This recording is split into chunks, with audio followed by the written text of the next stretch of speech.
Hey y'all, it's your boy, Ann Gregory, Freeloader. I've been doing a lot of baking recently, so I decided to make a compilation of all my baking videos and put them in one big thing.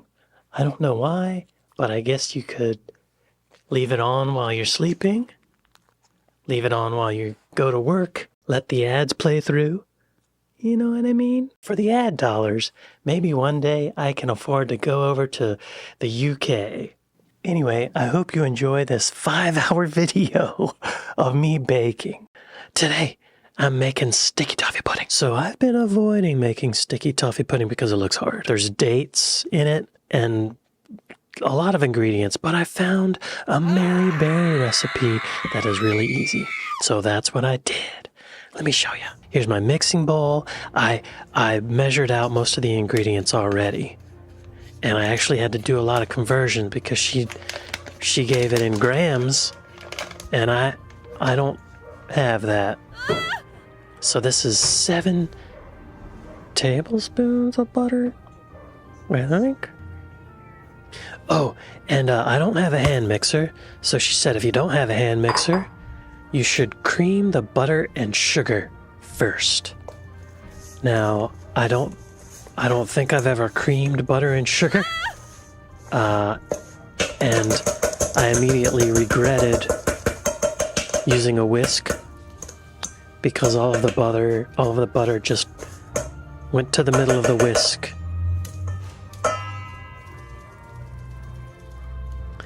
It's kind of a nightmare, actually.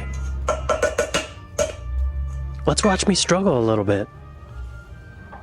Then I thought, hey, I'll use a fork.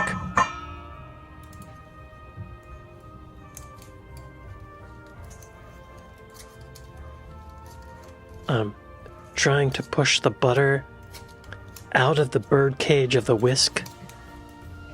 That sort of worked. Then I thought, I'll mix it with the fork. But the same thing started happening, y'all. Same problem. It was better, though. Right? It's a little better. There's a dog barking. I don't know if you can hear that, but it's pretty common to hear where I live.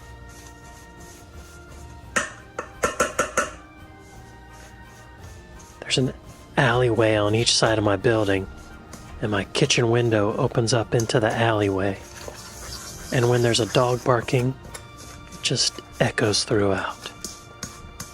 Look, I'm doing it. It's working. It's working a little bit. But I then had a better idea coming up in a moment. Look at all that butter still in the whisk. Frustrating, y'all. Very frustrating.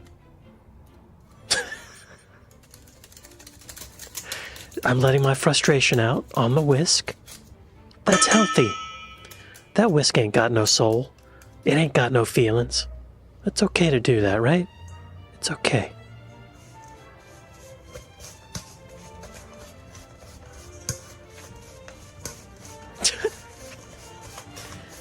I didn't realize the whisk was so close to the camera.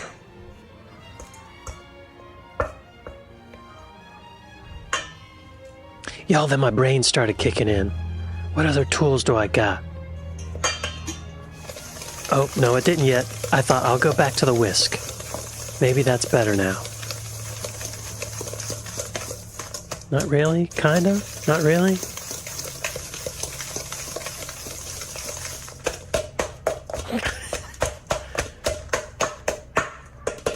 It's like watching a chimpanzee. Look at that. It just, what a mess.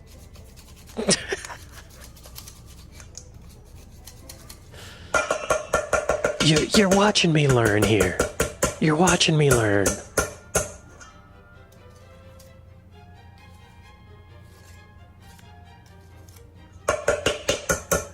We're slowly getting there. We're slowly making it happen. But then I found another tool that I think would have worked better from the very beginning. A silicone oh, whoa. Knocked something on the floor. That's okay. The floor is clean. For the most part. Look, this works so much better. I should have used this from the beginning, right? Just pressing the sugar into the butter and the butter into the sugar, right? That's a better way to do it. If y'all know of a better way to do it, let me know. I don't have a hand mixer, so look at that. There, that's what it should look like. Spackle. All right. We're getting somewhere, y'all.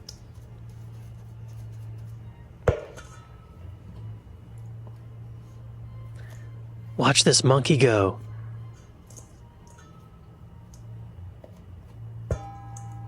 Way to go, past me.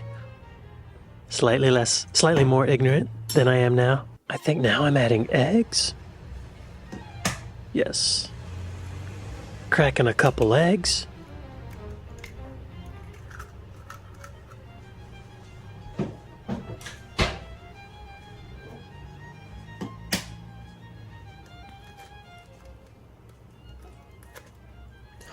you see that little piece of shell that came off?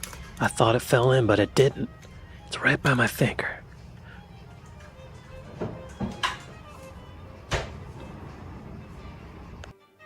And, I think for some reason I decided to start mixing the eggs in before putting all the other ingredients in, but I didn't have to do that. For some reason I used the fork.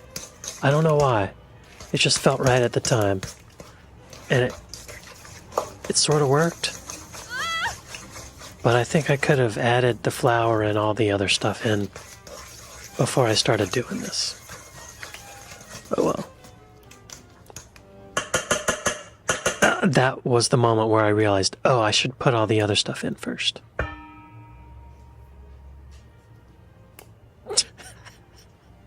Don't worry, I'm the only one eating this. So, I can touch it. It's fine. Then I think I had, flour? Yes, I did. 1 cup of flour. I had to figure out, she had, it was like 175 grams of flour. I was like, great. How am I going to figure that out? Thank God for the internet. What's next? Oh! Baking powder. 1 teaspoon.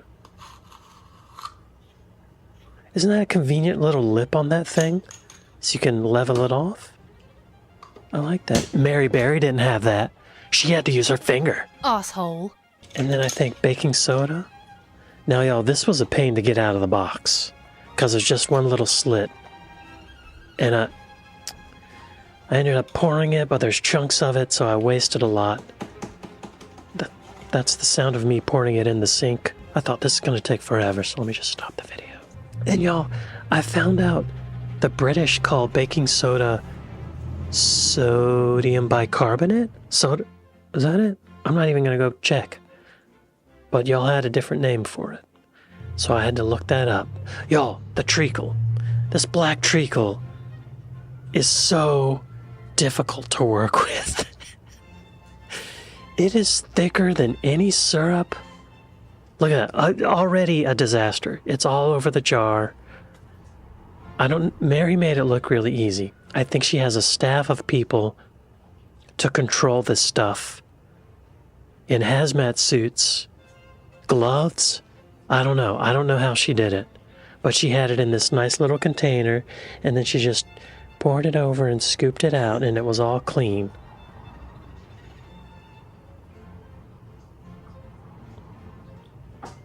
It's like that black sludge from that Spider-Man movie. From space. And this container, y'all, with that lip on there, it just gets stuck. It's not a great... Look.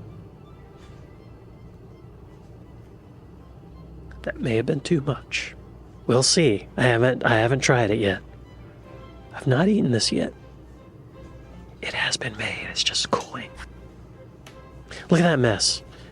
Y'all, this bothers me so much. Is there a better way to do this? There's gotta be.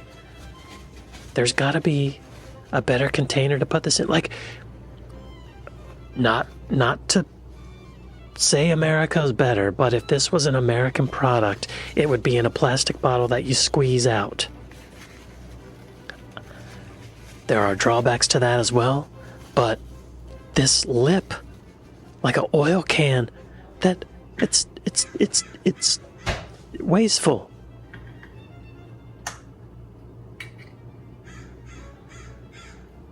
Maybe in hindsight, I could have put the measuring spoon in there and then leveled it off with the lip. So maybe it is a good way to do it, and I just used it wrong.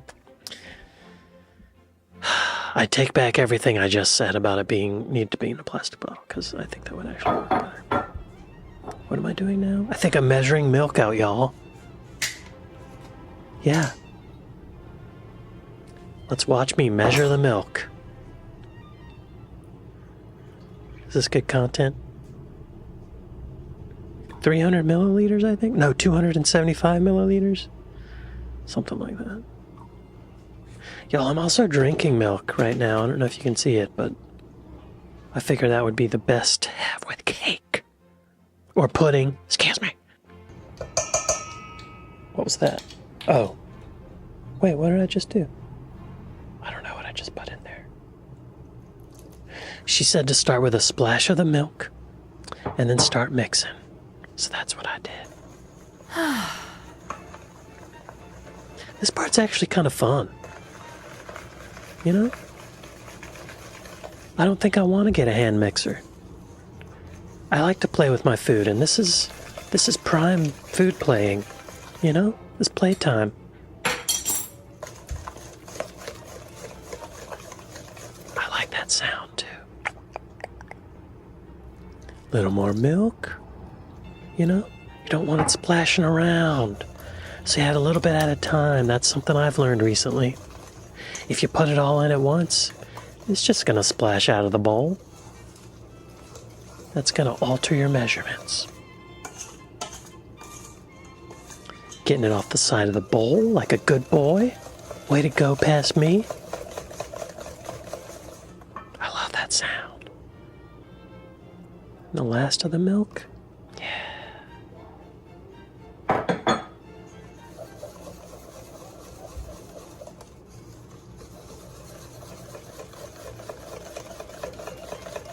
Yo, this didn't look like enough. I feel like Mary had more in her bowl than I did. Mm-hmm.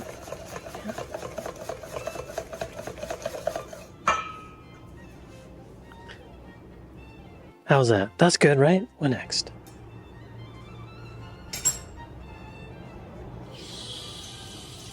Doing a little cleaning. Who's texting me? Oh.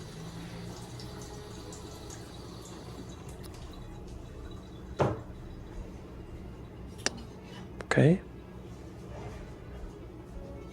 What am I doing? Oh, now I'm pouring it in. This nasty ass cooking dish.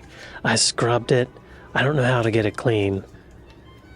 But I promise you it's clean. Oh, I'm greasing it. This is actually kind of interesting because I started off nice and organized, and then it sort of got, messy.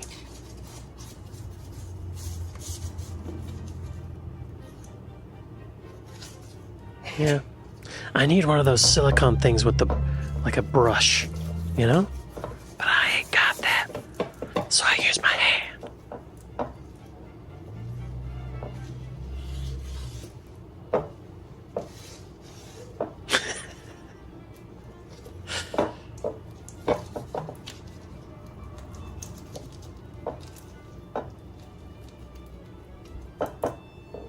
There you go. Look at that.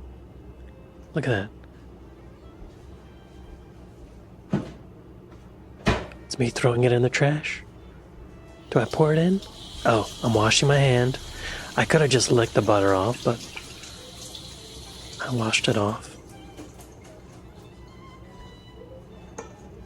Oh, here we go. Now I'm pouring it in. That's right, get it all.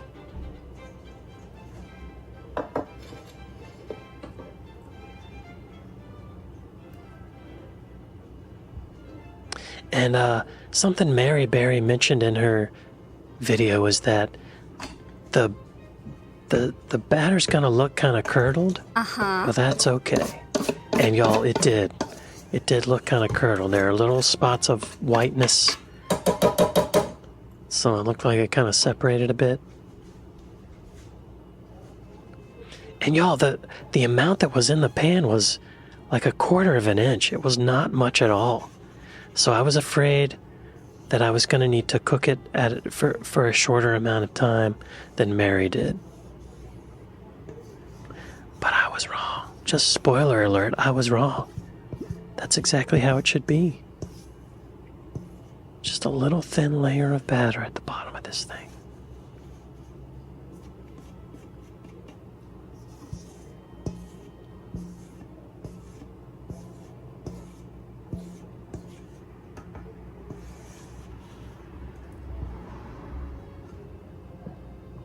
That's pretty good, right?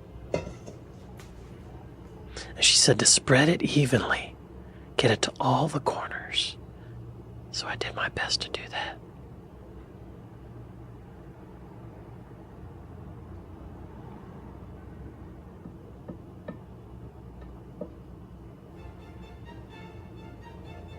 Hey, not bad, right?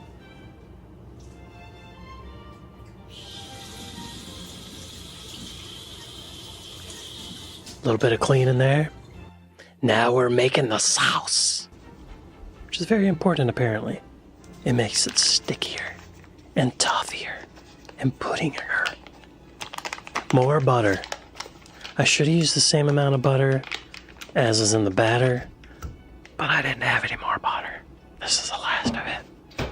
So, if the sauce ain't right, I'm blaming it on the butter. Back with more treacle, y'all. 1 tablespoon. I think it was a little bit better at handling it, you know? Still. Whew. This treacle is wild stuff.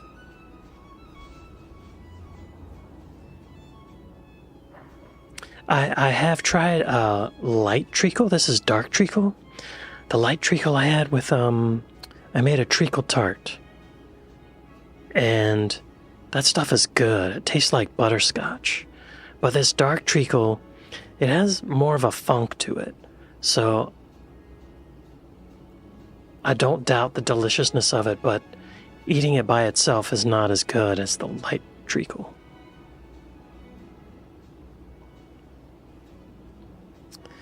That's the best I could do. Way to go, me. What next? Oh, then sugar. I did 6 tablespoons. Because, in her recipe, she said, I don't remember how much, but it equaled out to 12 tablespoons. And this is half as much, so I put half as much tablespoons. I hope it worked.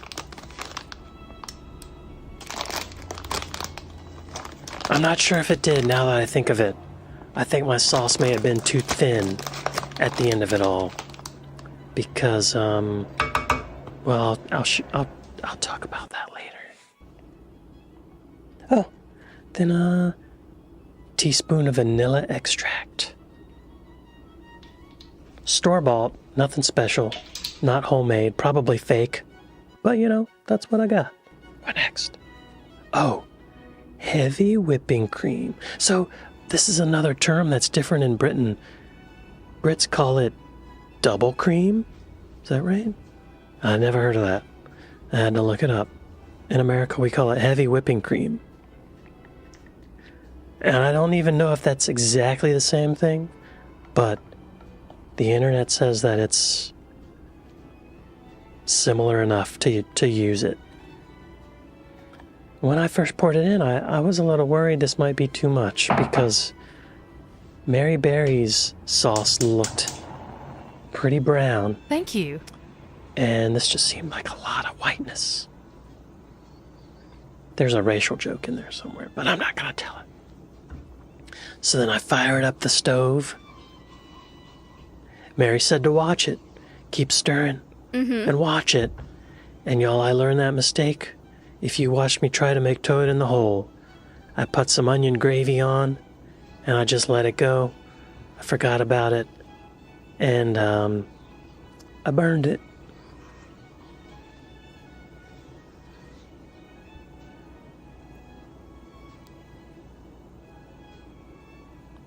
So I found it interesting. At this point I thought, this is really white. I hope it darkens up. And then it's almost like in one instant it became brown. I guess because it just reached whatever temperature the treacle breaks down and the sugar distributes. That wasn't the moment, but it's getting browner. There's a moment coming up here.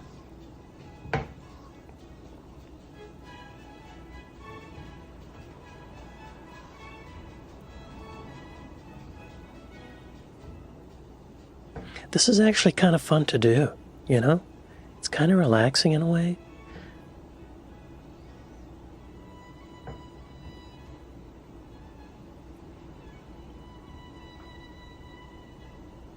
There's the brown, y'all. Suddenly it's a brown sauce. From white to brown all of a sudden.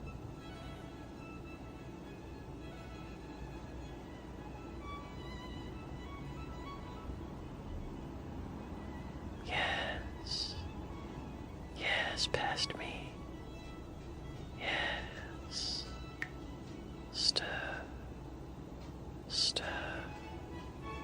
You know, this was weird. I thought the butter would be the first to melt, but the sugar melted first, and the treacle, like, the butter was the last to melt.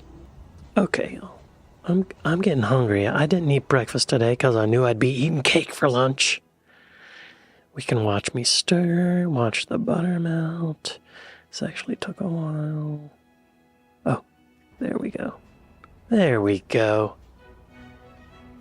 See, my sauce is a lot thinner than Mary's. A lot thinner. Oh, I just tasted it. It's so good, y'all. It tastes like caramel, but with a little extra depth of flavor to it. Okay, what next? Oh yeah, y'all. I took it out of the oven. Oh, before I show it to you, let me just say. I was worried about there just being that thin little, like, quarter of an inch of batter at the bottom of the thing. And so I was watching it. I was keeping an eye on it. And after 10 minutes, the sides had risen up and the middle was still low. And I thought, uh-oh, at least it's rising, but, like, this might be funky. But, y'all, it turned out just fine. It all evened out. Look at that. Look at that. Mary Berry, thank you for a great recipe. Thank you. Actually, I haven't tasted it yet, so I don't want to get ahead of myself. How dare you? There it is, y'all. There it is. And then Mary Berry says to pour half of the sauce over the pudding. So the middle of the cake kind of goes down. Mary's didn't do that. Mary's was, of course, perfectly flat, so her sauce just sat on top. Mine all pulled to the middle. So, you know, maybe I undercooked it. Maybe it needed to cool before I did this. Maybe I cooked it too long. I don't know. But as I kept pouring sauce on, y'all, it just soaked into the cake pudding. So it didn't really matter. And this reminded me of a carrot cake I used to love. There was this restaurant in Atlanta called J. Alexander's. I think it's been bought out by another place, and it's called something else. But it's in Peachtree Corners in Atlanta. And they used to make this carrot cake. And I loved it. I would get a piece every time I went there. So good. But then, after I grew to love this carrot cake, I later met someone who used to work there. And they said, oh yeah, that carrot cake, it's so good because as soon as we take it out of the oven, we poke holes in it and we just pour grease in it and it soaks into the cake. So each piece of cake is like 2,000 calories. So that's what makes it good. And y'all, look, it's soaked in. So now it's all moist. Yes. Here's a close-up shot of the cake. Look at that. Looks pretty good, doesn't it? Moist, shiny, buttery, sticky, toffee, puddingy. Yes. Yes. Very nice. I filmed a bit of me cutting some. And I think maybe I should have waited because it's still very loose. Maybe even undercooked.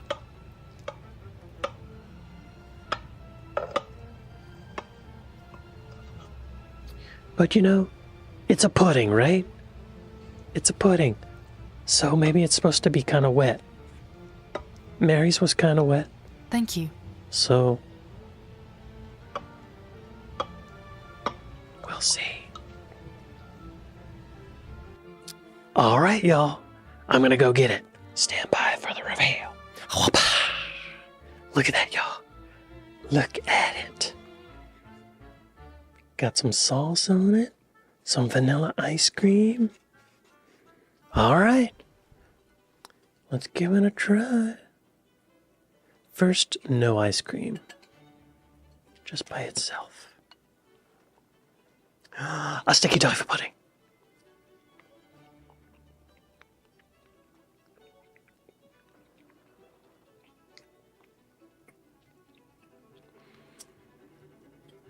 Oh, wow. Oh, my God.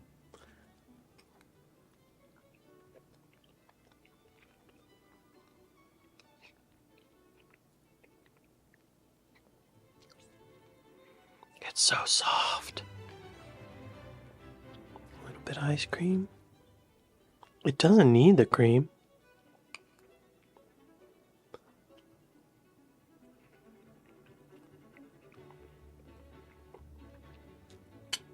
Ooh.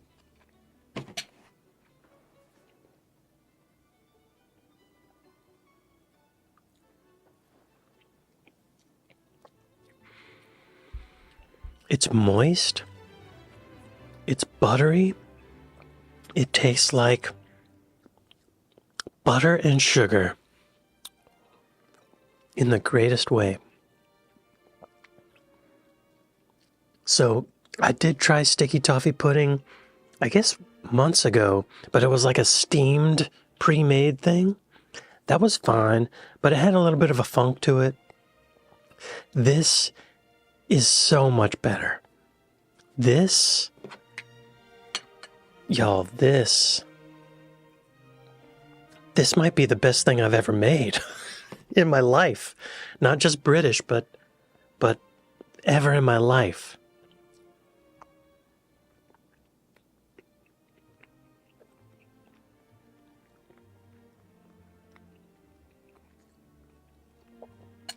Oh my God.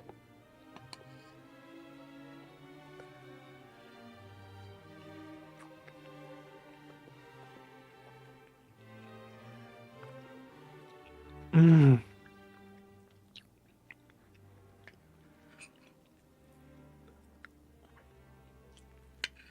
Mmm. It's so moist. Oh.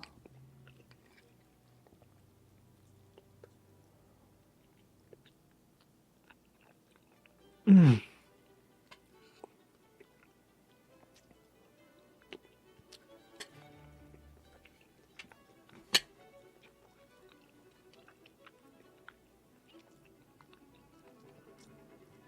Wow. Wow. Oh, this milk is perfect. This milk is perfect with this.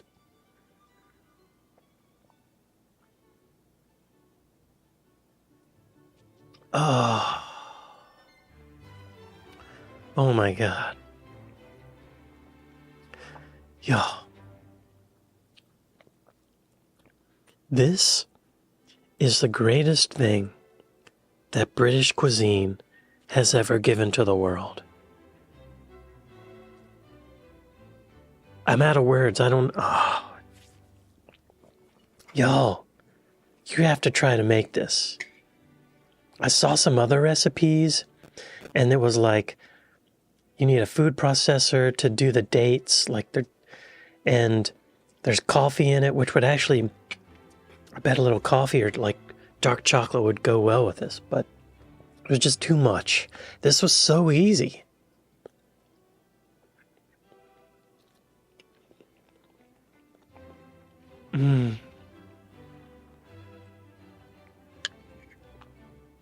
Oh.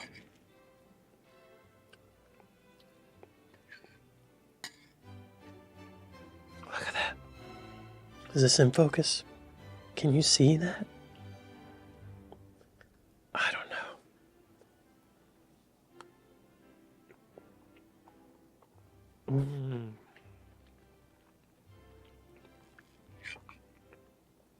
Oh.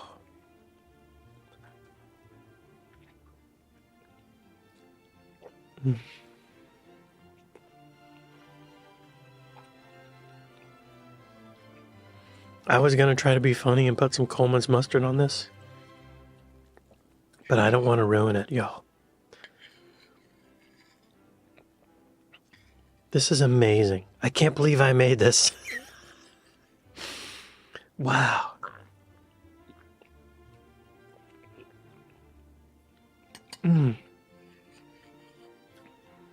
This is better than a lot of desserts you get at a restaurant.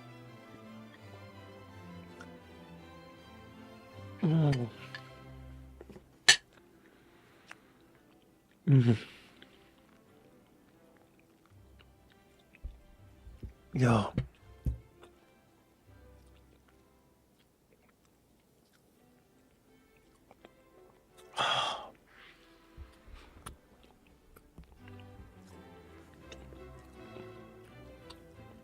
It's butter, brown sugar, kind of has a caramelly thing.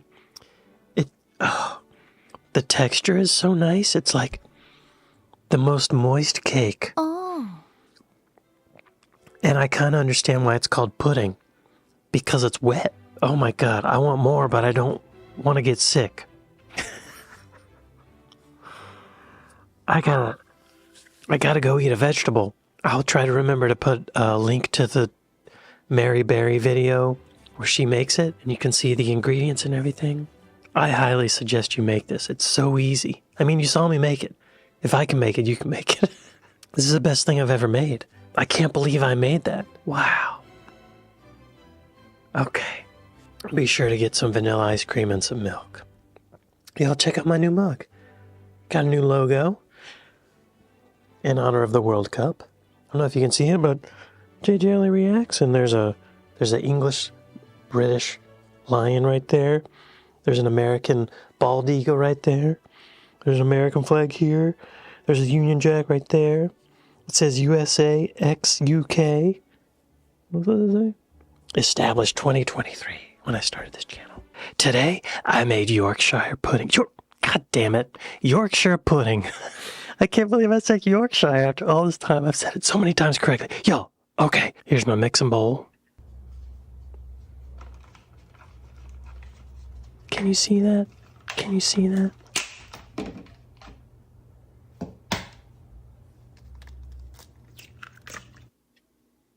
Can I flip it? I don't think I can, y'all. Sorry about that. This is me cracking eggs.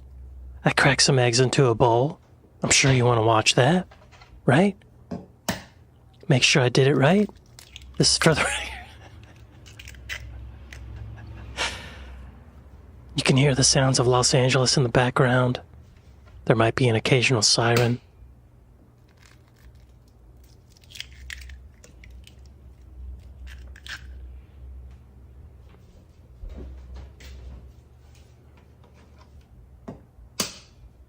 Yeah.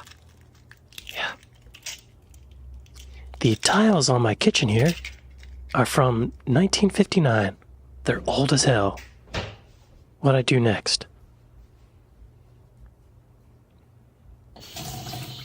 I washed my hands. Wash your hands after handling raw eggs, y'all. In America, anyway. I don't know if you have to do that in Britain. It's to get the poop off. In America, there's poop on our eggs because of how we treat our chickens. Just gotta get that poop off. Oh yeah, I whisked. I went by the Gordon Ramsay recipe. Do we need to watch this whisking? I don't okay, that's good. That's good. What did I do next? Oh yeah, I added milk. I think a cup of milk. 2% milk. Oh wait, a cup and a half of milk. Looks like. Right. What'd I do next? Oh yeah, I added some salt. And I started pouring it over the bowl, but then I thought, no, this is gonna ruin it all. So then I poured it in the little thing over the sink and then tossed it in. Let's just watch that. This is good content. This is what you came for. This is good. There it is. Half a teaspoon of salt. Way to go, me. Think I added some flour or something? What's that noise? Oh, that's me opening the bag of flour. I think that's what that is. Oh, yeah. That's 1 cup of flour, y'all. And I used a sifter. I got this sifter specifically for this. Yo, that's commitment. Look at that sifting. Look at that beautiful mound of flour. I think I added a little more. Is that like a cup and a half of flour? Or a cup, 1 1/4 cup of flour? I think it's 1 1/4 cup of flour. I'm not gonna look back at the recipe, y'all. It's been made. Yep, 1 1/4 cup. Let's watch that sifting one more time, y'all. It's 2026. This is what we watch now. This is what we watch. $1 million narrative television shows are on right now. At your fingertips. But we're watching me make Yorkshire pudding. Oh yeah, okay. This is me trying to whisk without getting the flour everywhere. My dog is whimpering.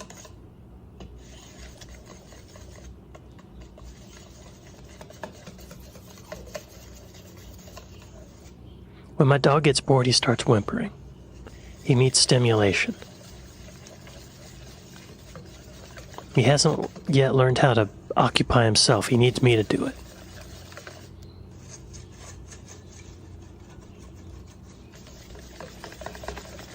Right now he's taking a nap.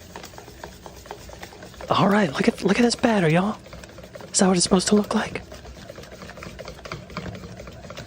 Yeah. I love that sound.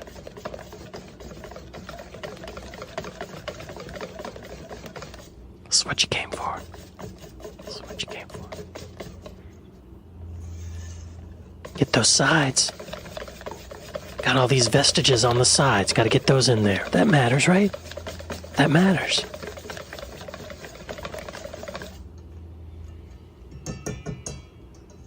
I determined that was enough. Okay. I think I just covered it and put it in the fridge. Oh yeah. Little plastic wrap.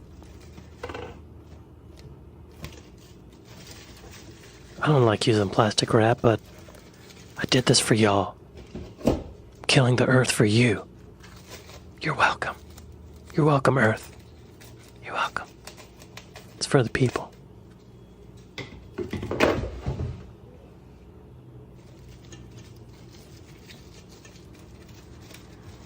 This is good content. You like this.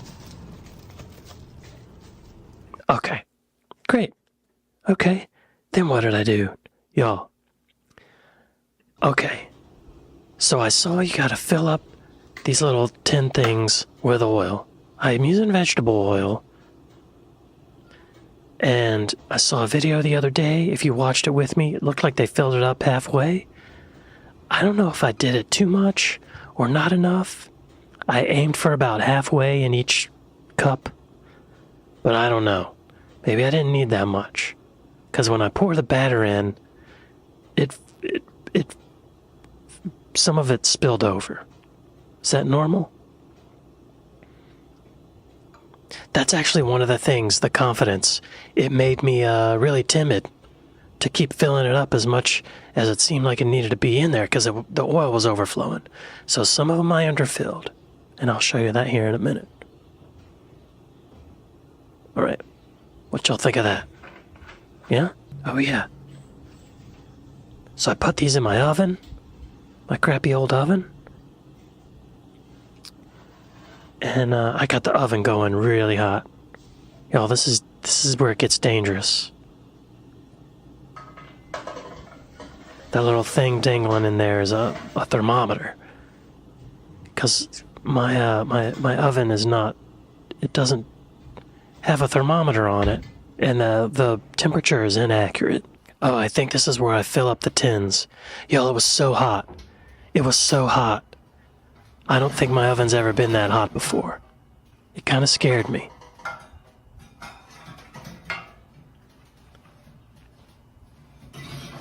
Sorry for the camera angle. The camera shot was not the priority here. There I go, filling it up. See see, it overflowed. That scared me. And see all those little nibs? That's not good. I learned you gotta get the batter in there on one glob, right? Because those little nibs, they become their own little tiny miniature Yorkshire puddings. As soon as they hit that oil, it's like they're encapsulated. They crisp up. See, that wasn't enough oil. I mean, it wasn't enough batter. Right? Yeah, I'm laughing at myself. Because this is not how it looked on the video I watched. Y'all, it was so hot. I burned my knuckles. Like, I was holding the thing like that, and it felt like there was fire on my knuckles. It felt like I was holding my knuckles over a candle. At first I was in denial that it was actually burning me, but it was burning me. I think I hold my hand up. You know, you can't really see. You gotta see it. They were so red. I put my knuckles under cold running water for about 5 minutes after that. What's happening here? Oh, okay, yeah. Yo, this is after the first few seconds. What a mess. Look at this mess. I will say, though, that this one right here, if you can see in the front, you can see my dog's reflection. One of them looks like it was already getting that bowl shape. But I'll show you what happened later. It did not maintain the bowl shape. This is another shot of them cooking. This is a few minutes after. See my dog's reflection? I think this is after about 8 minutes or so, 7 minutes. And see the little nibs? They've attached to one of them back here and they become like little warts on there. Oh, there's my dog. I was kind of worried about him walking around this hot oven, you know? Here they are again, a few minutes after. My dog decided he wants to play. You could see his reflection. Yeah, some of these are not looking right. Some of them are looking pretty good. Some of them are getting that 4-inch rise, but most of them are not. There's my dog. That's Gregory, y'all. He was really interested in the Yorkshire puddings.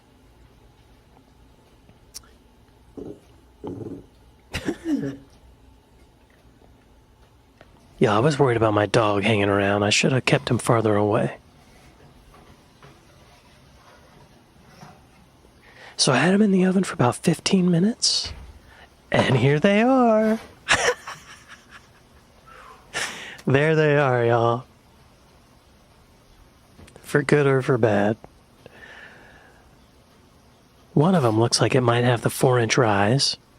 The one that had the bowl shape in it no longer has the bowl shape. To me, these came out more like cream puffs. I think that's the best one. Oh, what I'm doing here is I'm taking them out and putting them on a cooling rack. Didn't say to do that in the directions, but it felt like the thing to do. Y'all, it was so hot. That one looks alright, other than the nibs. Do we need to watch me tong all these? That's what she said. Here we go. Da da da da, little fast forward. Fast forward. Tongue in the puds. Great. Well, y'all, get ready to be amazed. Here they come. I'll go get them. Hoppa-chow. Look at them. Look at them. I did it, y'all. Check this one out. They're softer than I thought they would be. I thought they would be harder. This, that's a failure. That's more of a cream puff. I'll eat it. How about this one? I love it. I love this one. Looks like an uncle. This might be the best one. It does have the nibs, but it sort of has the bowl shape. This one, no. This, what do y'all think? Now this is something else. This is not, I don't know. This is nothing Yorkshire about that. This is adorable. Adorable. Is that all of them? This one's alright. What's the best one? I feel like this might be the best one, other than the little nibs. If I could take the nibs off.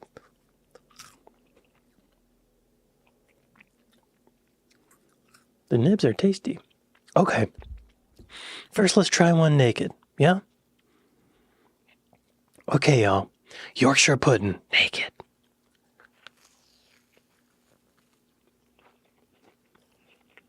Mmm.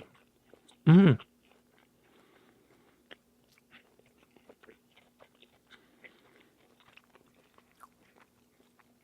Can y'all see that? It's actually really good. Like, I like that a lot. I could eat that by itself. It doesn't need anything. It's nice and chewy in the middle. The outside's kind of crispy. I can see how the beef tallow would make it better. As soon as I started heating up all that vegetable oil, my whole kitchen smelled like vegetable oil. And that's fine. But if it was beef fat, oh my God, that would smell amazing.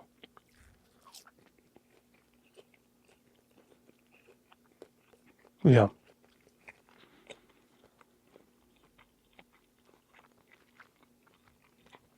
That's wonderful.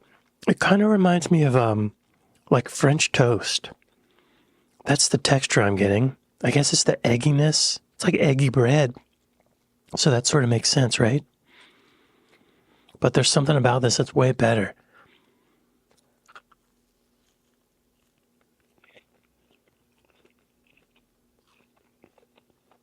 Yeah. Y'all, I could have this with every meal. Okay.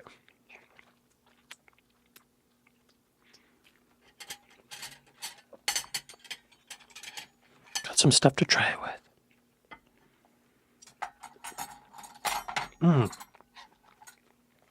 Side note, look what came in the mail. Da da da da da da da da da da da da da da da da da. Copyright John Williams. Summon the heroes. I got a table knife, but I'm not using it. Let's see here. What's another good one? This one's right out there. I like this one. Looks like an uncle I had. Okay. I've heard this goes well with a beef gravy. So I got some beef gravy here. It was a powder, and I added water and simmered it on the stove for a while. How's that? Okay, y'all. Yorkshire pudding with beef gravy.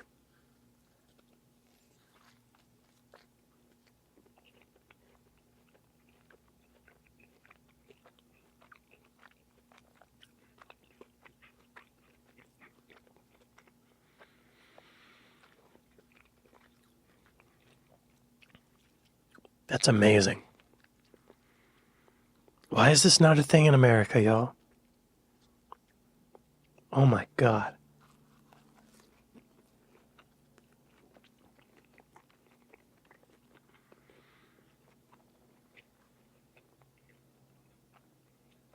Hmm.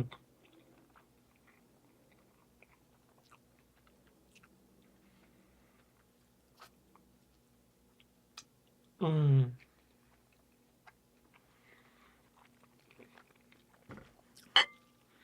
The beef gravy goes perfectly with it. Like that eggy flavor works great with the beef. That's wonderful. Wonderful. Okay. Okay, what's the next best one? How about this one, y'all? It's more of a bun, but it has some strawberry fruit spread. 100% from fruit. Oh, I gotta give a shout out to Lazy Acres in Los Feliz. Oh, this is from France. I just noticed that. Sorry. We do have American jam. I don't know why this is from France, but it is. Let's heave it on there, y'all.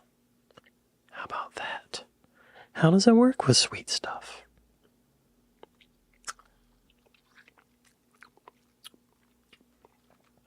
Oh yeah, that's good. It's not overly sweet like a lot of American jams and jellies are. Okay, y'all. I'm using my hands. Yorkshire pudding with strawberry jam.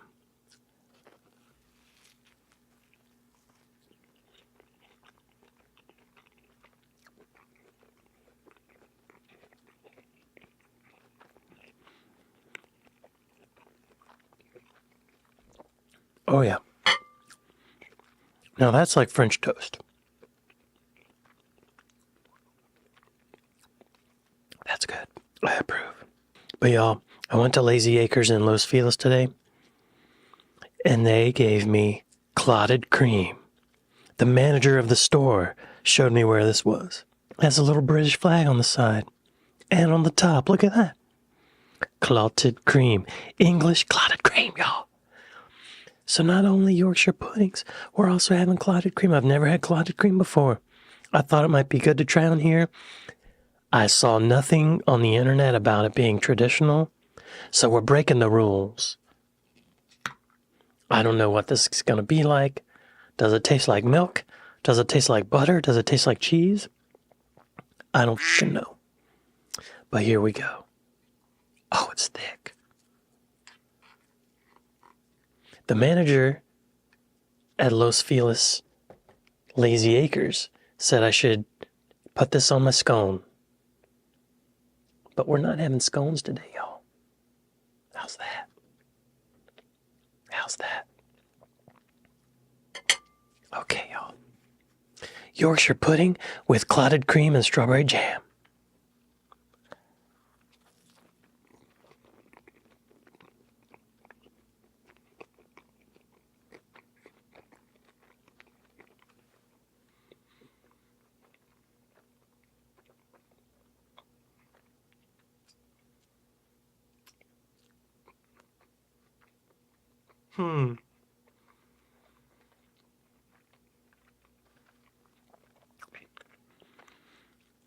That tastes like ice cream.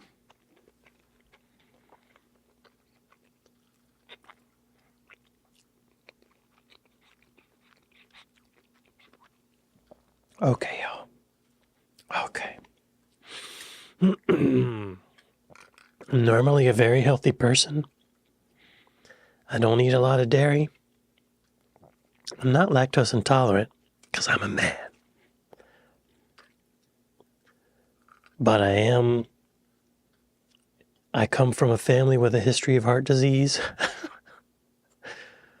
Look at that.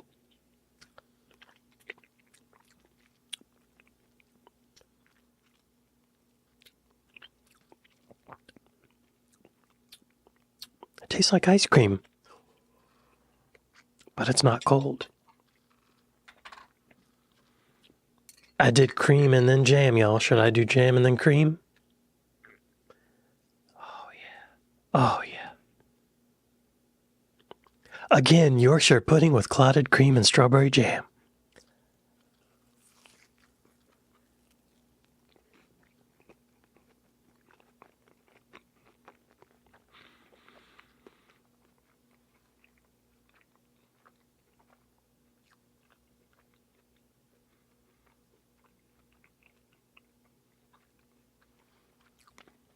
I love the chewiness.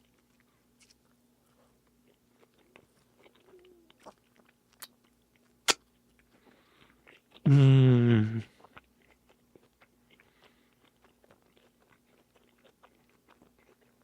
Mmm. I could eat this whole jar right now. I could eat this whole bowl right now. You know, I'm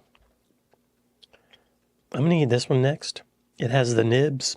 Clean off my brand new table knife.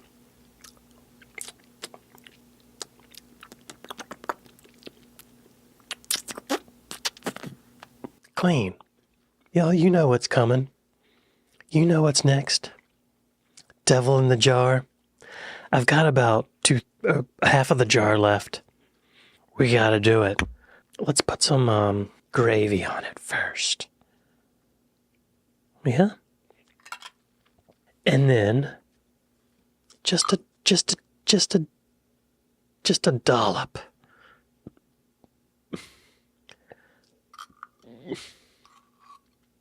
Just a tiny bit. 'Cause I don't want to vomit. I'm having flashbacks already. Okay, y'all. Yorkshire pudding with gravy and Coleman's mustard. For real.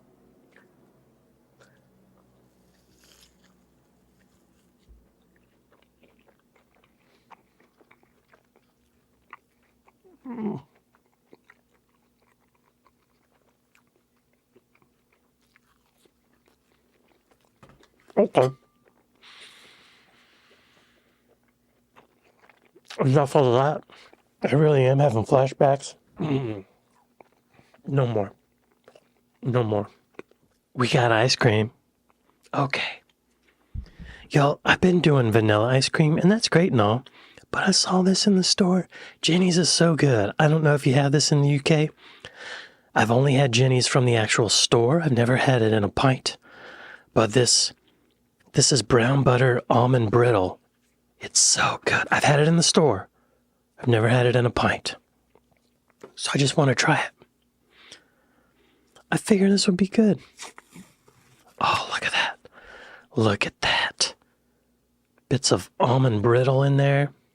Which one of these looks good? How about this one? Yeah? It's kind of cream puffish. Slap that in the bowl.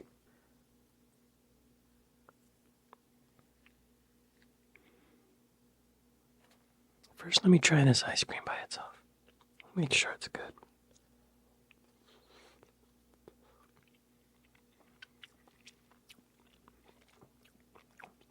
It's wonderful. Jenny, call me. Oh, it's got the crunchy bits in it.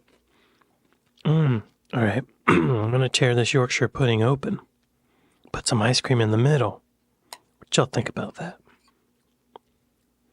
How y'all like that? Okay. Here we go. Yorkshire pudding with Jenny's almond... What's it called? Almond butter... No, brown butter almond brittle ice cream.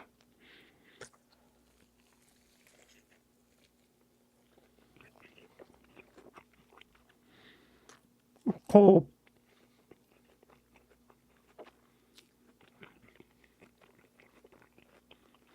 That's good. I feel like the Yorkshire pudding goes with the strawberry jam better. Like this is... I don't know. It's kind of missing something. Let's put some strawberry jam in there. Okay, y'all. Can you see it?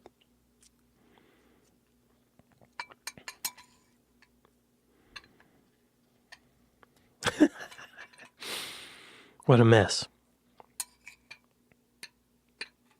Okay.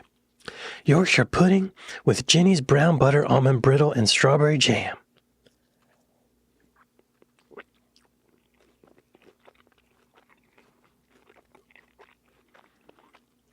Mm. Mm. Mm-hmm. Mm-hmm. That's a dessert.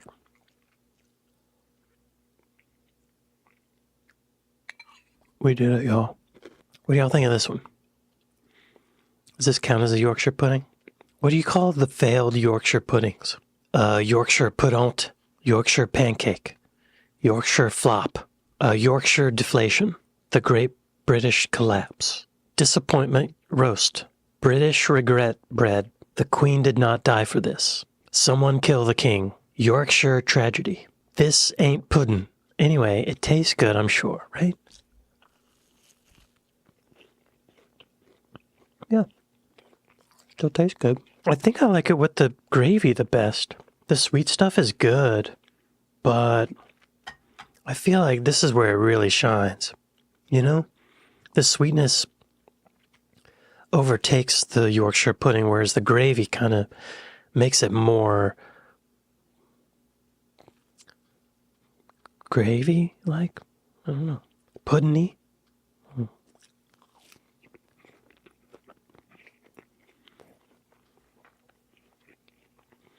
The gravy's where it's at. Someone kill the king. The gravy's the best. It's my favorite.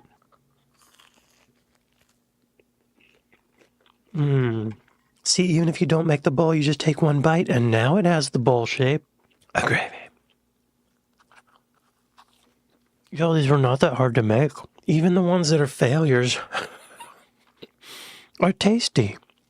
Yeah. See, what's wrong with that? Ain't nothing wrong with that. I'm not putting more mustard on there. Don't even think about it.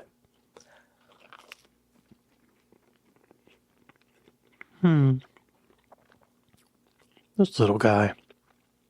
It's amazing that someone figured this out.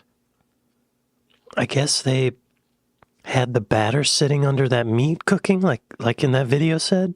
It seems like a mistake that became a thing. Yeah, we did it. I want to thank all of you who sent me recommendations about how to do this. I was really intimidated at first, but it's actually not that hard. As long as you know what to do, right? If I didn't have all your support, I would have been really intimidated by all that hot oil. That was the scariest part.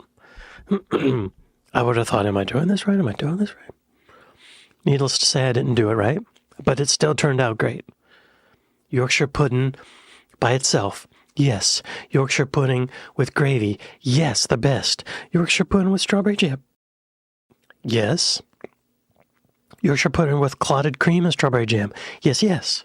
Yorkshire pudding with Coleman's mustard and gravy, yes. Yorkshire pudding with ice cream, yes. Yorkshire pudding with ice cream and strawberry jam, yes. This was great. The Coleman's is still lurking. I'm not doing it, y'all. I'm not doing it. I'm not doing it. I seriously, that one little bit, my body, I think I started to reject it, and I would probably vomit if I had more.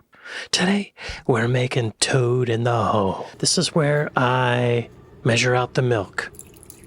I got whole milk, y'all. 200 milliliters. I think that's what it is. Great video, huh? Okay, then, what'd I do next? Then I measured out the flour. I don't know why I'm showing you this, but I am. So she said it's a little more than 1 cup of flour. I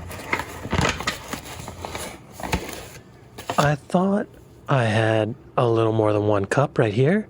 See? A little more than 1 cup. But later I found out maybe I didn't put enough in. So I had to adjust. What am I doing here now? Oh yes. I got a little piece of dirt out of the bowl. Then I put the flour in. And then I think I cracked some eggs in there.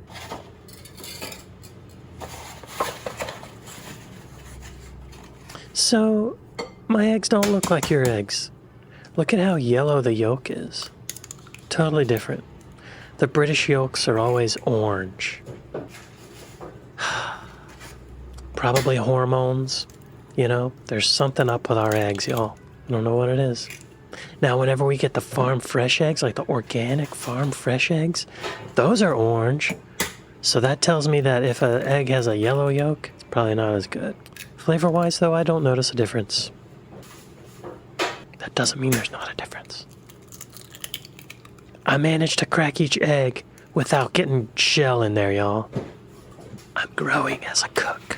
A chef, even. Wow. Okay. That's me. The sound you're hearing is me putting stuff in the garbage. Now I'm washing my hands. Trying not to get salmonella again. Oh, another thing. My dog loves eggs. He absolutely loves eggs. He loves scrambled eggs. He loves fried eggs. He loves hard-boiled eggs. So whenever he hears me cracking eggs, I think he can smell it.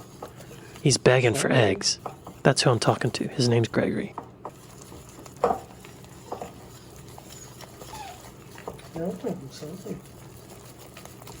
He's begging for eggs.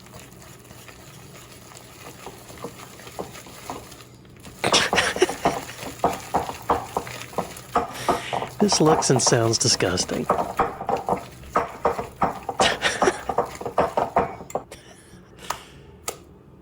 Yep. Typical day in my kitchen, y'all. Okay, then what did I do? I think I started pouring milk into that crap. Yes, I did. A little bit at a time, like she said. You want to get a good mix in. That's what she said, right?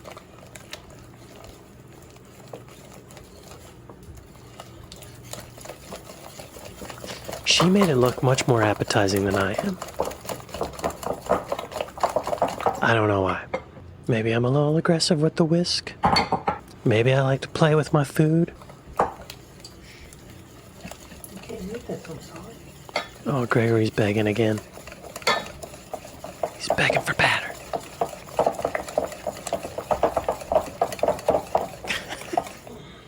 The batter is getting smoother. Oh. So graceful.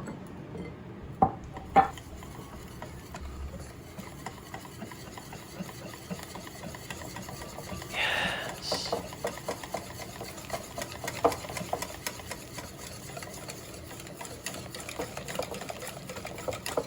Getting a good mix in, y'all. And the last of the milk. Get it in there.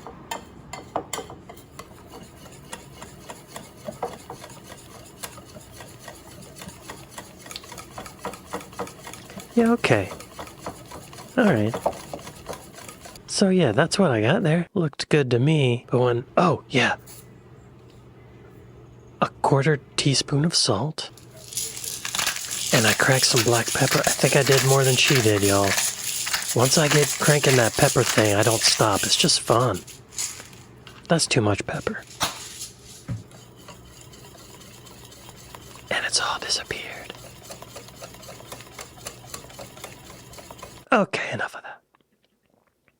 What do I do next? Oh yeah, look how watery it is. Mine came out much more watery than hers. I was not happy with that. So I don't even remember what she said to add to it. Some bumpy or something like that? I added more flour. That's a teaspoon of flour. Mixed it in. Pretty well, I thought.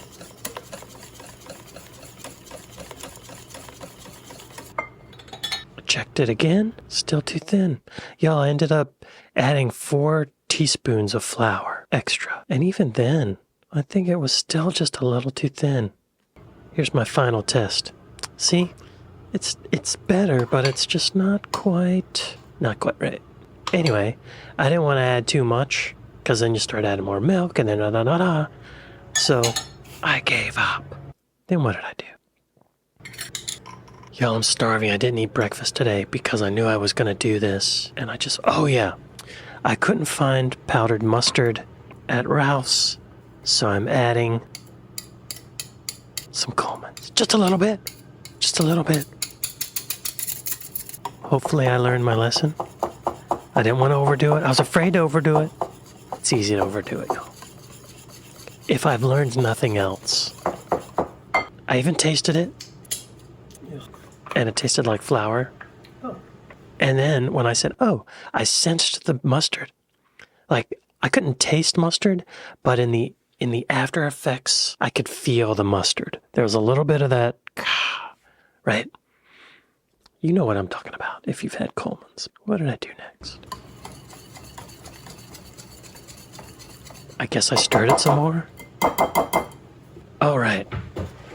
I got out my container.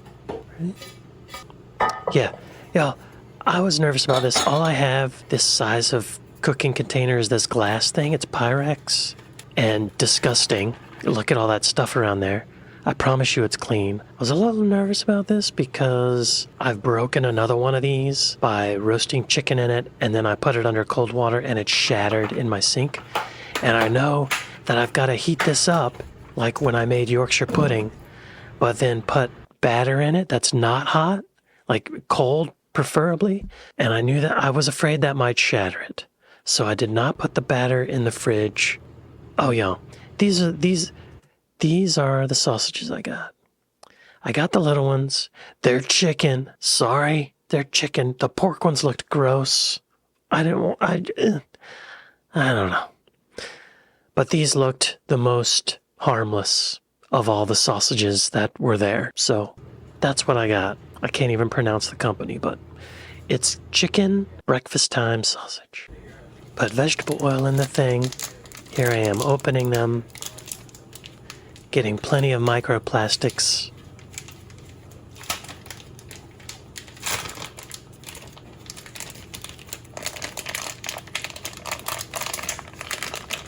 This is not appetizing, is it? This is real world cooking, y'all. At first I thought, I'm gonna evenly space out all my sausages. I've got a little OCD about it, but then I thought, no, that looks bad. And she didn't do that. Then I thought maybe it's better just to be rustic and let them fly where they fly. And then I got OCD again. I didn't want them too close to the edge. I didn't want them touching each other. You don't want your sausages touching another sausage, right? So I was happy with that, y'all. I was happy with that display of sausage. Okay, what next? My video's sideways now for some reason. Oh yeah, okay, so I put the sausages in the oven and let it heat up. I left them in there for like 10 minutes. And then this is what I got. Right? I was nervous about this part. Adding the batter. I thought I was going to shatter this thing. Spoiler alert, I did not. There's my batter. And just like she did in the video, I tested a little bit. Right? And it's working. And then I got a ladle just like she did. I started spooning it in. I did just a little bit at a time. Y'all, I was worried. I was so fearful at this point.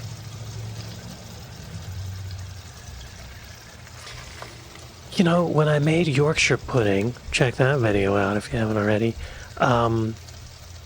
this was the hardest part. And I think Toad in the Hole is easier to make than Yorkshire pudding because of that. Simply because of that. This is just a little bit easier. Filling up the little tins while they're they're still in the oven, and I put too much oil in the tin things, and then when you spoon the batter in, it like a mess and difficult and hot. This was much more relaxing. By now, I was not concerned about the container shattering, and I was just enjoying cooking. What a pleasure. Ladling a batter.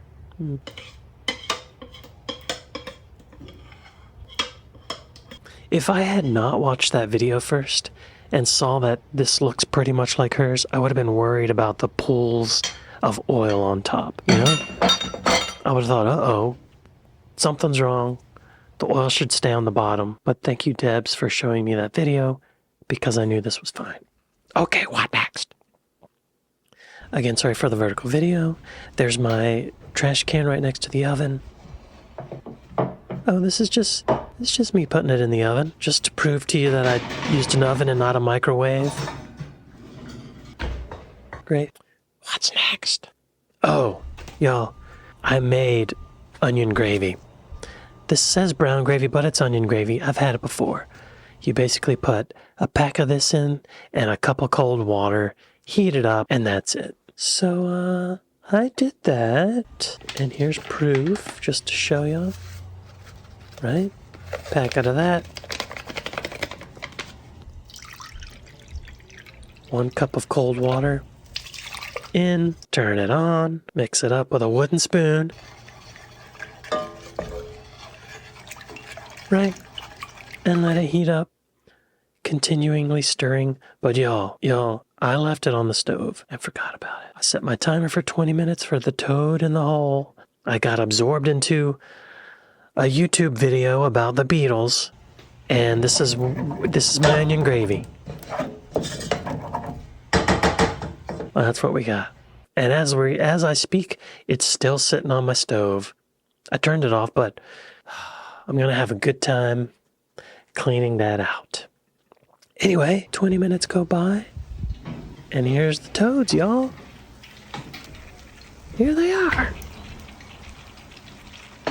I gotta move my onion gravy out of the way.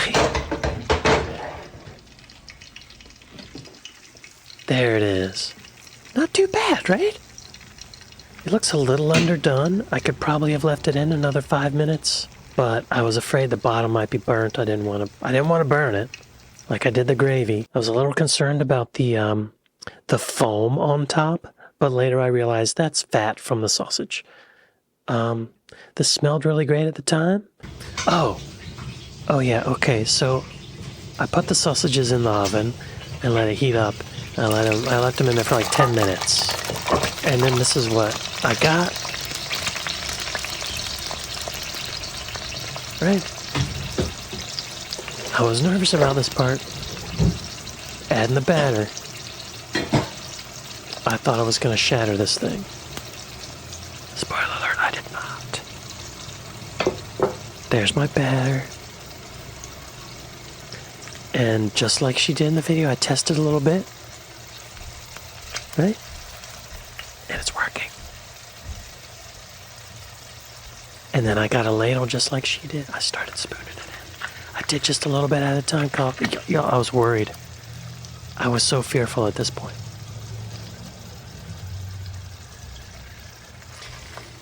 You know, when I made Yorkshire Pudding, check that video out if you haven't already, this was the hardest part.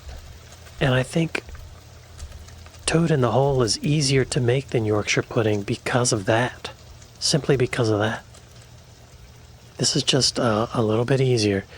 Filling up the little tins while they're they're still in the oven, and I put too much oil in the tin things, and then when you spoon the batter in, it like a mess and difficult and hot. This was much more relaxing. By now, I was not concerned about the container shattering, and I was just enjoying cooking. What a pleasure. Ladling a batter.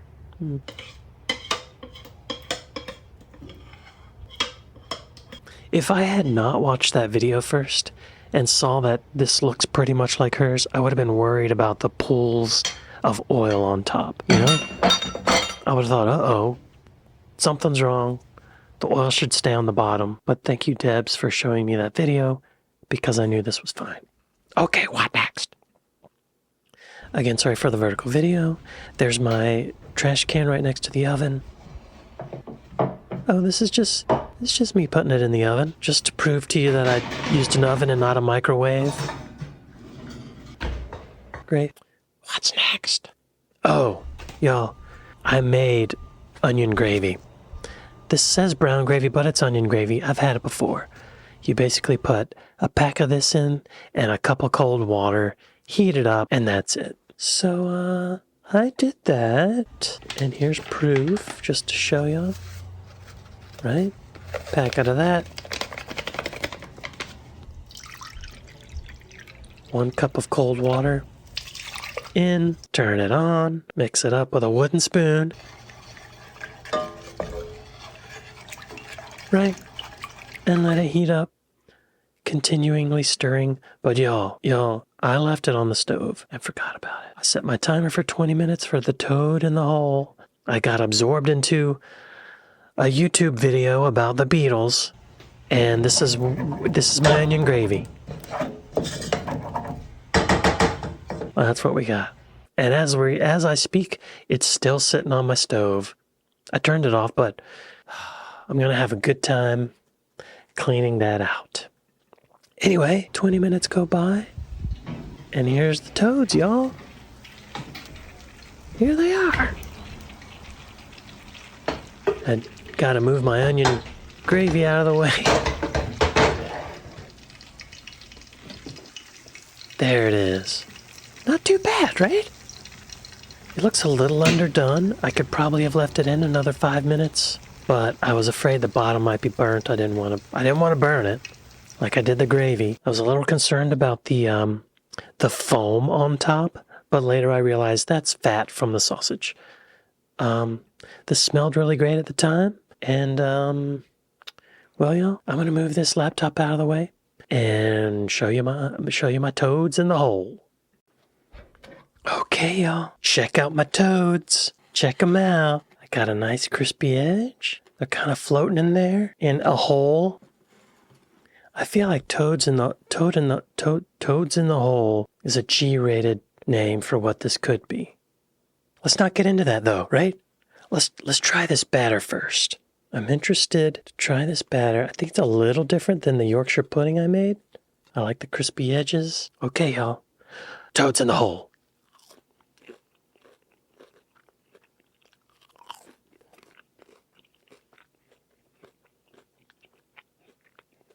Tastes like Yorkshire pudding. Feels like Yorkshire pudding. There is a little bit of heat, and I guess it's probably the Coleman's mustard or the pepper or both. I feel like it needs more salt, though. If I were to make this again, I'd probably double or triple the salt for my American taste buds. I'm going to use a knife, y'all. Let's have some with a piece of sausage in it. The sausage actually smelled really good when I was cooking it, so I'm looking forward to it.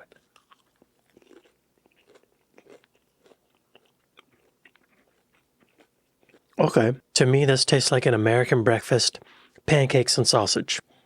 That's what I'm getting from this. That's what it's triggering in my brain.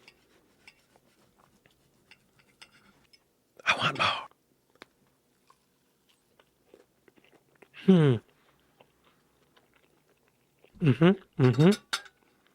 I would still like more salt in the pastry, but I feel like I don't usually like sausage because it's just so much flavor. And the texture is kind of like chewy or rubbery, you know? But the pudding around it gives it something else that's really nice. It kind of mellows out that sausage spice. I guess that's fennel or pepper or I don't know. Who knows what's in there? Chicken buttholes. But it mellows it out and it gives you more of something to chew on besides that mystery meat. I feel like Yorkshire pudding is more versatile because you could have that with anything. This is more of like a meal unto itself, right? I do wish I had some onion gravy, y'all. I remember the taste of that onion gravy and it goes so well with the Yorkshire pudding. I bet it would be awesome with the sausage. But I got a few other things to try. HP! Let's put some HP on this toad. That's a lot. Look at me using a knife, y'all. Have you ever seen an American with such table knife skills as this? Probably. I need more batter than that.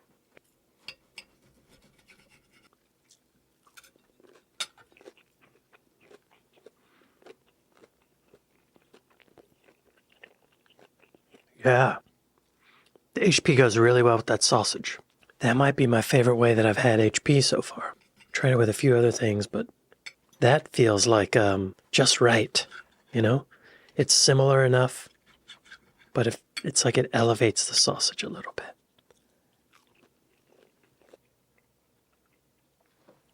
Okay. What else we got? Y'all, I got some, what's this here sauce? Worcestershire.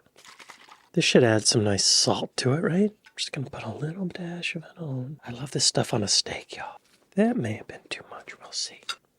I have a feeling this is going to take it up. Because of the salt, it just needs more salt.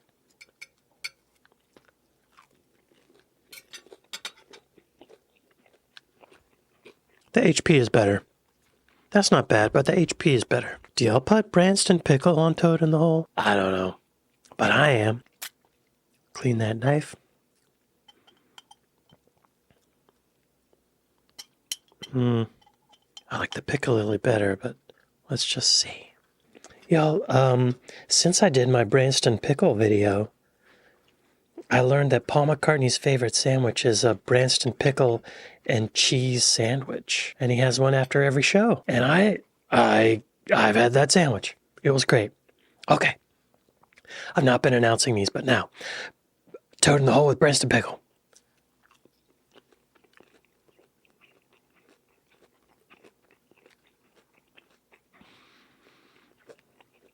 Not as good as HP. Piccalilli.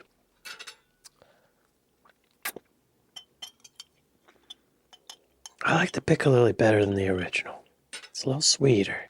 This is such a weird dish. It's so weird. I can picture like medieval knights eating this, you know? It seems like a way to feed a bunch of people really easily, maybe. Toad in the Hole with Branston piccalilli.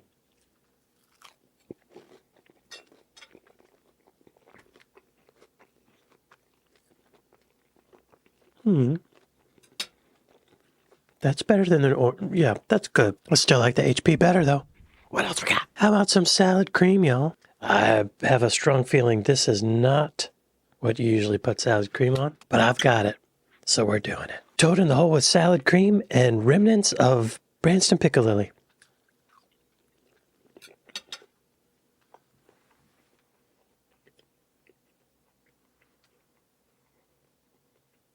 No, I don't like that. That doesn't work for me. How about some marmalade, y'all?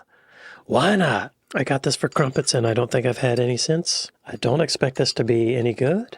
Sometimes a salty-sweet combination can be really nice, but sometimes it's just too bizarre. Okay, Toad in the Hole with marmalade.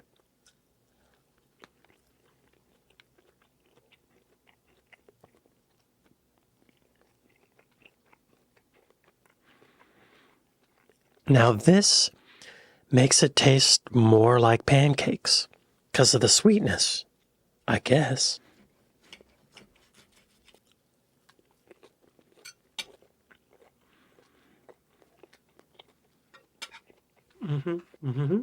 That works for me. And finally, y'all, you knew this was coming. You knew it was coming.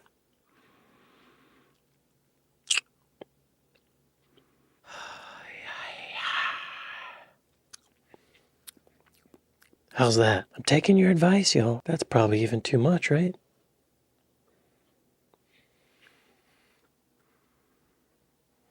Oh, I just got a whiff. Can I do this?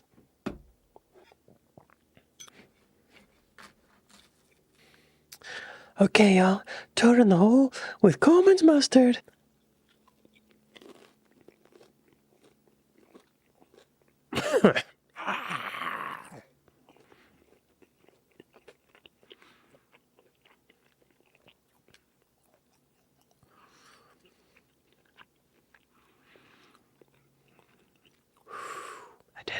I did it.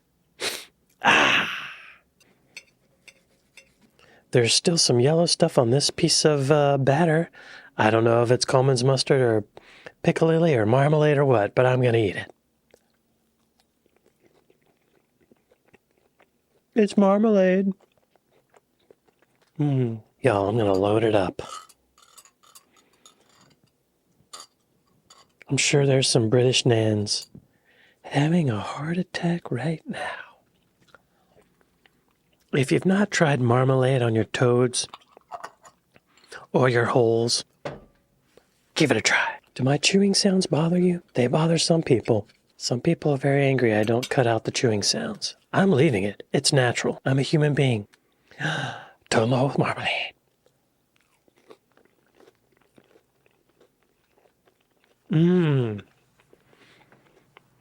Mmm. Get rid of that.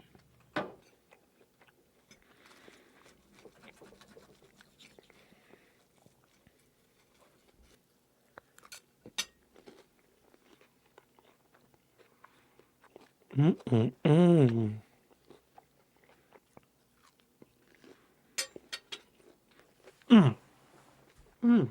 Toad in the hole by itself, a little confusing to me. But when you add sauces, God, I wish I had that onion gravy. It would be so good. Lesson learned from our failures. All right. Toad in the hole with HP sauce. Yes. Toad in the hole with Worcestershire sauce. Yes. Toad in the hole with Branson pickle. Yeah. Toad in the hole with Branson pickle lily. Yeah. Toad in the hole with salad cream. No. Toad in the hole with Coleman's mustard. Oh.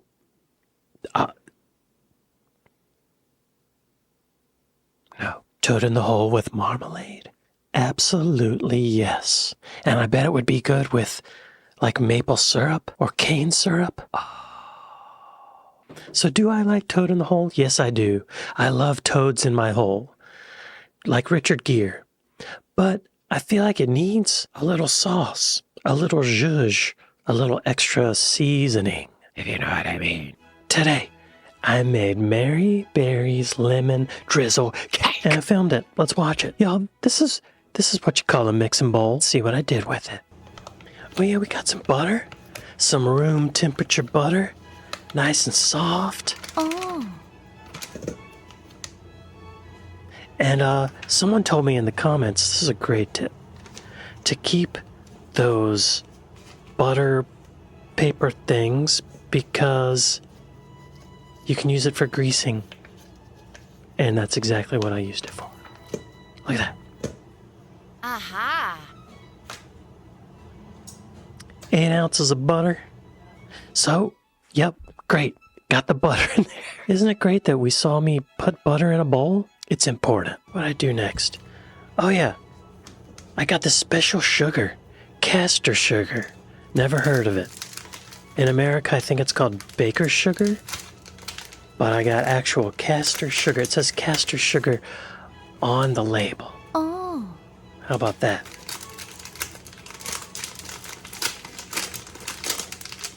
Struggling with the packaging a little bit.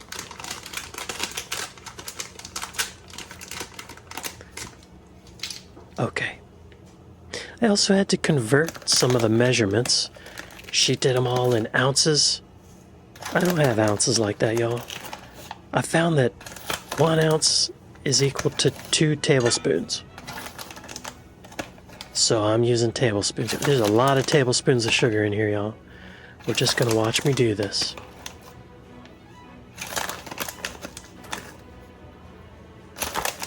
Can you hear my neighbors? I got the window open.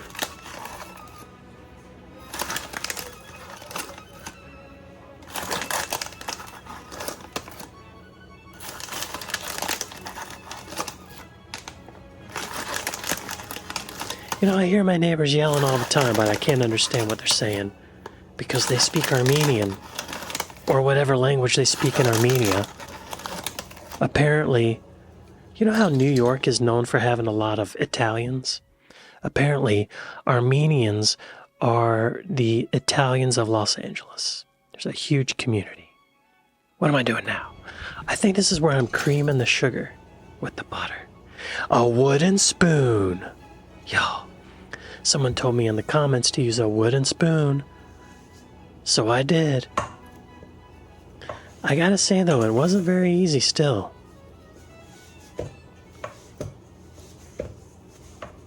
This was not easy. I wish the butter was even softer. I think I need to like turn my heater on or something. Maybe heat the butter up a little bit or something. I don't know. This was not easy. It was frustrating.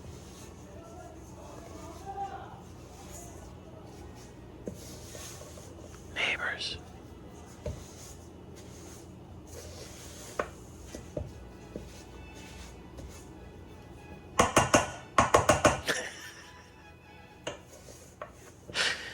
You know what was weird about this too? This happened when I was making sticky toffee pudding. When I was making the sauce.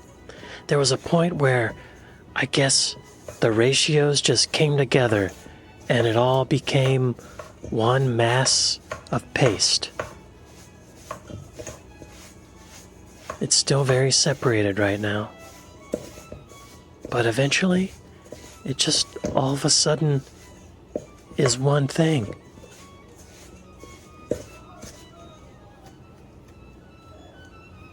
Y'all, I wanted so bad to get my whisk out, but I learned that the hard way. With the sticky toffee pudding.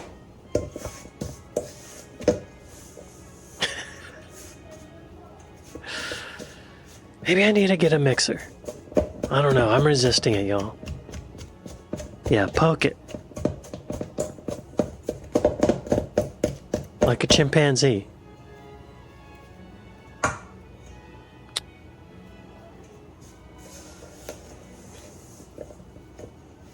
Y'all, I'm getting more organized though. Look at the top.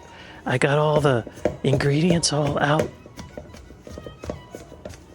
Starting to come together.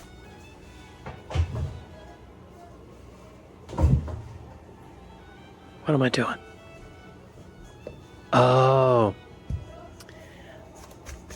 I forgot to put my cloth down. That helps a lot.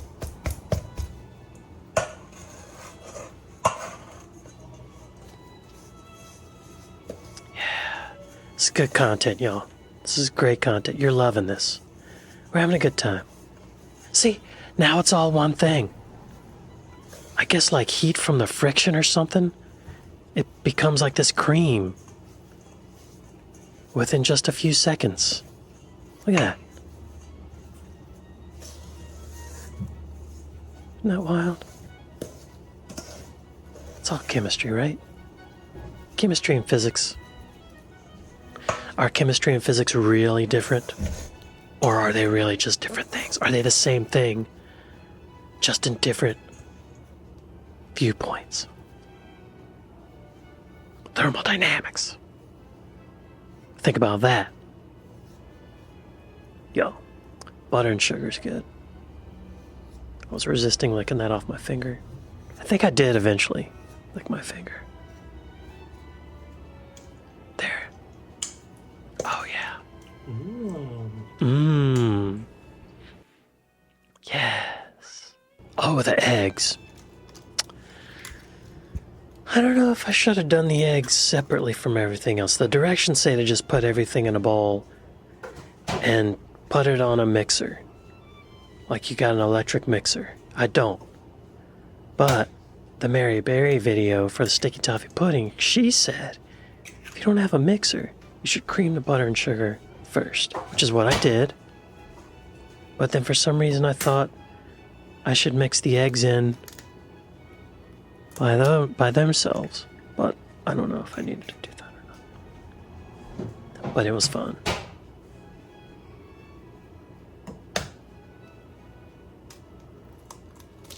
It just seemed to make sense because of the whole yolk thing.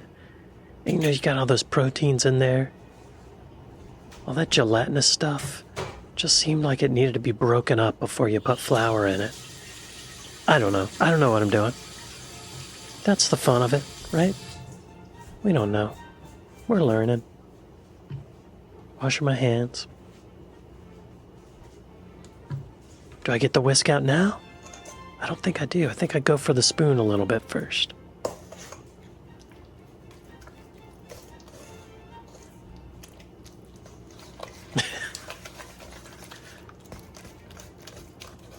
Great noises.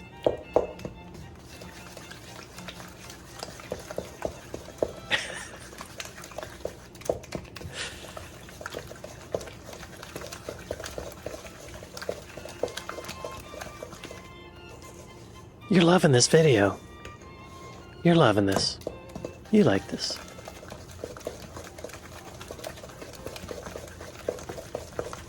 It's coming together.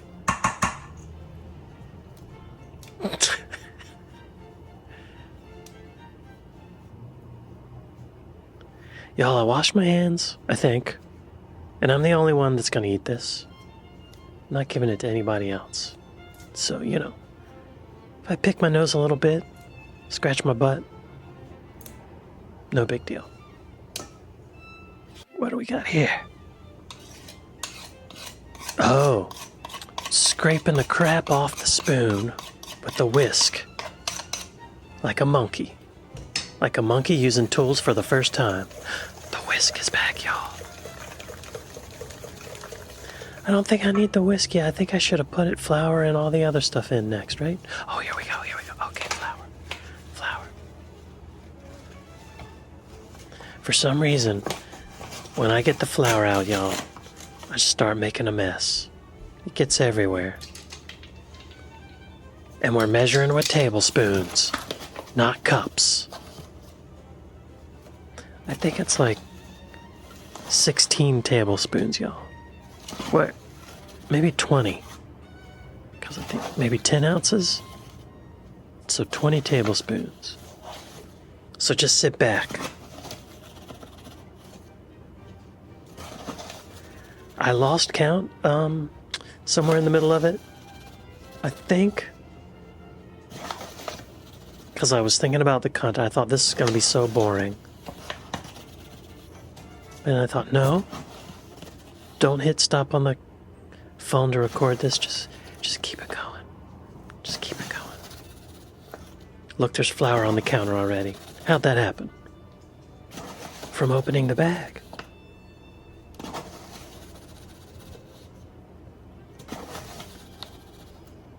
I've lost count.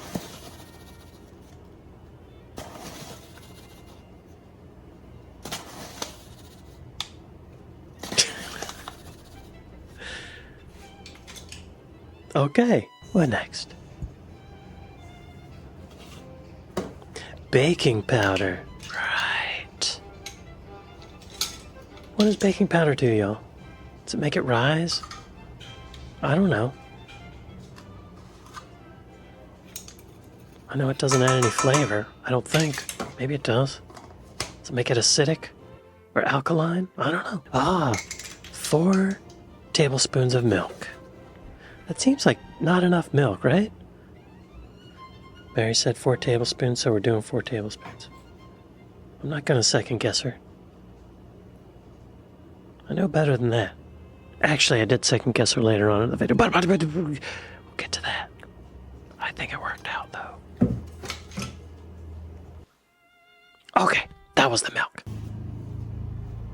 Lemon zest. I forgot about this. Right, it's a lemon cake. Gotta get some lemon in there, right? I'm trying to think. I was zesting something before for one of these videos.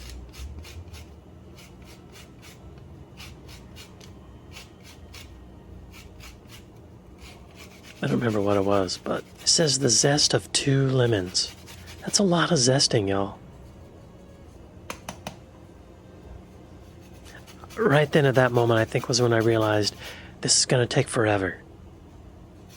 Look how long y'all, this is 6 minutes of me zesting a lemon. I'm just gonna fast forward through some of it. Yep, I pretty much got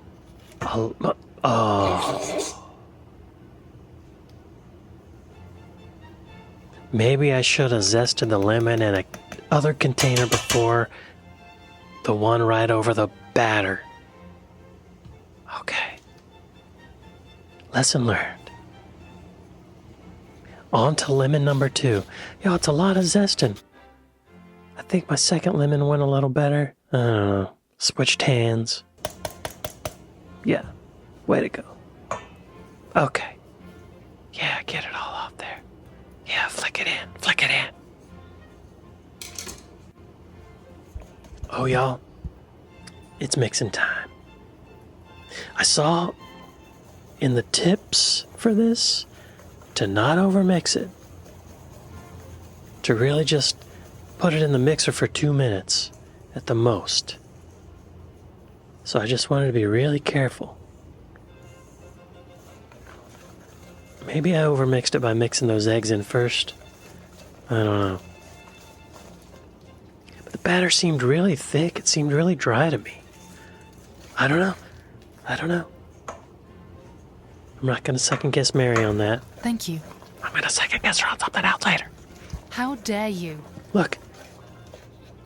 And now it looks like it's basically there, right? Except all the stuff in the bird cage of the whisk. What a mess. I don't like whisks, y'all. It just feels like you're wasting it, doesn't it? It gets all stuck in there. Watch the monkey try to clean it off. Go, monkey.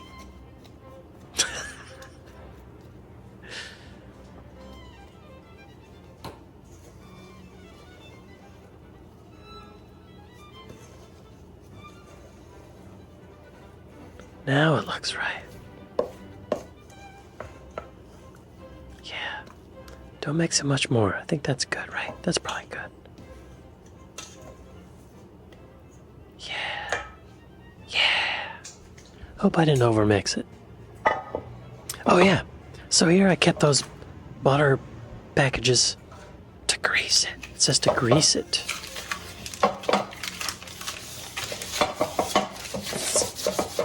And I actually gotta say, I'm happier with my greasing of this than the sticky toffee pudding. This was much faster, much easier. So whoever gave me that tip, I don't remember who you were, but thank you. You're a genius. Genius, I say. Oh, what am I doing now? Oh, y'all, I have parchment paper, but I haven't bought parchment paper in forever. This was the last of the parchment paper I had. That's it. I didn't even have to tear any piece off. That's all I had. I could have trimmed it, because you'll see having a little too much extra on the sides made it caused a blemish. I'll just call it that. It caused a blemish.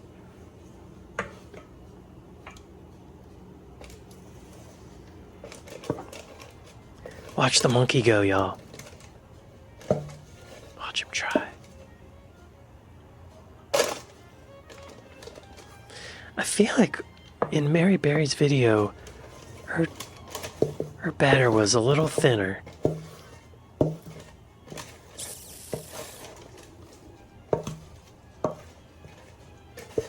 Maybe not. I haven't tried the cake yet. It's cooling right now. Also, y'all, I got the USA whoever game on in the other room. England won this morning. It was an amazing game. Harry Kane. Oh my God. Whew. I didn't realize what an amazing player he was. He scored every goal for England. Congo scored first, almost right away. And then England had nothing until probably like 70 minutes. And then Harry Kane did like a couple close to each other. Look at the monkey do it, y'all.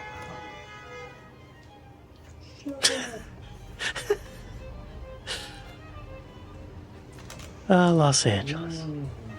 Oh, I'm licking my fingers. Y'all hear that? Like Homer Simpson eating a donut. Get all that batter. Get it all.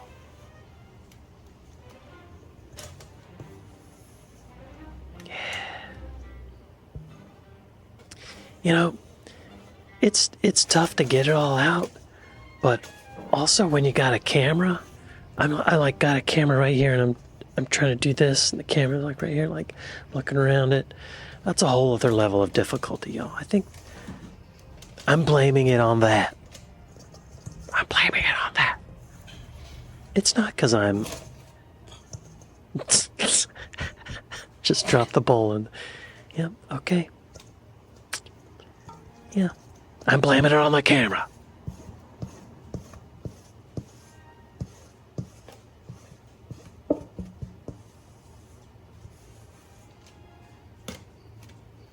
Nice, nice, yes, nice.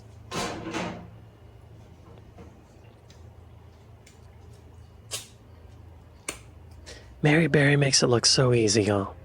She just pours it in, smooths it over, cut to it being done. That batter was good, y'all. It's tasty.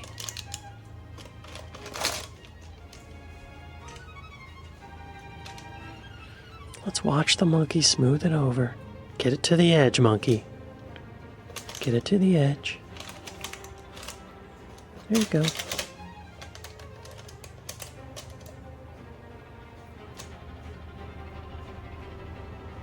Good monkey. Good monkey. Oh, hear that plane? Oh, that's a helicopter.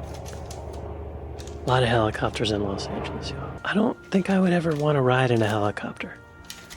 If the engine goes out, you're on the ground. An airplane can kind of glide its way down, right? It's a little safer, I think. But a helicopter, whew, you're falling straight down pretty much. Kobe Bryant. I think he ran into a mountain, actually.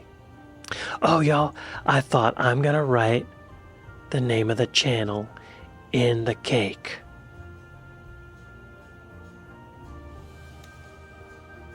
It didn't come out. You can't see that. It didn't work.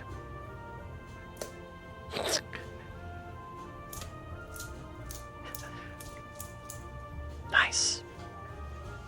Way to go, monkey. Okay, y'all, so while it's baking, I'm gonna make the drizzle. I'm gonna use those 2 lemons. Oh, first of all, check out this knife. My stepfather gave me this knife about 2 weeks ago. My stepfather has since passed away. He passed away 11 days ago. Anyway, we're not talking about that here. No emotion. Show no emotion. Oh, yeah. I had to find this sifter. That's why I stopped the video.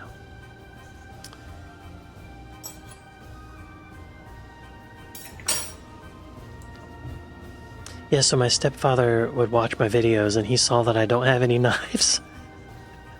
So he gave me a chef's knife, that knife, which I think is more for vegetables, and a paring knife. So I have, like, better cooking knives now.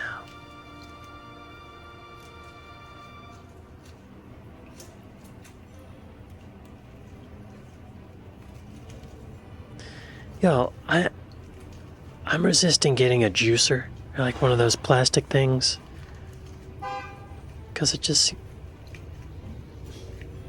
seems not much easier than sticking a fork in it, you know? This first lemon didn't have any seeds in it. What's up with that? Why are there no seeds? Oh, I was sure to get... Oh. There's a garbage truck. Y'all, I didn't even notice that when it was happening. Garbage truck. It's just that sound, I feel like they're collecting the garbage. Every couple of hours, I feel like I hear a garbage truck. So my brain has just tuned it out. It's so loud, I didn't even notice it. I think my dog has tuned it out too, because he'll sleep right through a garbage truck doing its garbage truck stuff. But if I shift my knee, he's like, he wakes right up. He's sleeping right now. He's sleeping. Oh, wiping off the lemon that I dropped in the batter. Yes. Good.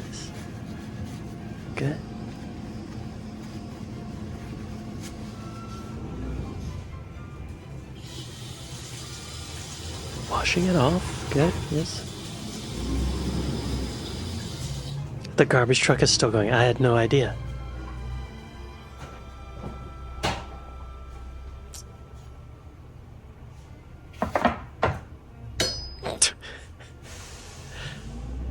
The second lemon had seeds. What's up with that? Inconsistent seeds.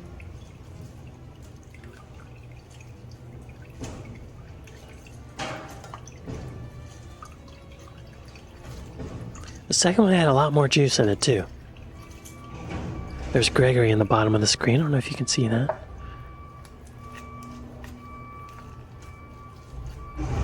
Gregory is now 16 months old. In 6 days, he'll be 17 months old. So, I will also say, this area where I film, I finally was able to take away the puppy pen area. I had like a gate because there's all these wires around.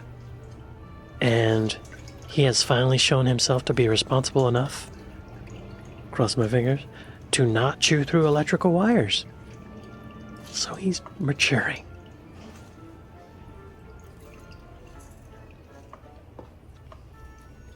Gotta get all that juice, y'all.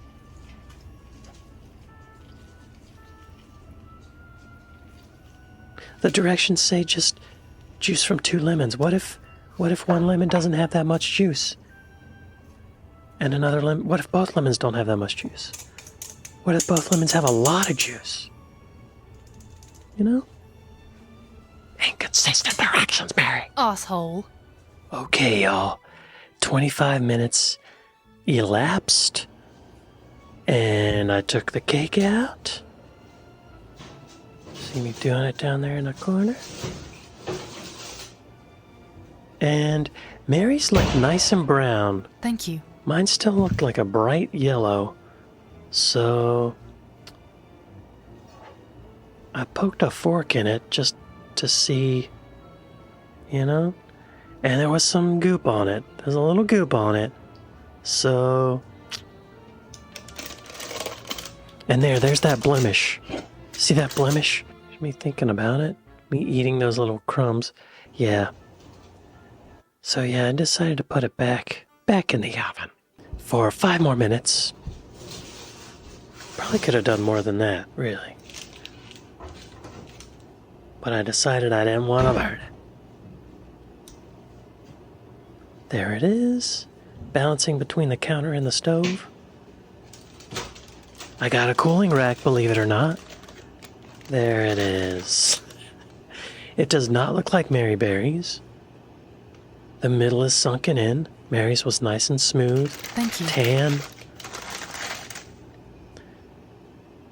But I checked the fork, and it was less. There was no goop on it. So I think it was better.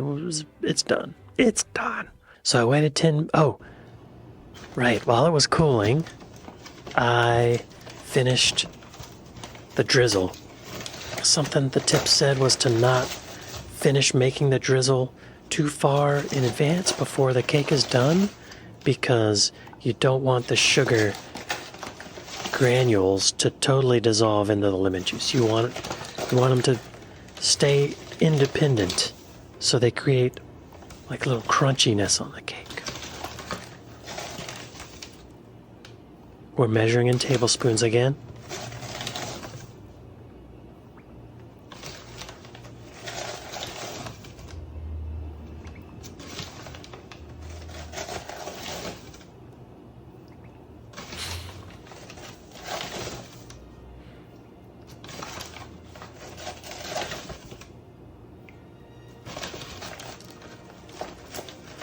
You're enjoying this. We're having a good time.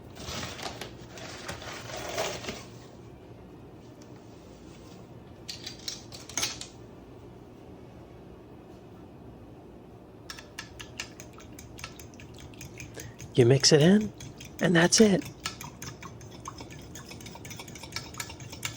Simple as that. Yo, that's good stuff too. It tastes so good. Oh yeah, y'all. This is where I defied Mary's directions. How dare you? I didn't like the way it looked on the top. So I took the chance of flipping it over. I could have totally ruined it. Maybe I did.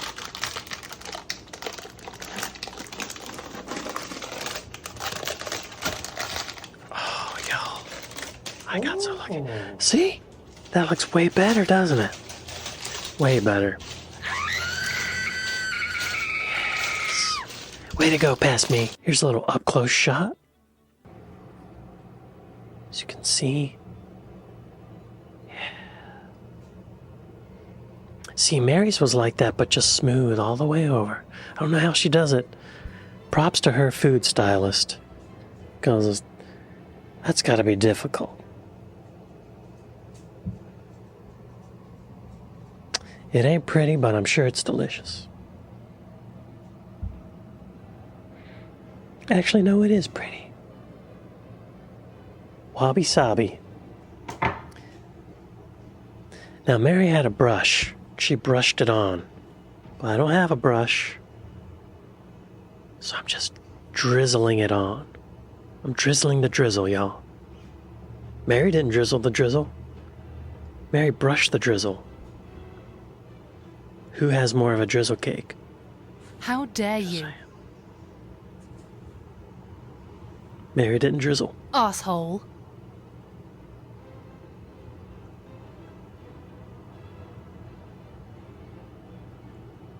Y'all, I've had one meal today and it was just cottage cheese with cherries and cinnamon and a little salt.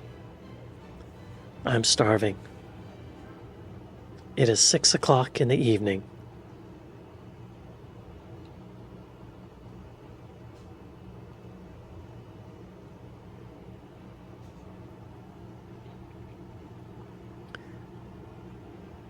Probably gonna make myself sick by eating this sugary thing with nothing else in my stomach.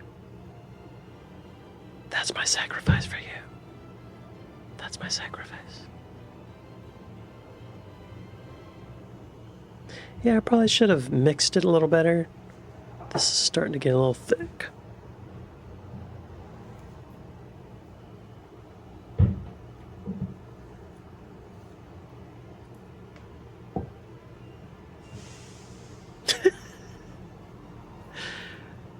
Look at the monkey go, y'all.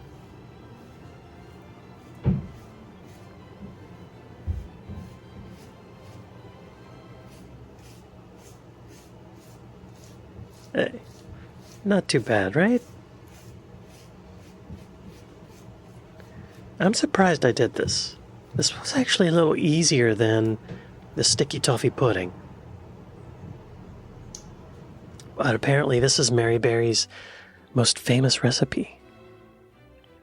I'm excited to try it. Oh yeah. Here's a close-up shot with the drizzle. Look at that, y'all. I'm about to eat some of that. I'm about to eat a big hunk of it.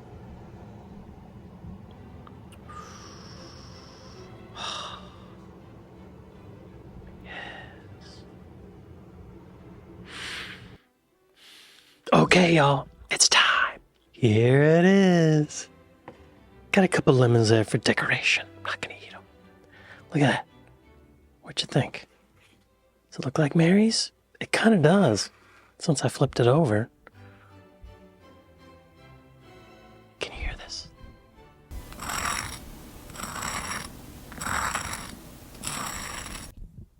Solidified drizzle. Oh.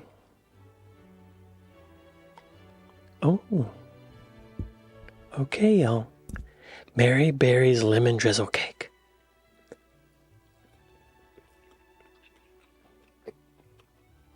Mmm.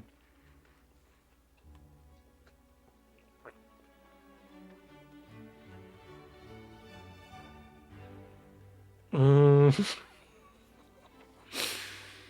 Oh my God. That is delicious. The drizzle makes it. It's like crunchy, but the inside is really light.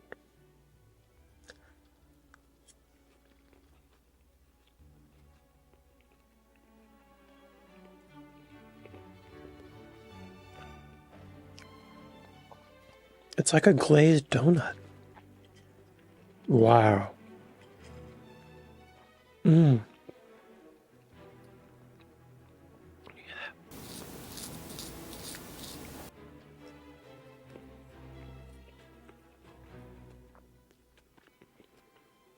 Mmm.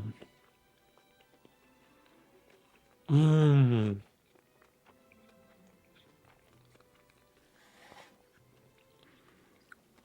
Brilliant. Like, the ratio of sugar to lemon is perfect because that lemon juice soaked down into the cake and it's moist.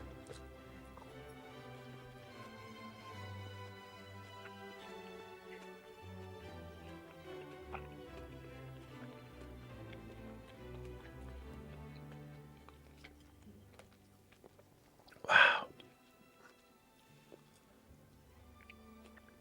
Mmm. Mmm.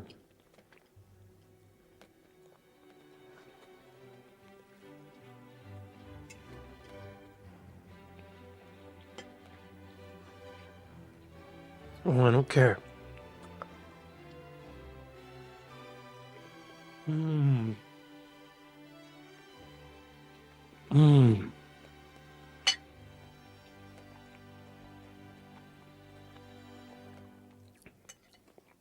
Wow.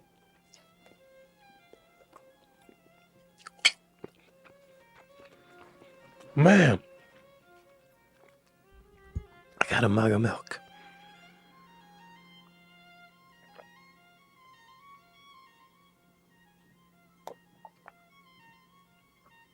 Gosh. That might be better than the sticky toffee pudding. Wow. Maybe I might just be sick of the sticky toffee pudding because I've been eating it every day. Man, that's good. Wow. I'm going to have another. I'll try to remember to put a link in the description for a video of her making it. Or maybe the recipe or something. I don't know. It's so easy though, y'all. If I can make it, you can make it. Look at that thing. That was delicious. I just ate the bottom right corner, and I'm gonna eat the top right corner next. Today, we're making Victoria sandwich. So I've been diving into some Mary Berry recipes, and one that was suggested is Victoria sandwich. I thought, I'm baking cakes. I don't want to make a sandwich. Turns out, it's a cake that Queen Victoria would eat with tea, but they would cut it into little rectangular sandwiches, like a cucumber sandwich or something. But it's cake. But it is a sandwich, I guess, technically. Right? It's... You see what I mean? Mm-hmm. A little British humor. Queen Victoria was, you could say a little rotund, because she ate a lot of sandwiches. I think it's really funny that she probably would say, bring me a sandwich. And, like, it was cake. You know? I like that about her. Anyway, y'all, let's watch me make Victoria sandwich. What do we got here? There's a bowl. Oh, I'm cracking eggs in. So, you know, I was gonna cream the butter first, like where you mix the butter and the sugar together. Oh, hang on, y'all. Hang on. Is that better? Is that better? You can see my eggs. So, I was gonna cream the butter and sugar, but Mary says just put it all in a bowl and start with the eggs. So that's what I did. What's up? I started with the eggs.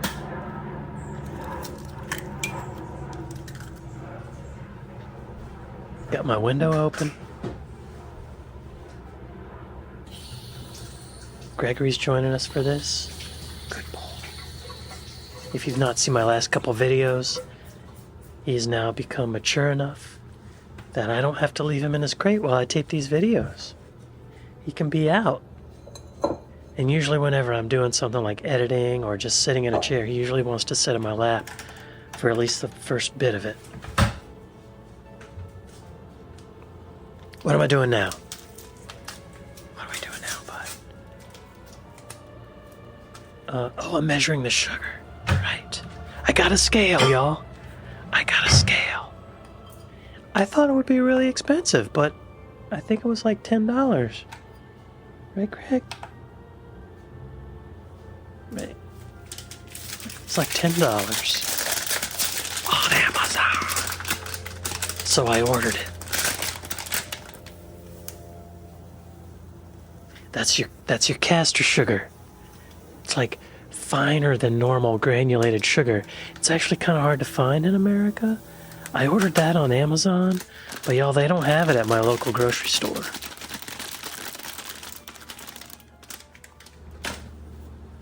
What is it? Do you want to get down? Is that what you're telling me? Yeah.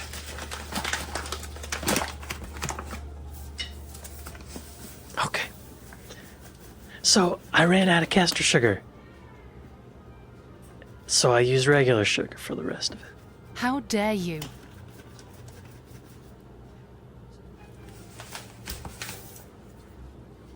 Y'all, is this screen better?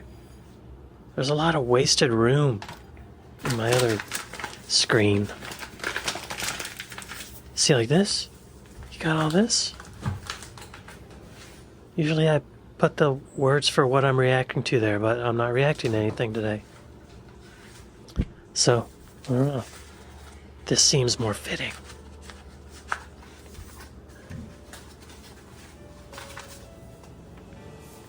Gregory is exploring the space.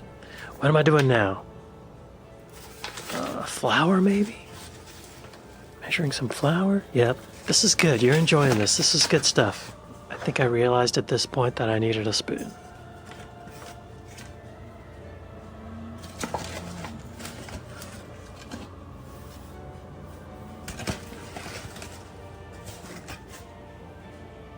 $2.25 grams.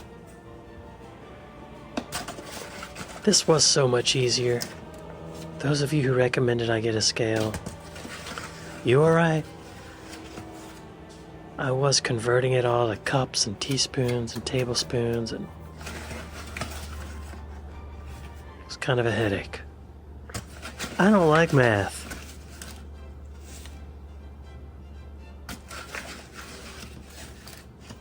This is good stuff. You're liking this.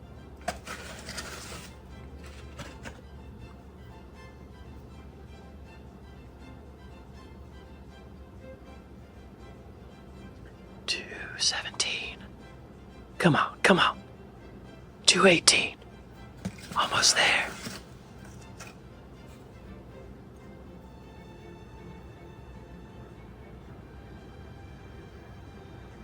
$2.22. $2.24. One more gram, y'all. I can't see it now. Okay, I think it just... There it is. Perfect. Oh, I didn't see that it switched back. Oh no, we're a gram short. Damn, y'all. I'd be a horrible cocaine dealer. What's this? Oh, baking powder. Got a little teaspoon of baking powder.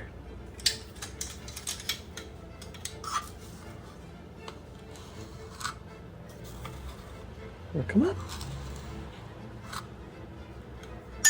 Come on. Gregory's back. All right. Y'all, that was me measuring baking powder. Riveting content. I just weighed some butter. I don't know if you call that moment, but I weighed the butter. It's actually, we're a gram short of the butter too. It was only 224 grams. So, I don't know, man. What are you going for? Oh, y'all, I got a mug of milk over here. Gregory's going for the milk. Oh no. Oh no. He's just checking it out. He's not really going for it. He's just sniffing. Oh, I missed it. I wasn't watching. I guess I got everything in the bowl. Y'all, you're seeing the beginning of my workout today. I don't have a hand mixer.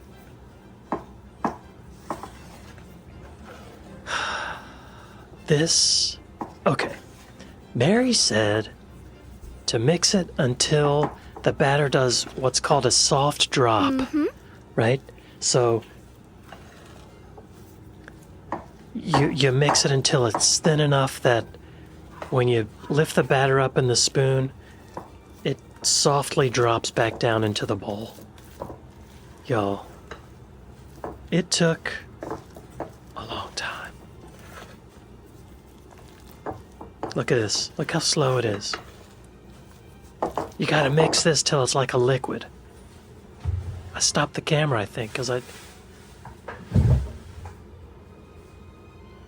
don't know what I'm doing now. What am I doing?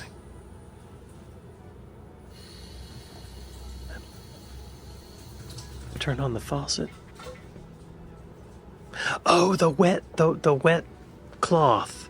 Right. So to keep the bowl from moving around, you put a wet cloth under it, right?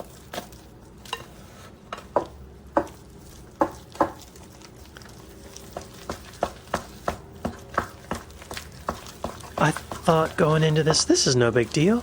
This will be mixed up in no time. Look, it's already combined. This is nothing. Yo.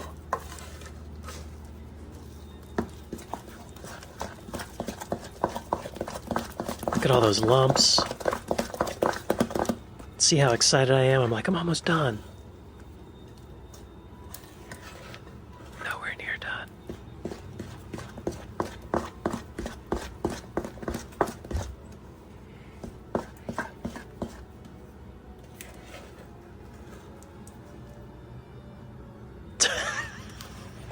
That's me checking for the soft drop. Nowhere near a soft drop past me. You dumb monkey. Yeah. How much longer in this video? Okay, it's almost done. Oh, I got a vertical video, I guess. Oh.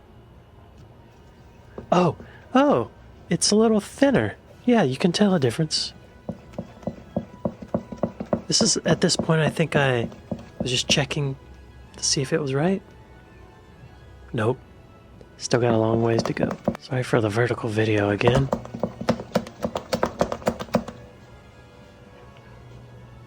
Oh. Hey! I don't know if I considered that a soft drop. Oh, I guess that was it, y'all. I considered that thin enough. We'll see. We'll see. Oh, yeah. Also, Mary Berry used 2 cake tins, round ones. I ain't got that. I got a glass casserole dish. Asshole. So I lined it with parchment paper, which was a mistake. And I thought I'll slice it in 2 when it's done.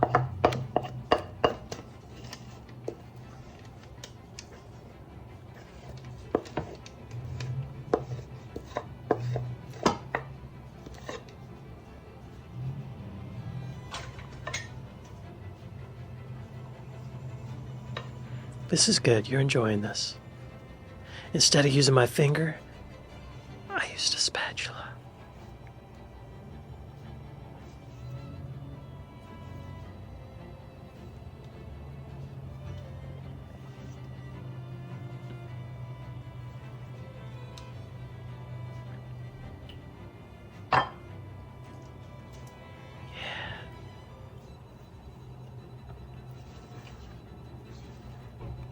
Nice. Get it all.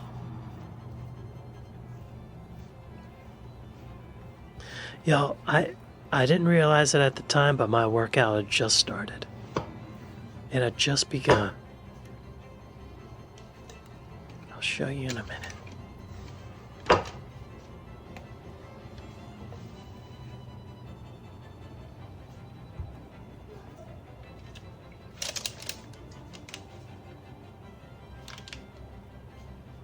This part's fun.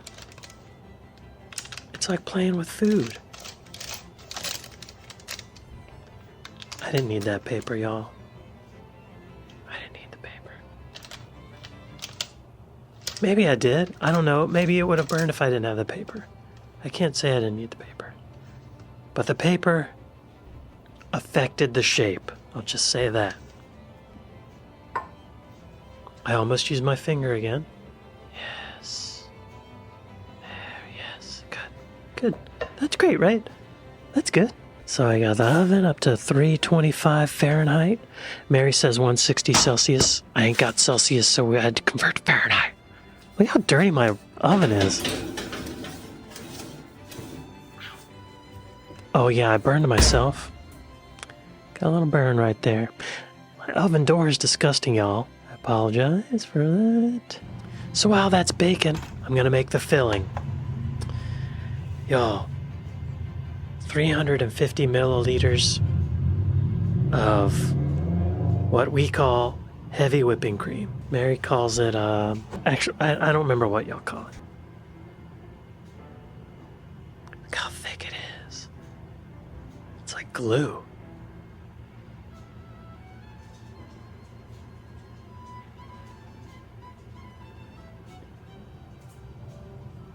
I was worried I wasn't going to have enough, but I definitely did.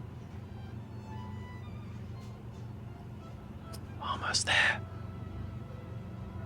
10 more milliliters.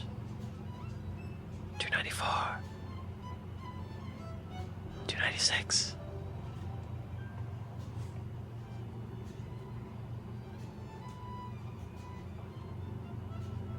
7, 8. 299. 301. Worst cocaine dealer ever. So y'all, here's where my second workout of the day began. I've never whipped cream before. I thought it would take a couple minutes of this. And I was wrong. I was wrong.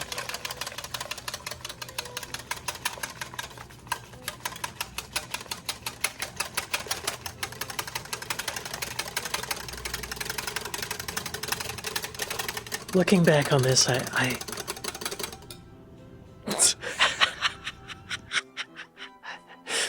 man, I was already exhausted. Here it's a little thicker, so I thought I'd turn the camera on. It's a little thicker, right? A little bit. We're getting there. We're getting there. Even thicker. Look at that. It's getting there. A little thicker. I don't know what time that was at, but oh god. I was already sore from the batter. Y'all, that batter's thick. I gotta say, the batter was more difficult than the whipping cream. Look at this. I could probably have stopped there, really.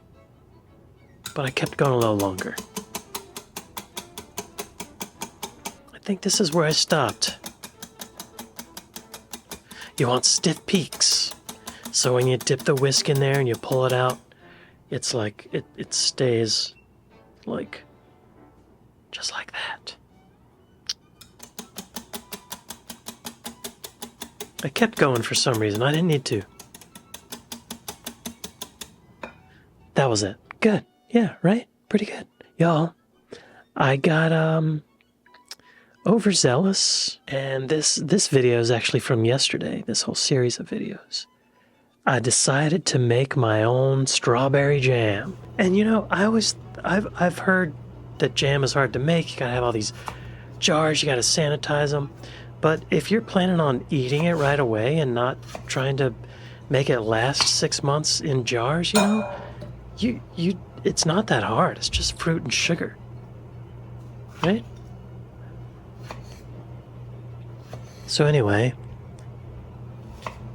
I chopped up a pound of strawberries.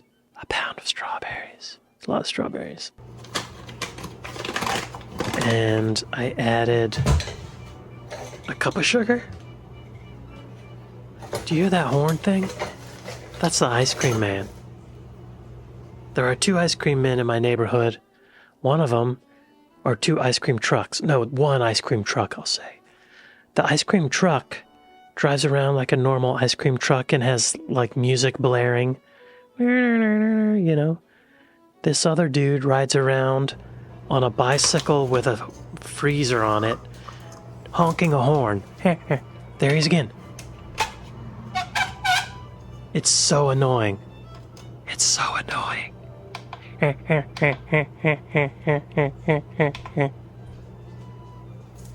All day. I looked at some recipes for jam, and a lot of them said 1 pound of strawberries, 1 cup of sugar.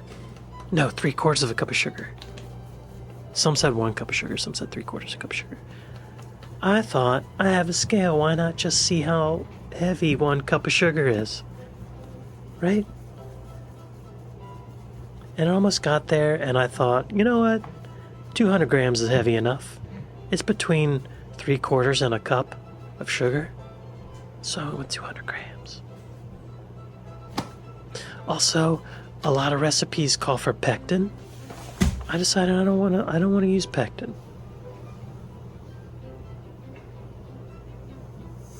I don't want to buy a thing of pectin for this one recipe and then have it sitting in my pantry forever, you know? So then one of the recipes said to mix the strawberries and sugar up together and let it sit on your counter for an hour. And they will not masticate. There's some other word like masticate. Not masturbate, but masticate. You 4th grader. I don't remember what the word is, and I'm not going to look it up. Anyway, mix up those berries and that sugar. This next video is vertical. Forgive me. Oh yeah, that's after they sat there for an hour. Look at that. Oh, that's good stuff, y'all. My mom used to make strawberry shortcake when I was a kid, and there'd be a bowl of this in the fridge. And you just get a little strawberry shortcake cake thing, put some of this on it, some whipped cream. Excellent dessert. So then I think I'm putting them in this saucepan thing. Yep, that's what I'm doing.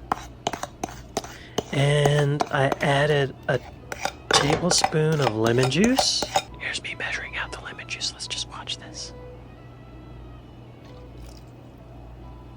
Perfect. Then we got the heat going. Stir, stir, stir. Yeah, you gotta keep stirring it apparently or else it'll burn. Oh yeah, something I learned is that at first it'll get really foamy. But you gotta power through it. Keep cooking it. Because that's all the water in the strawberries, I guess, cooking off. And here it is when it starts to look jammy. See how thick it is? That's basically jam at that point. I could have stopped. That's jam, y'all. We made jam. Oh yeah, and you check the jam by putting a plate in the freezer and then putting a little bit of jam on there, and if you put your finger through it and it doesn't run back together, it's thick enough. So it was thick enough, y'all. We made jam. I usually get this strawberry jam. I save the jars, and I had a strawberry jam jar. So I thought, perfect. So I put some boiling water in there first to get the glass warm. Otherwise, it might break or shatter. I don't want that to happen, y'all. And then here's, I think I'm checking the temperature for some reason. Fine. Great video, right? Awesome video. So I poured the water out, and then I poured the jam in the glass jar, or tried to.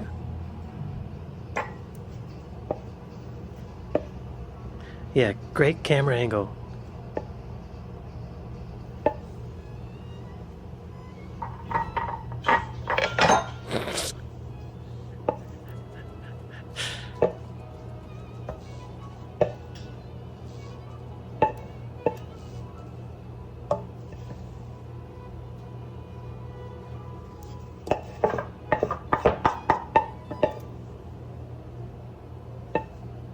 Thrilling content. Oh, I guess I just wanted to show the jam. I love this color. That's real jam, y'all. That's the real deal. Tastes good too. Tastes really good.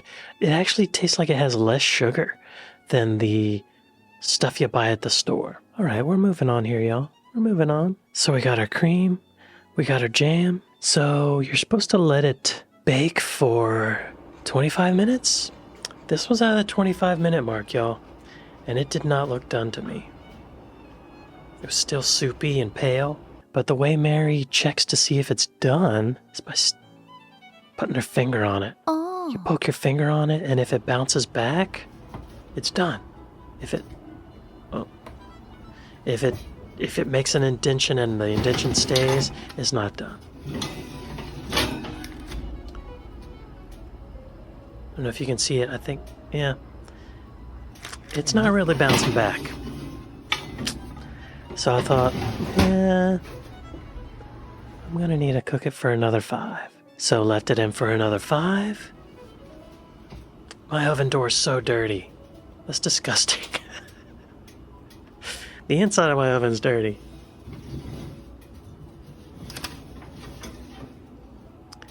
Checked it again. See, I don't know. Yeah. I didn't think it was done enough. No, it's not bouncing back. It's not bouncing back, he said. See? Yeah. So I left it in for another 3 minutes. Because, y'all, if I burn this cake, I'm going to be so upset. Sandwich, excuse me. So this is after 3 minutes.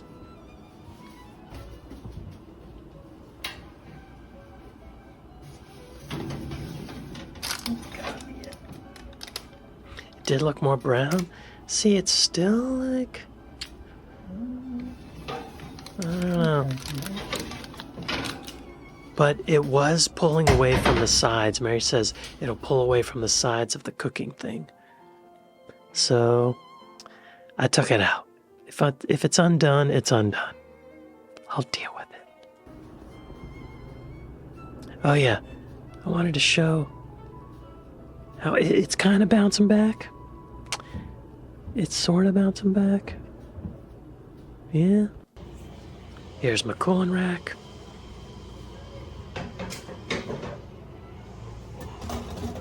There it is, y'all.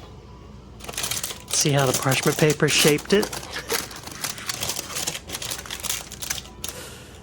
I love it. I think it looks great. So then I let it cool for 10 minutes and I attempted to pop it out of the casserole dish.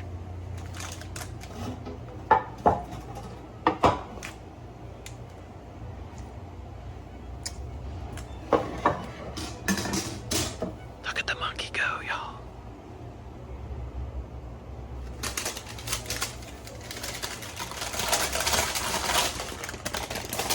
Yeah. Look at it. I like it. I think it looks rustic. Wabi sabi. What is this? Oh. Push the button by mistake, looks like. Here's a close-up so you can see the texture. Yeah. It was spongy, I gotta say. It's spongy. So I think this is a step that Mary didn't take because she had 2 perfectly circular cakes. I thought, I'm gonna cut it in half and stack one on top of the other. So I measured it. It's exactly 12 inches wide. So I'll cut it at the 6-inch mark. Made a little mark.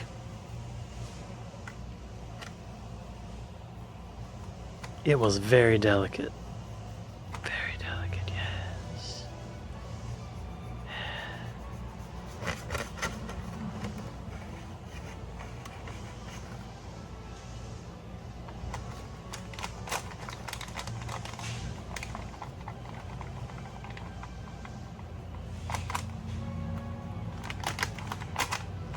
Yes. Yeah. The fact that those crumbs came out of it on the knife concerned me. So y'all, this is a mistake.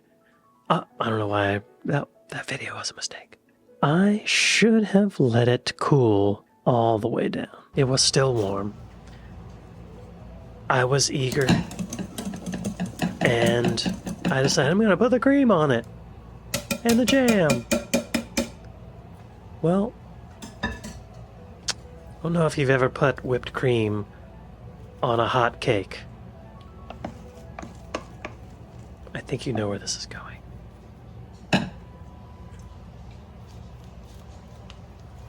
That's so much cream.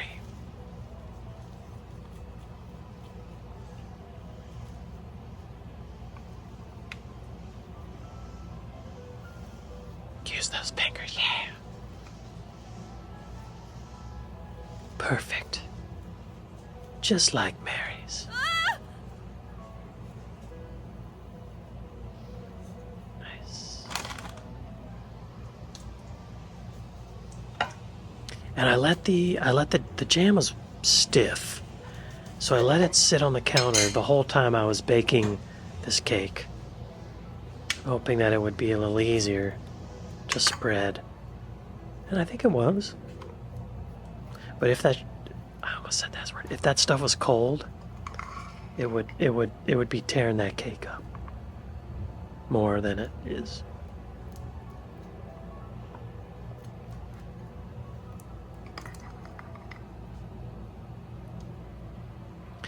See, you can already see the cream melting. Y'all, okay. The cream is melted. As soon as I did this, well, when I get all the jam spread, I flop it over on top of the other one. And as soon as I did that, I took this thing and I put it in the refrigerator because I realized this is a hot cake and it's gonna melt that cream. I should have waited. I should have waited.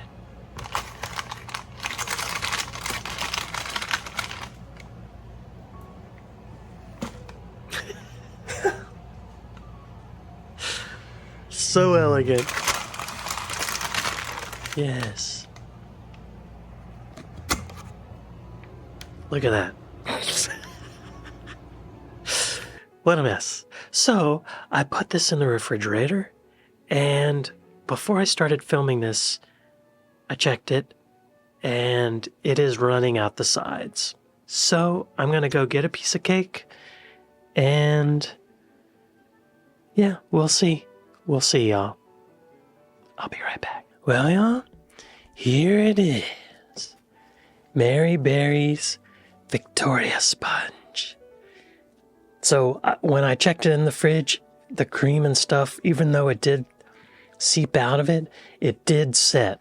So putting it in the fridge was a good idea. I don't know what made me think of that, but it worked. Look at that. Y'all, I made this crap. I made this crap. Let's try it.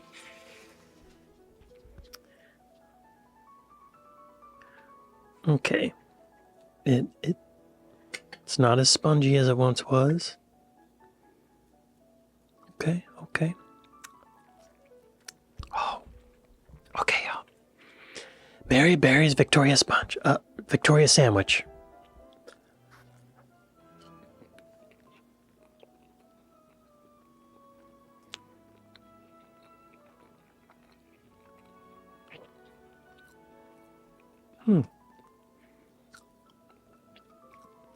Okay.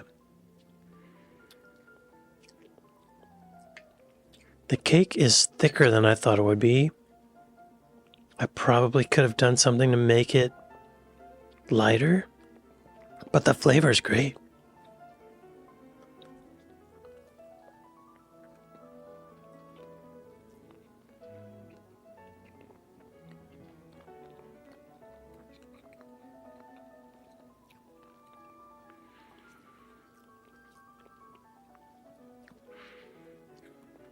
That's good. That's very good. I'm realizing now, I went to a wedding in March, and the wedding cake was a Victoria sandwich, I think. But it was raspberry instead of strawberry. I think the raspberry maybe complements the cake a little better. Like it's a little brighter flavor. But this is wonderful.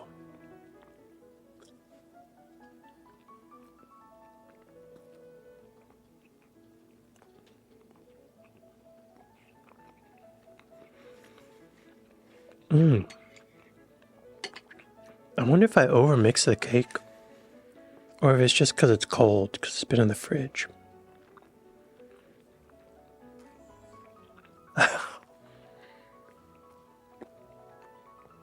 Gregory's eyeing this.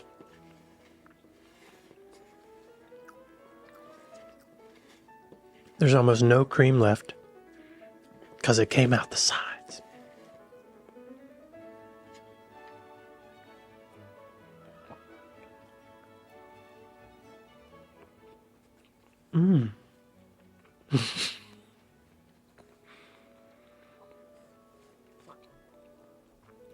Gregory's on my thigh.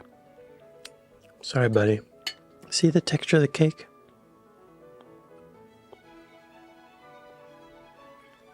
I thought it was going to be like, I guess like angel food cake.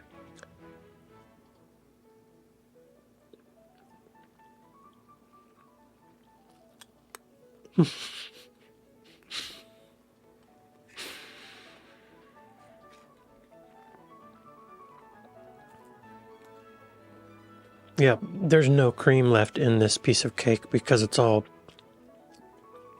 came out the sides. It's all jam. But I think sometimes it is just jam, right?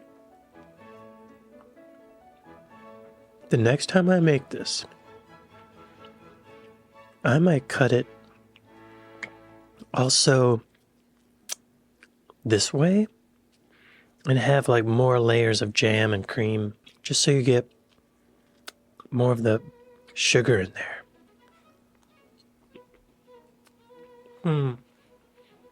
The cake has kind of a vanilla flavor to it, but I didn't put any vanilla in it. What's up with that? Yo, let your cake cool before you put cream on it. Or frosting, I guess, right? Sorry, Greg. Greg is pawing my feet. Oh, he's probably getting crumbs. Okay, he's enjoying himself. He's eating crumbs.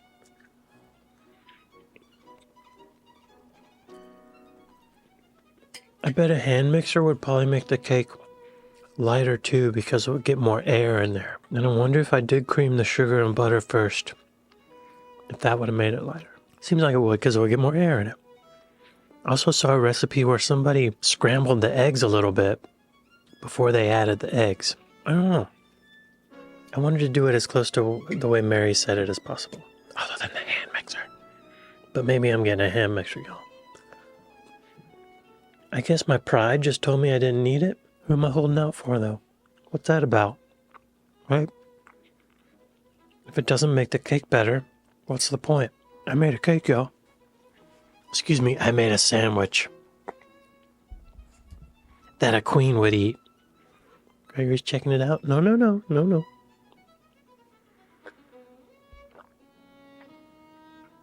Today, I'm making Millionaire shortbread. Let's watch some videos of me making it. What am I doing here? I'm measuring something. I got the scale out. I got a glass of flour. We're doing the flour. Was it 300 grams of flour? Or 100 grams of flour? There's flour in this, y'all. I think it's mostly flour. It's shortbread.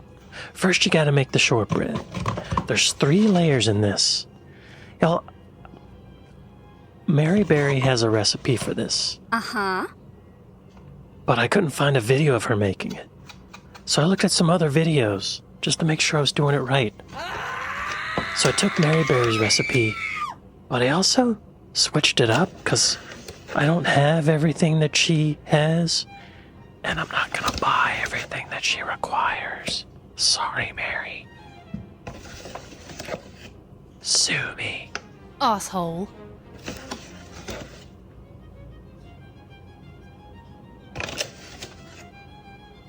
We're getting close to 300 grams here. I think it's 300 grams.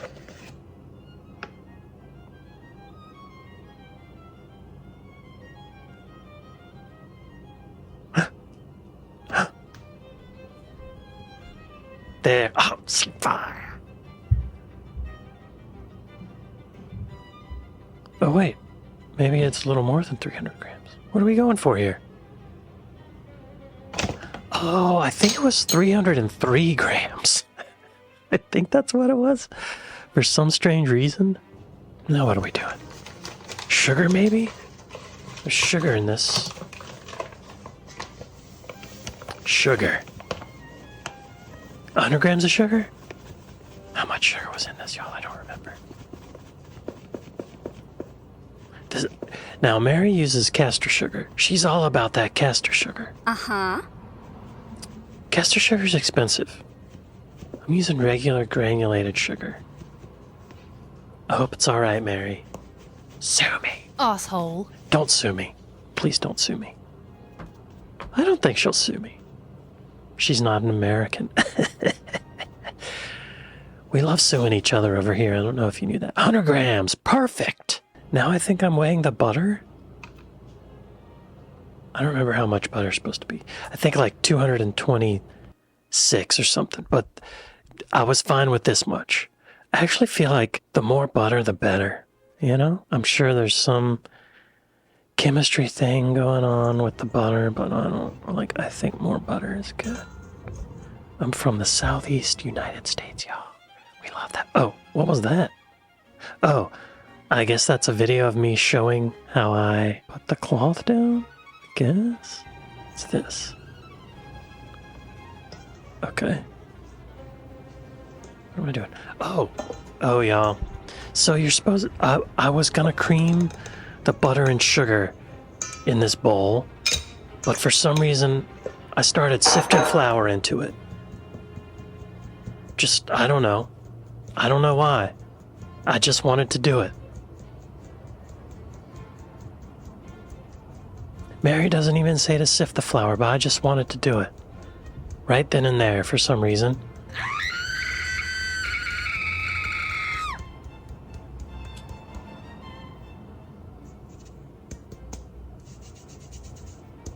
What am I doing? At some point I realize I messed up. Let's see if we can tell.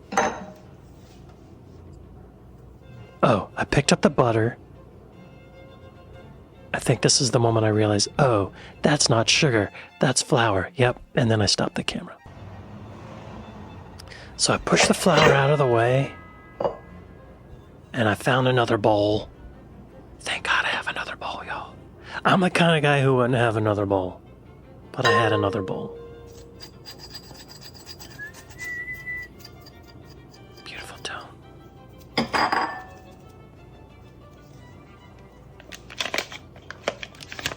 I saw in one video, I think maybe Cupcake Gemma, she made Millionaire Shortbread, and I watched her video, and I think it was her, it may not have been her, but she said, or someone said, that they want to cream the butter and sugar together, but not as much as you normally would, because you want the shortbread to be kind of stiff. You don't want that much air in it. You don't want it to be all poofy, like you would a normal cake. So, if this was a normal cake, I would have gone for longer.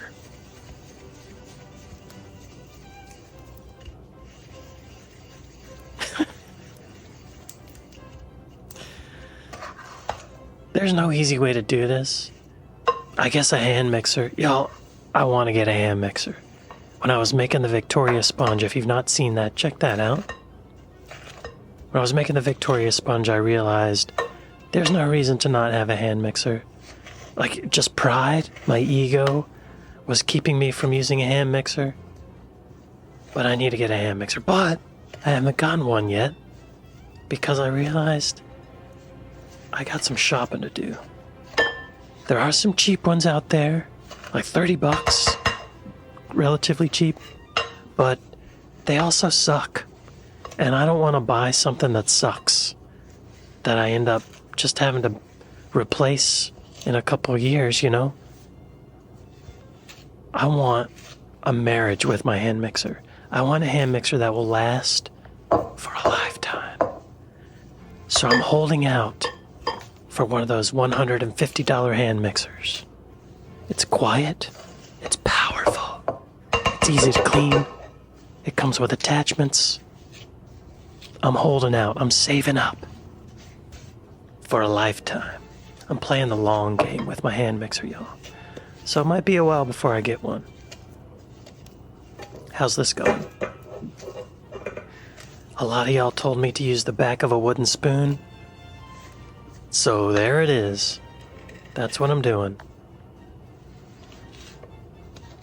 This is one of those things that is so weird in baking that I found it seems like it's not doing anything for a long time, and then suddenly it all comes together and it's done. You know? It's weird.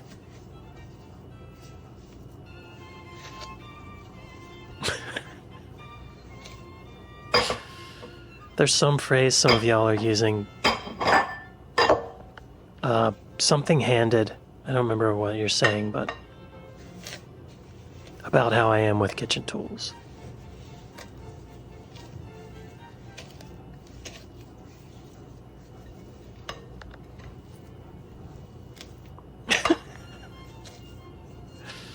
Hey, I think this is going well. Get it all packed in there. See? Now suddenly, it looks like frosting, right? It looks creamy.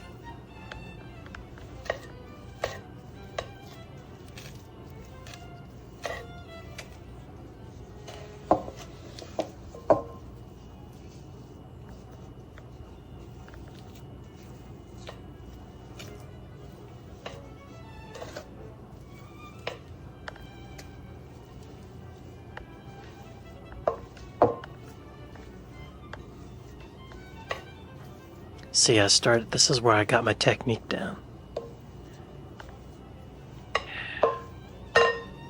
Oh, and then I stopped. I didn't want to overcream. Oh, no, I think I was just resting my hand. Y'all, my hands, oh God, this mixing. I see why Mary uses a hand mixer. She's 90 years old. She's not gonna cream this stuff by herself with her little old hands. Have you seen her hands in her videos?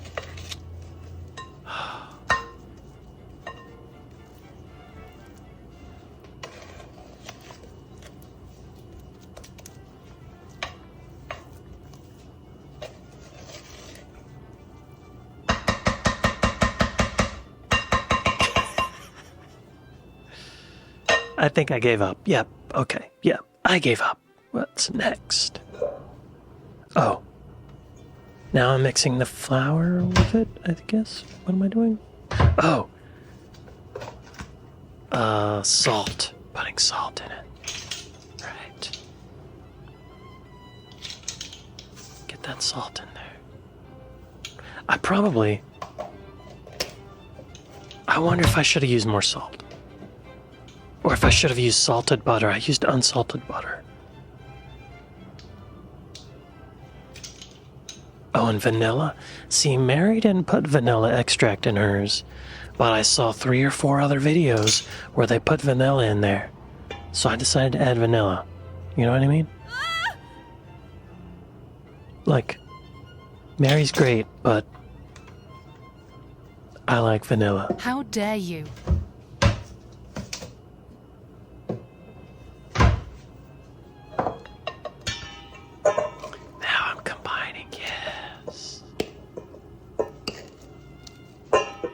You know, come to think of it, it probably would have worked out better if I creamed the butter and sugar in that bowl like I originally intended and then sifted the flour into it, because there would be less butter and sugar left on that glass bowl. It would all be in there, in the recipe.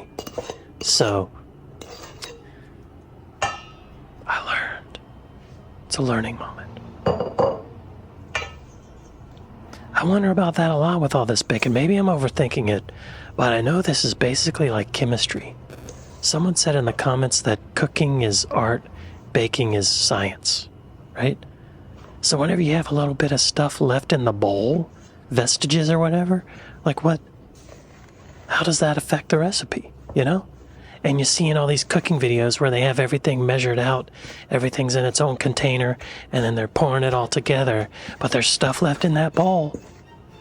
How does that affect it? Right. Mary would have used a hand mixer for this too. Uh-huh. That's another thing. When you use a hand mixer, the flour starts puffing out. There's a cloud of flour around. That's flour not getting into the recipe. How does that affect it? Right? Am I overthinking this? I don't think I am.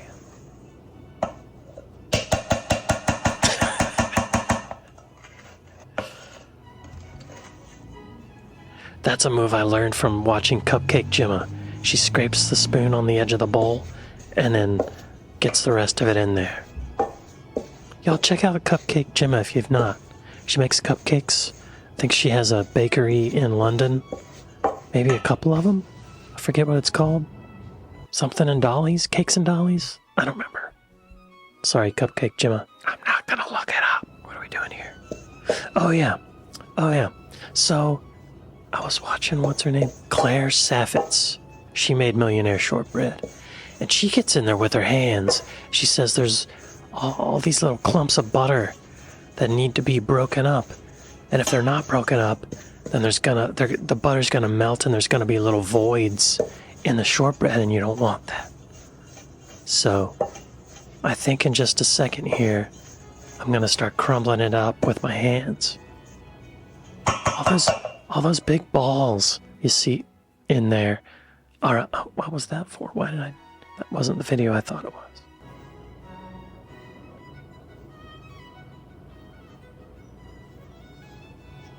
Like when you watch a video, they don't get this obsessive about cleaning off the utensils, you know? They just like, there you go, and that's it, and then you know. But what happens to all that stuff? Those little bits. Okay, now I get in there. Y'all, this part was fun.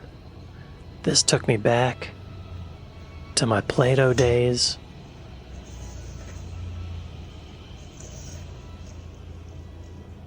See, that's a big clump of butter. You gotta break it up.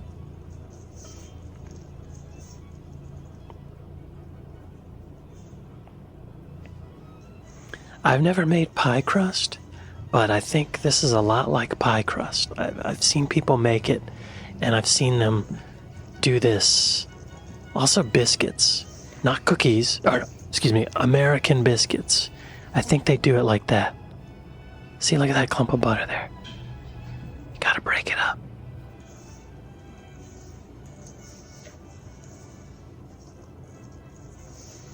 This was probably the most fun part of the whole thing. Break it all up. I don't wear jewelry, but I see some of these women on these cooking shows and they don't take their rings off. Is that okay? I guess it's alright. If they wash their hands, they're washing their rings, right? I guess. Just seems kind of strange. The fact that I have my watch on made me think of that. But my watch isn't in the battery, y'all. Or dough, excuse me. I don't know.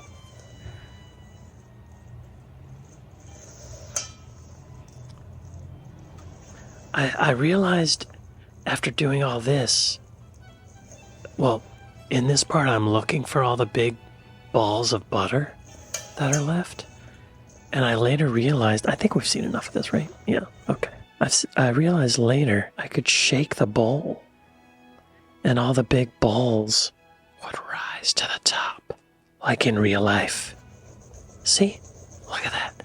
If you shake it, all the tiny crumbs go to the bottom, the big balls float to the top. It's a metaphor for capitalism. And then you break up the big ball. You bust their balls. You bust them up. Get them back down there. Antitrust laws. Yeah. What am I doing here? What's next? What's next here? Oh, I'm greasing the pan. Y'all, I got a cake pan. I got a non-stick tin. It was not that expensive. It's actually pretty nice.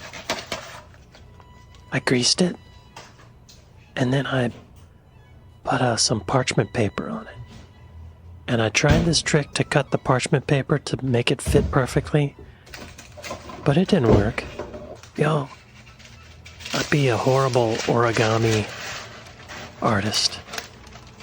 Horrible. So I saw in some videos that the parchment paper isn't to keep the shortbread from sticking. It's really just to make it easy to lift it out of the pan, because it's not going to stick. But you do want the edges to be clean so that the paper doesn't like shape the thing, like I've noticed in some other videos I've done where it leaves like a dent in the cake or something. So I saw this video by, who was it? Emma? Cooking with Emma? Something like that. And she folds the paper a couple times and then cuts a quarter out of it. And y'all, it didn't work. I didn't do it right. This is supposed to make those cuts in the corners perfect where you just... It didn't work for me. Here, so I've cut the paper. There it is. See how it's like... So then I can just lift it up. So now we're putting the dough in the pan. This part was pretty fun too, y'all.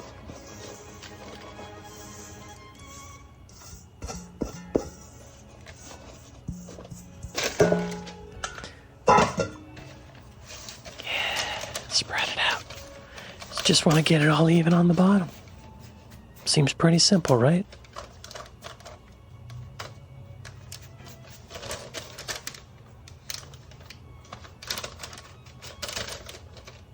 It looks easier than it was, honestly, because there were some bumps.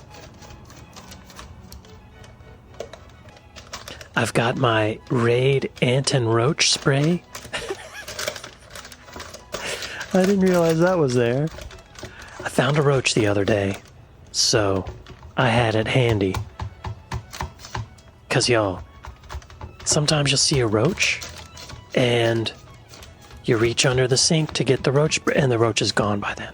The roach has escaped. So I kept it out on the counter, because the night before, I found a roach. But don't worry, I don't think I sprayed any Raid in the shortbread. I don't think I did. If a roach crawled across the shortbread, I may have sprayed some in there, but I don't remember that happening. Okay, I'll get the idea, right? Oh, and then I tried using a pint glass to like make it flat, but that just left circles in it and it started sticking and coming out. So I abandoned that idea.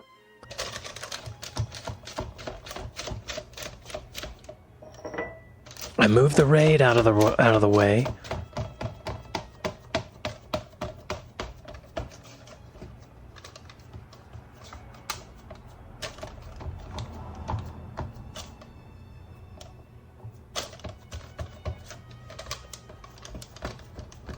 All right. You'll get the idea, right? I don't need to play that whole video. Oh, right. Then you gotta poke holes in it, y'all. This is a lot like making a pie crust. I've not made a pie crust, but I have baked a pie crust, like a pre-made pie crust.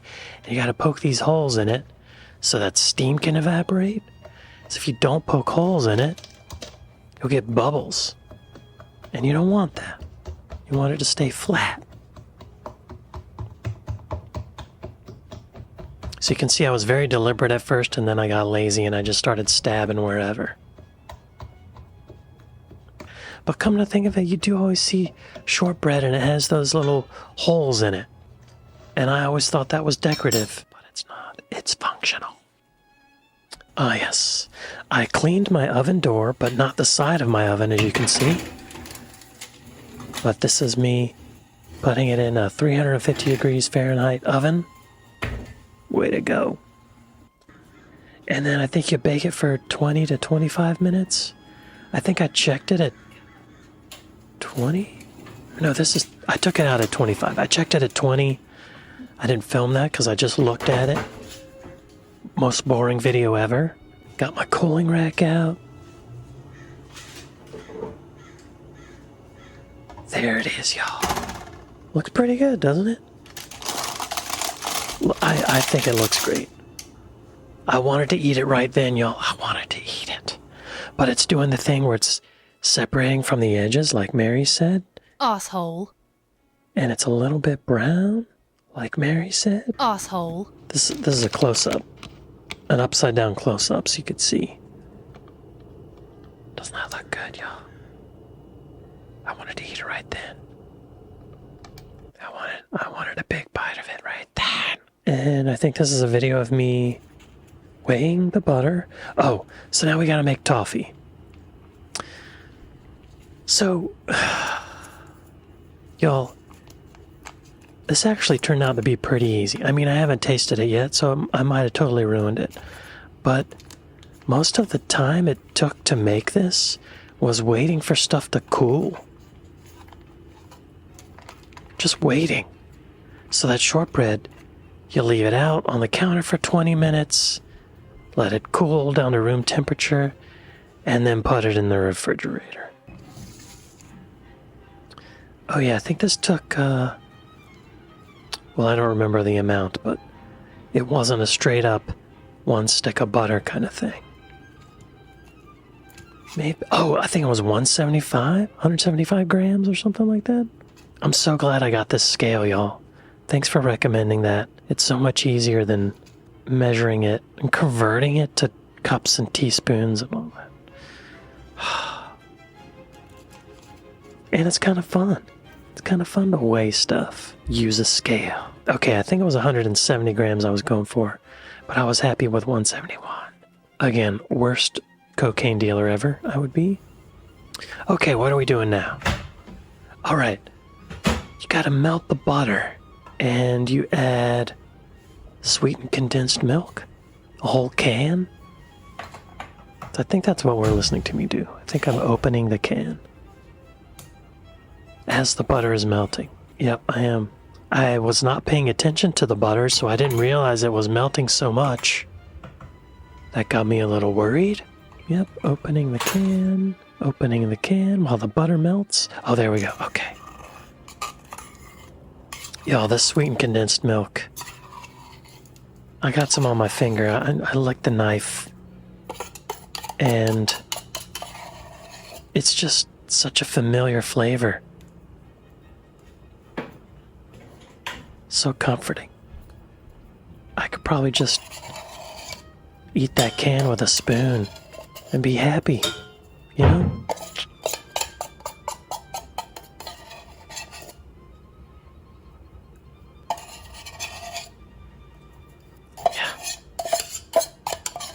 Okay, that's enough of that. I didn't think this video was going to go so long. It is Wednesday, July 15th. It's 12:02 my time. The England-Argentina game just started. What am I doing here? Oh yeah, and some muscovado sugar that I have left over from making sticky toffee pudding. In Mary's recipe, she used golden syrup. Well, y'all, I don't have any golden syrup left, but I got a whole thing of black treacle. How dare you? So I thought I'll just use black treacle instead of golden syrup. Similar thing, just darker.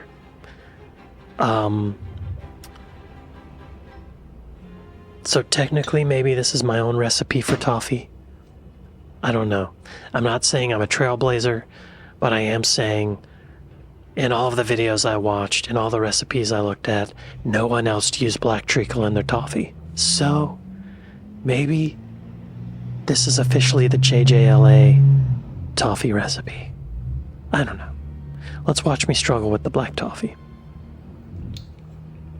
Or black treacle, sorry.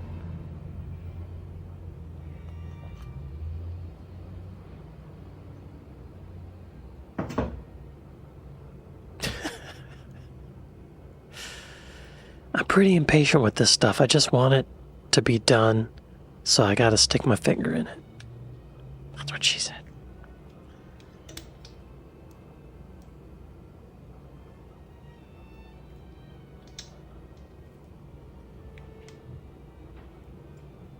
Watch the monkey go, y'all.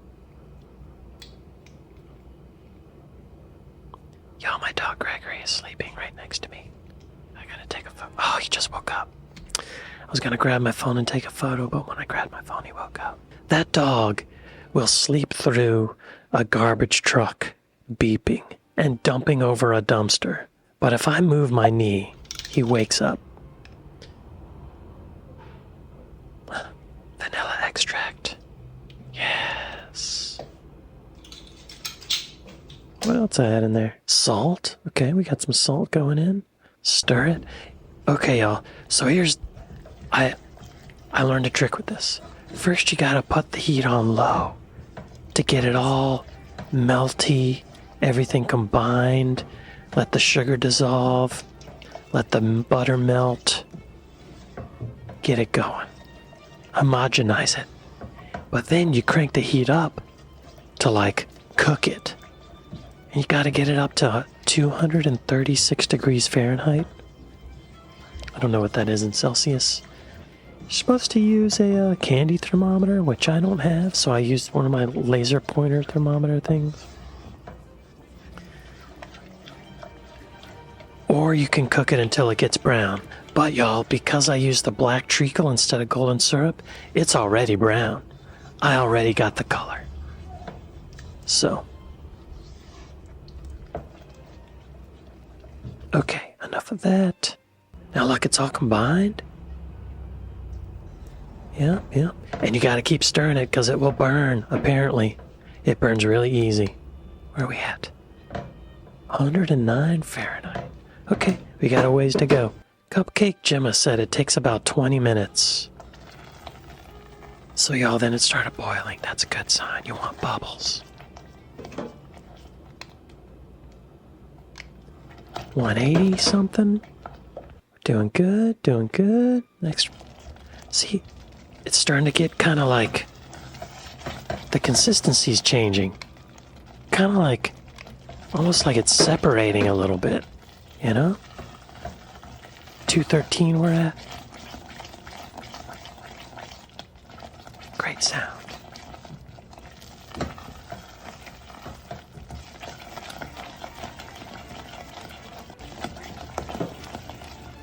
Now it's really baking. We're at 220. On the surface, so you know down inside there, it's probably close. See, when it started doing this, see how it looks different? That started making me think I was probably burning it. Here's where I think I stopped it. See how it looks different? See how it's like coming off the side like that? Yeah, so I took it off the heat. Did I put it back on the heat? I think I did put it back on. I got it to 230.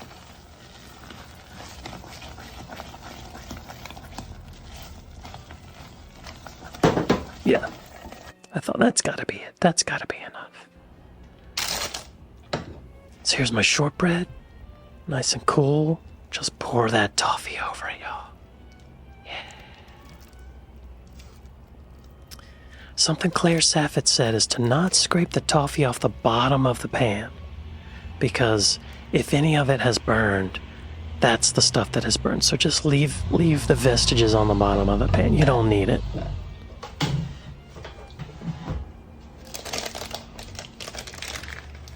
I got an offset spatula, y'all. Look at that. After doing this, I think I needed it to be even more offset. Or I needed to be smaller, because, like, to get my hand in the pan. See right there? I burned my hand. I burned my frickin' hand on the side of the pan. Or no. Not on the side of the pan. On the toffee. Like, burned my finger right here. But it's hard to get my hand in there to like, spread it out all the way.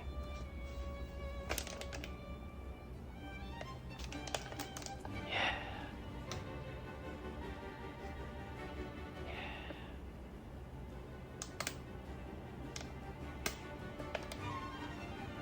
Try to get it nice and even. Oh, I'm eating it. Y'all.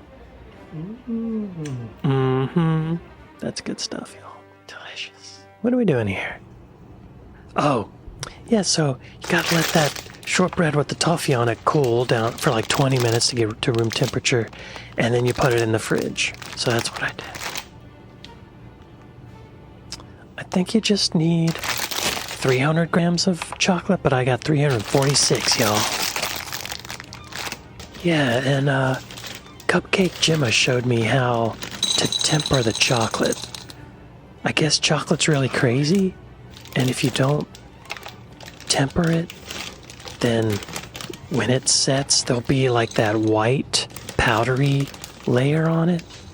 We don't need to watch me measure chocolate, do we? You take 2/3 of the chocolate you're going to use, and you melt that, and then, over a double boiler, so you put water in a pot, and then you put a metal bowl over that.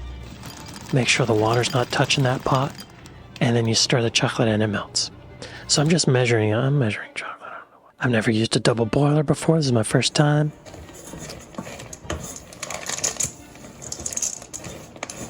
But I guess this is because you want the chocolate to warm up, but you don't want to cook it, right? So I took 2/3 of the chocolate that I had, and I melt that, and then once that's all melted, you put that into another bowl for it to cool, and you add the rest of your chocolate into that, and you stir that up. I don't know why that works. I don't know the chemistry behind it, but I guess that's what you do. And y'all, spoiler alert, it worked. There's no white powdery stuff on top of my bars. They're cooling right now.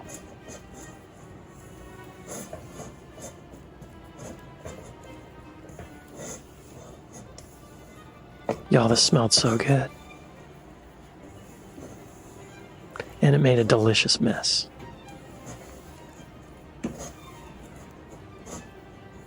Delicious mess. I like that spoon. Oh, and I got JJLA chocolate. I made sure it doesn't have that acid in it that American chocolate has, like Hershey's. We put that vomit acid in it. I don't want vomit in my Millionaire shortbread. Oh, yeah. So I restarted the camera when I got close. Pretty close. A few more lumps in there. Yeah. This is my leftover chocolate. I had in that bowl.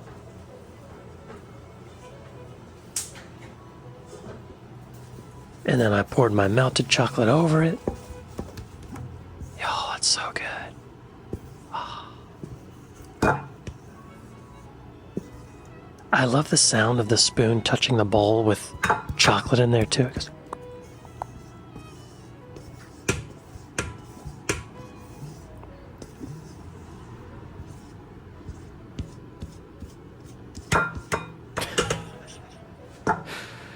This is hard to do, y'all. My arms were aching after this, like shoulder, like you gotta hold the bowl. And it's sticky.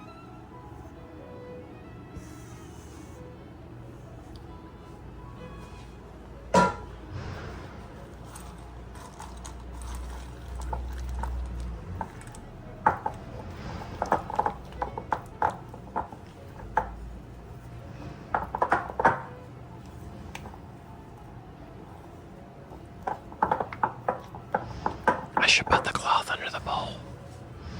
Do I do that eventually? I don't think I do.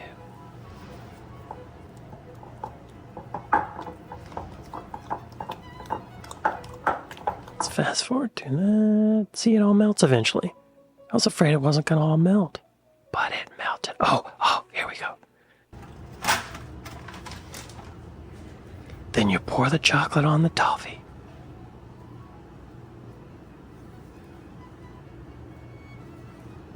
Look at that. Oh.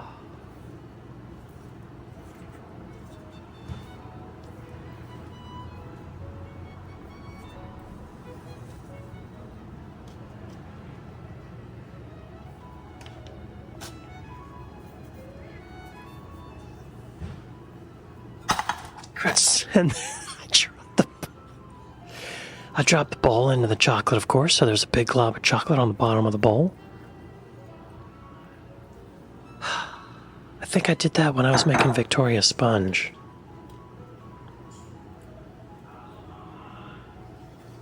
Yes.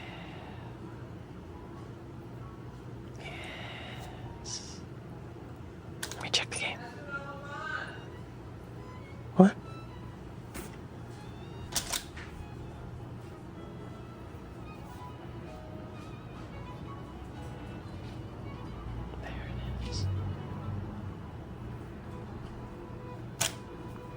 Y'all, I feel like I already know what this is going to taste like because I tasted the toffee, I tasted the chocolate. Yo, I licked it all off my finger. Oh, it was so good. I feel like I already know what this is going to be like. I've had shortbread.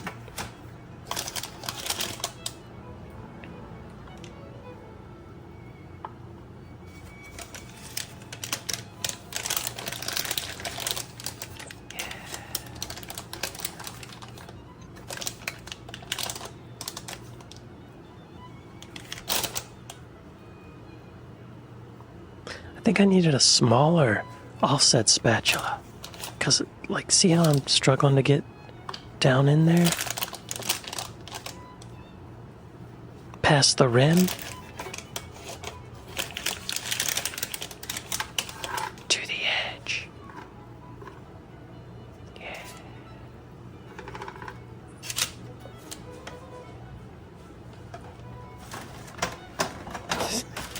There's so much junk on my counter.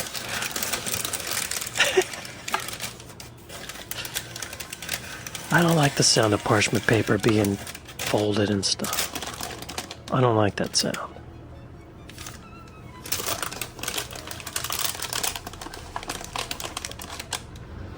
I don't like it.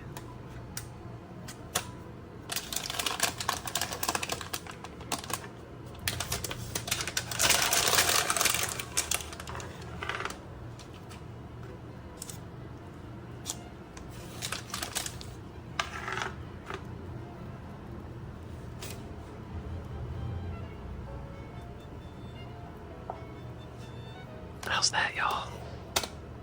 Not bad, huh?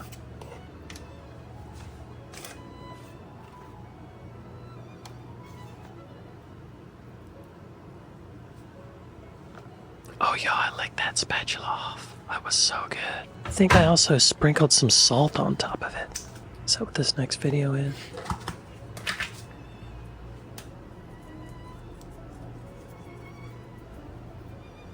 Yeah, sprinkle a little flaky salt on the top. Just a little bit. I kind of wish I sprinkled nuts on it.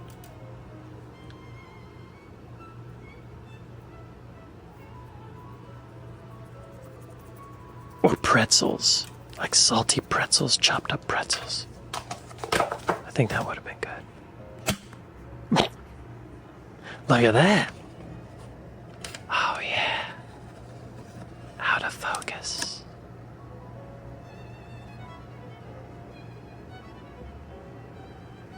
How can this be bad, y'all? Well, I waited 20 minutes to let that get to room temperature, then I put it in the fridge for an hour. And here's what we got. Look, no white powder on top, y'all. That means I tempered it correctly. I'm washing something?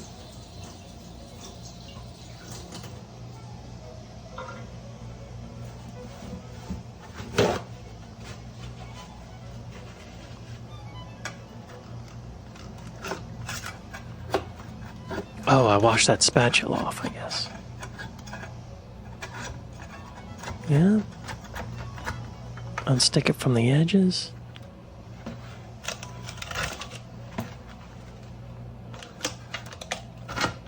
Claire Saffett said to do this, and I think she was right.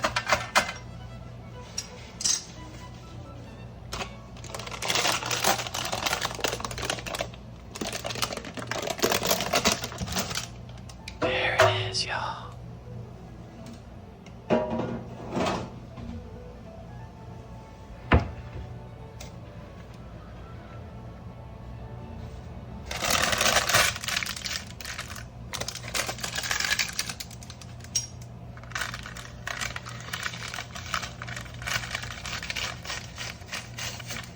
unsticking it from the paper. It wasn't really stuck though.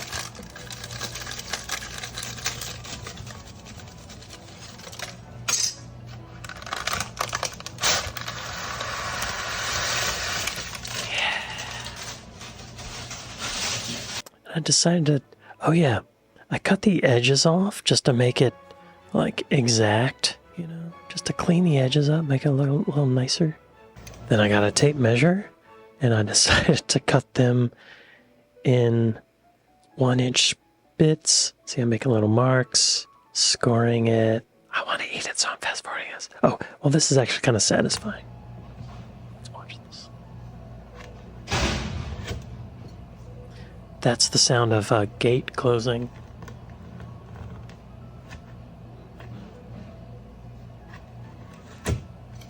Oh, jump.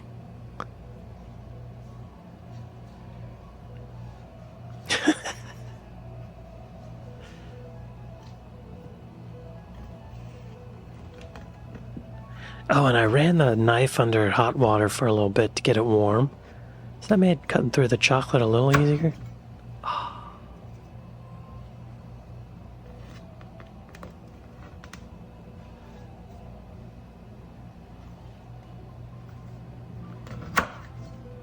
I love that sound.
It looks like a mess.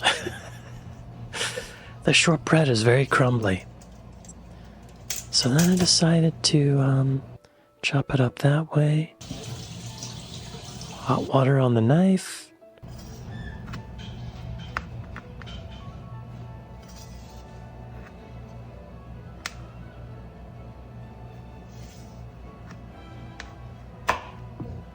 I love that sound.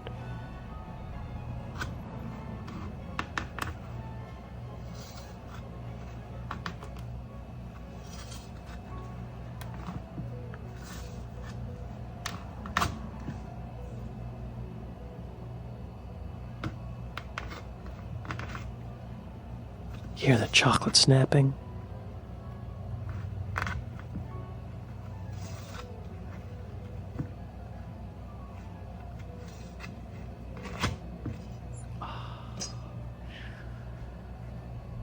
Look at these layers. So yeah, you can tell the toffee is a little darker than it normally would be because I use that black treacle. I think the shortbread should be a little thicker than I had it, but you know, whatever. Y'all, it's time to eat. Here it is. We got 4 pieces here. How's that look? Hang on, hang on. How's that? See that? All right, y'all. Millionaire shortbread.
It's delicious. It tastes like a Twix bar. I think I detect the black treacle, but maybe not. That might be in my head. I taste the black treacle. I kind of wish there was more shortbread. The way it is now with that much toffee and chocolate, this is basically candy. It's a candy bar. And I expected it to be more of like a baked like cookie or biscuit thing. I wish it was a little butterier. I wish the shortbread wasn't as crumbly.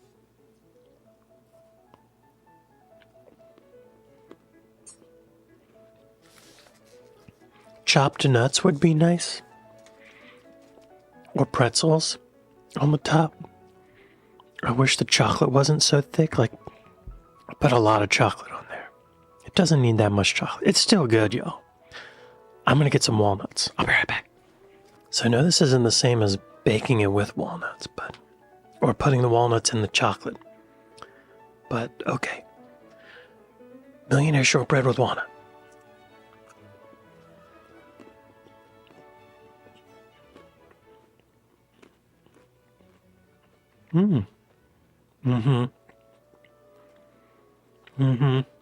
That's nice. The walnut gives it another layer of texture, and it offsets the sweetness a little bit. It's very good. Put walnuts on your millionaire shortbread, y'all.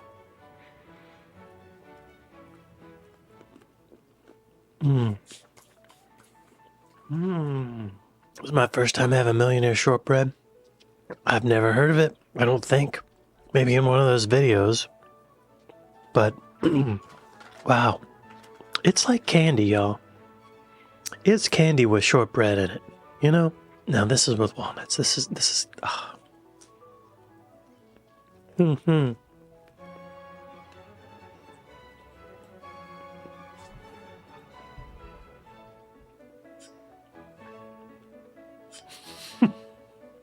Walnuts are the move.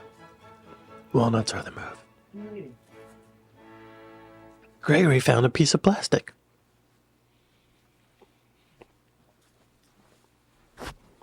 It's Gregory, y'all. Today, I made scones.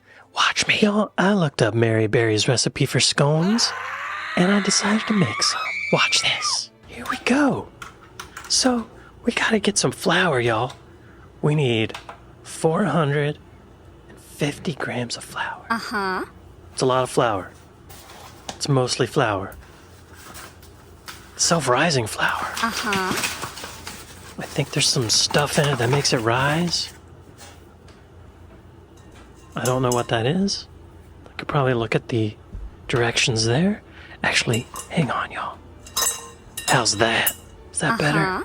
My ugly mug's a little smaller. Let's measure some flour. 450 grams. Y'all, just imagine if this was cocaine. How much would that be worth? That's something I should look up. I'll use incognito mode on Google, so hopefully, you know, the feds aren't coming after me. They probably will anyway. How much money is 450 grams of cocaine worth?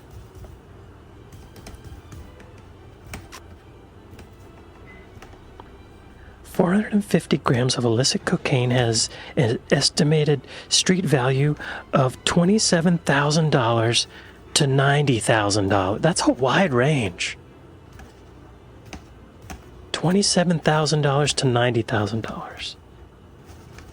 With a common average value of roughly $54,000. Okay. Okay. How much money in British pounds is that? I'm just gonna save y'all. I know you want to look it up. I know you're curious.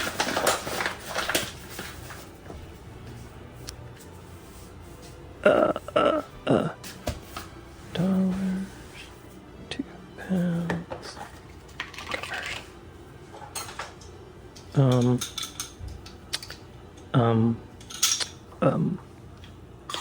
Why is this so difficult?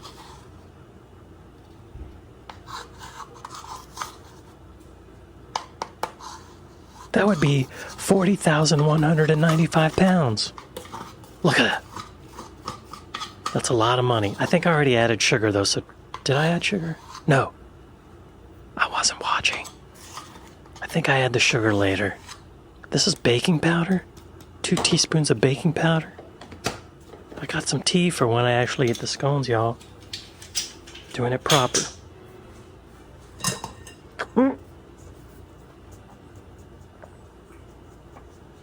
I'm sifting it. I don't think Mary sifted it. Cute Mary. Uh-huh. But I wanted to sift it. Asshole.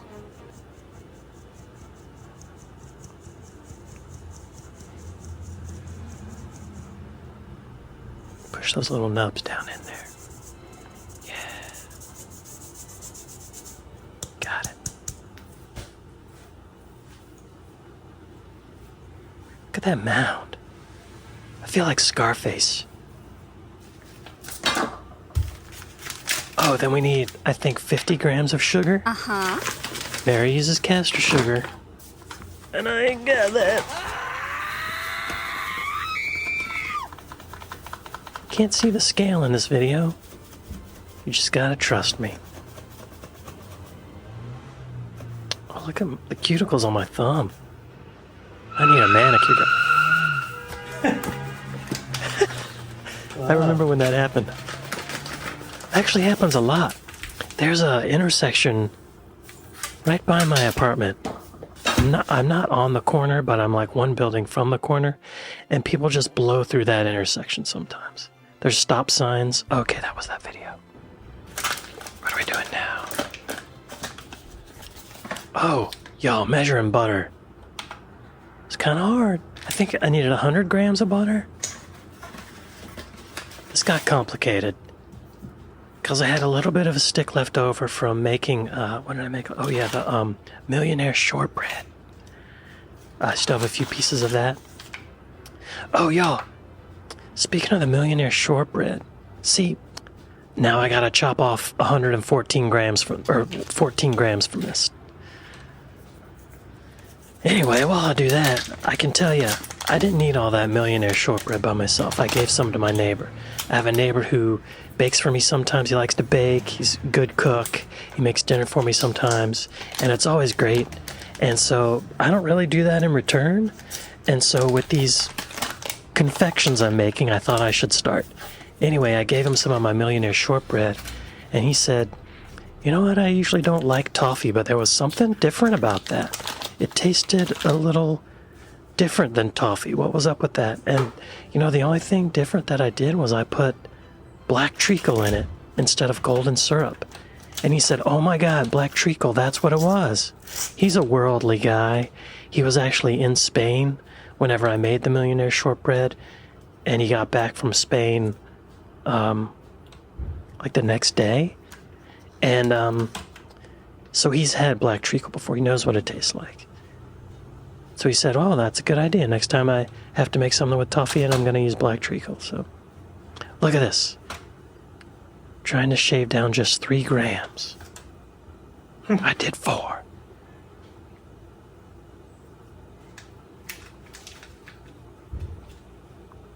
I guess that's the beauty of having scales. Is now I got to get 1 little gram of butter off there. Like, you can get really exact with these scales, but it's also kind of a curse because... Okay, there we go. Exactly 100 grams.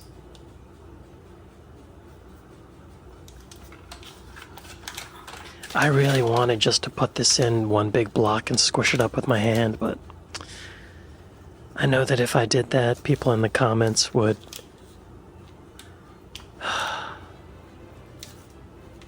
correct me, critique me, insult my intelligence, whatever phrase you choose.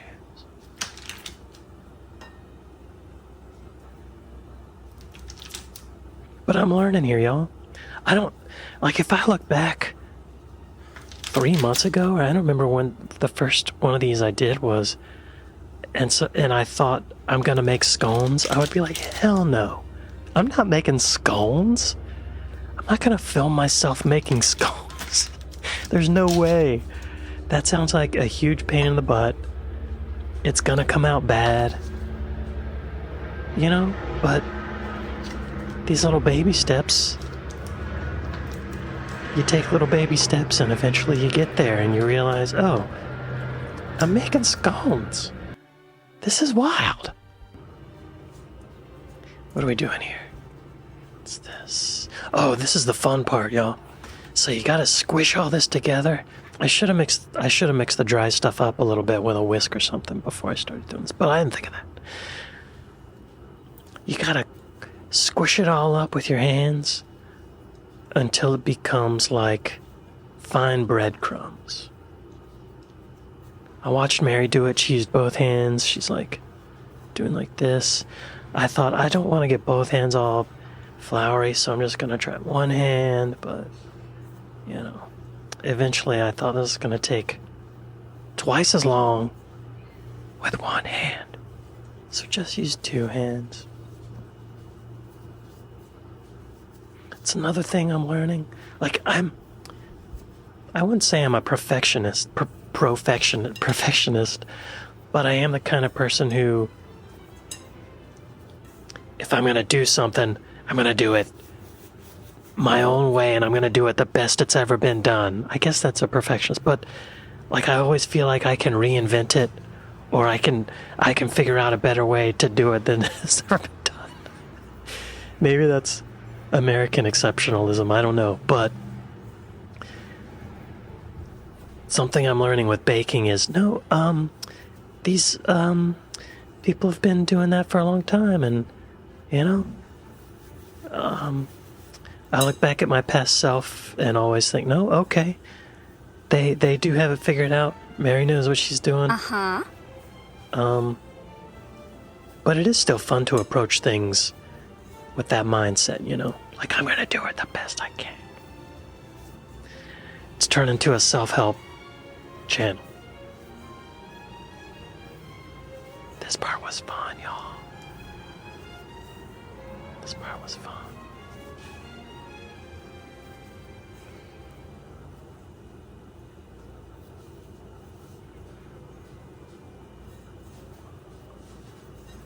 You know, hearing that traffic thing earlier reminded me of something you often hear in Los Angeles. I noticed in that little traffic thing, someone honked their horn, but we only heard one horn. A lot of times, when you hear one horn, you'll hear another horn, a different pitch, honk right back at them. Like, meh, meh, meh, meh. Like, it's your fault, you know? I don't think I ever really noticed that until I moved to Los Angeles. I'm sure other places it happens all the time. So now I'm feeling for all the butter lumps. Get those lumps out. It does look like breadcrumbs, doesn't it? It really does.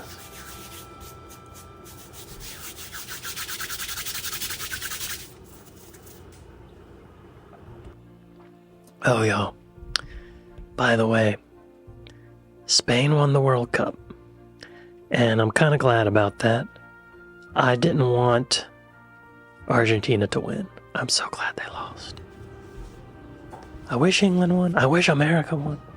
I wish Scotland won. But Spain's better than Argentina, right? Now we got some exit to do, y'all.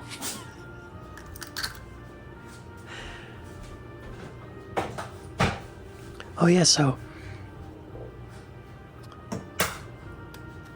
first you scramble these eggs, and then you add enough milk to create a concoction that's 300 milliliters in this thing. It's amazing whoever figured this out. I don't think Mary Berry invented scones, but somebody at some time figured this out. Let's watch me scramble eggs, y'all.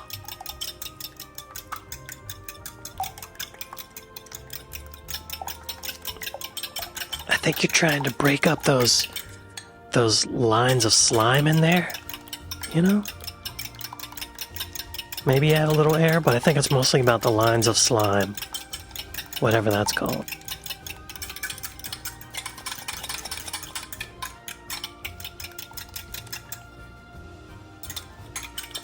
That's pretty good. For some reason I kept going. See, because I gotta do it the best it's been done.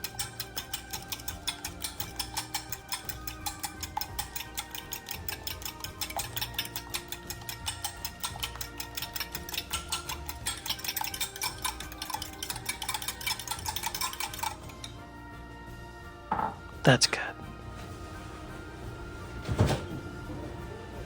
Got some whole milk from Lazy Acre. Yo, I think I only bought like butter, milk, some blueberries, some cottage cheese for breakfast. What else I get? Oh, clotted cream and strawberry jam. $40. $40.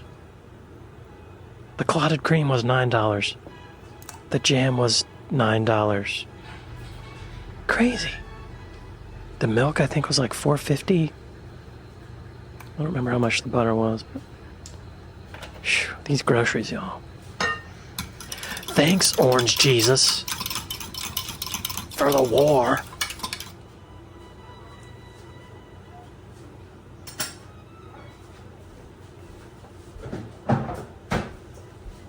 I'd almost rather Iran have a nuclear bomb if it meant my milk is cheaper.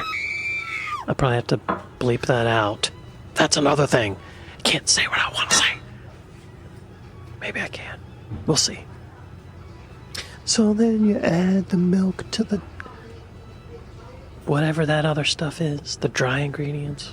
Even though butter is wet, I would argue. And you use a fork. Mary used a fork. So I'm using a fork. Uh-huh. This part was fun too, y'all.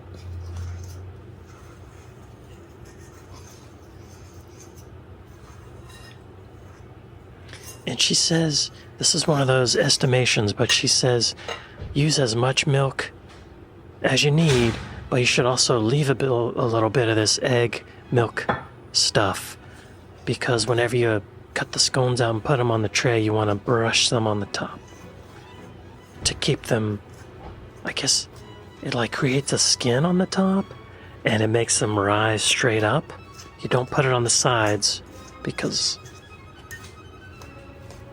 then they wouldn't rise or something. I don't know. It's all chemistry. It's confusing.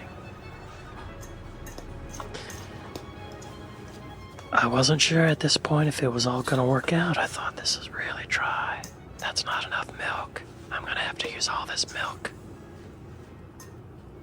That was wrong, yeah.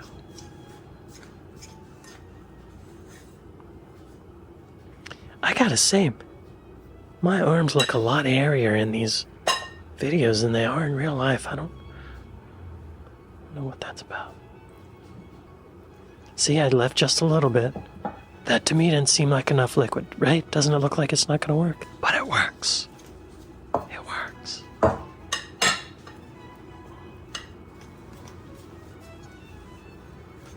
You know what? I'm thinking of maybe for the next thing I make to like do something extremely simple, like just bread. Like just bread. I looked up a recipe for Irish soda bread. That's kind of breadish, right? Like, I know there's the IRA and all that stuff, but I don't like. Oh, like, but it's Republic of Irish soda bread is what I'll make.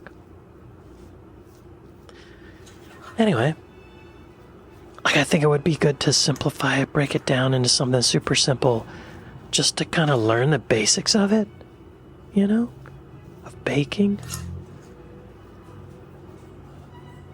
See how it turns out.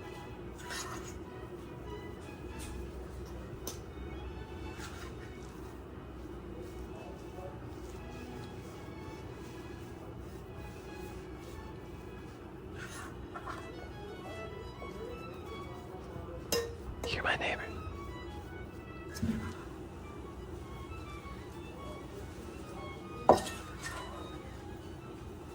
How's the heat wave going for y'all? How hot is it in Britain right now? It's pretty hot here today. It's 87 degrees Fahrenheit here today. Let's see. What is it?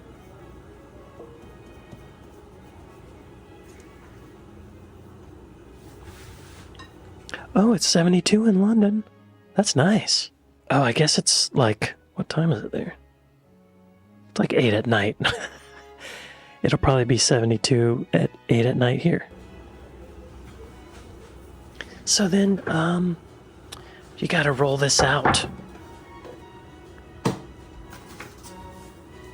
gotta get flour going. Y'all, I was really intimidated by this part. Getting flour out, kneading. Like, I don't. I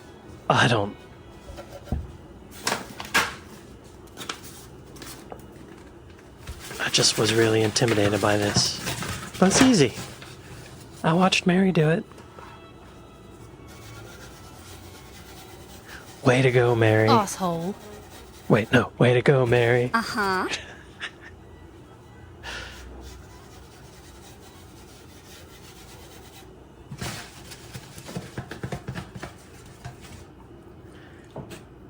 Gotta get some flour on your hand, or else it'll stick to your hand.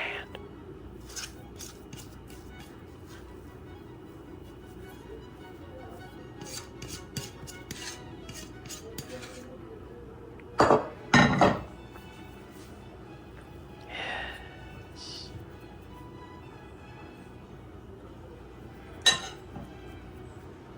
Mary said not to knead it too much.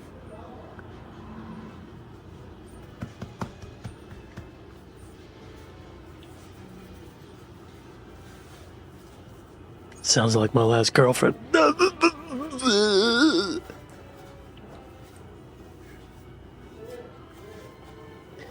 You're witnessing my first kneading, I'm pretty sure.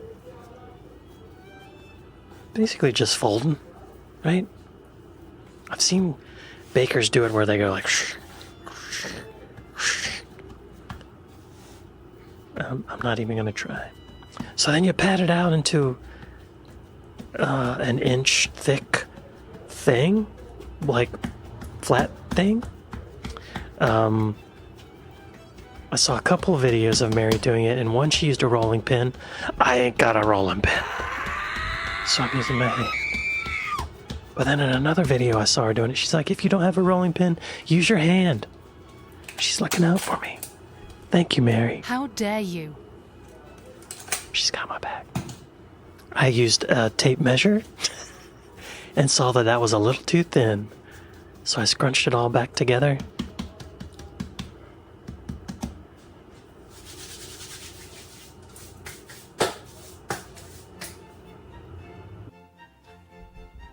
All right. Look at that, y'all. We got a dough. Oh yeah, I ordered this on Amazon. They're like 4 little circular things, different sizes. This is the smallest one. I think it's 2 inches or 5 centimeters. And they were very cheap. I think $5 for all of them. So Mary says just to put them straight on the pan. I didn't want to do that. How dare you? Y'all, I've had this pan for a long time. And when I first got it, it was silver. And now it's black. I wash it, but I don't trust it. You know what I mean? So I use parchment paper. I put a couple of nubs of that butter on there. Maybe I didn't need to do that because it's parchment paper, but I did it. It was fun. I like touching food. I like using my hands to touch food.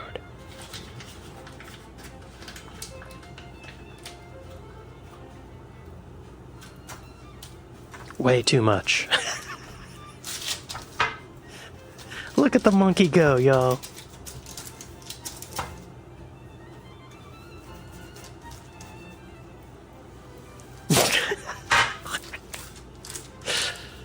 It's like finger painting, you know?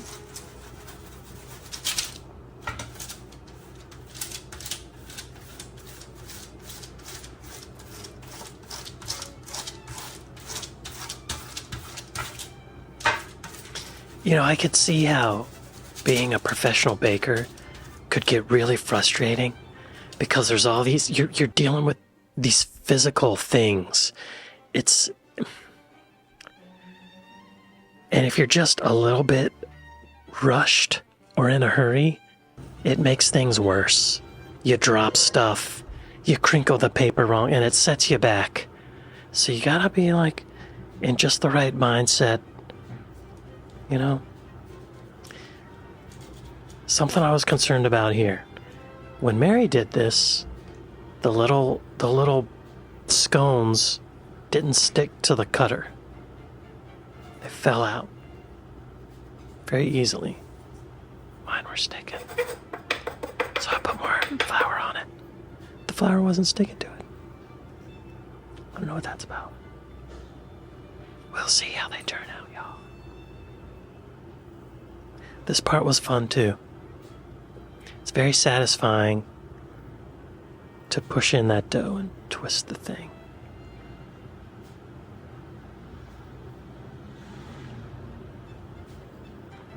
You know what's crazy too? I've seen people do this 100 times, but I've never done it. And y'all, I'm so interested to taste these because these are so much like American biscuits. We can argue about the language and the words all you want in the comments. I might not reply because I'm like, okay, the word is different, but these are like American biscuits. And I'm from Southeast United States. Biscuits are a big thing. I love biscuits and gravy, but I've never made biscuits. I've never made American biscuits.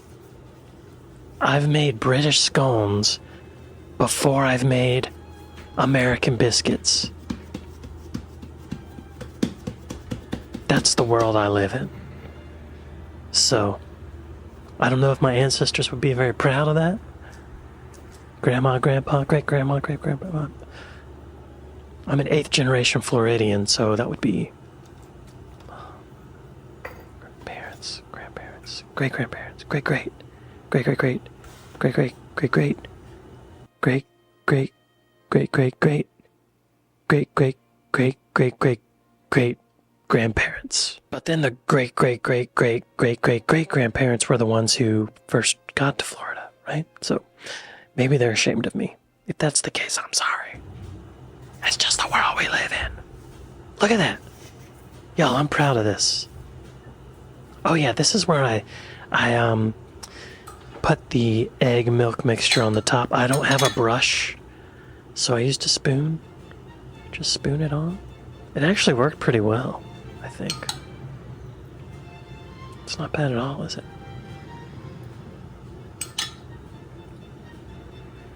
I was curious to see what happens to the ones where some of it drips down on the side.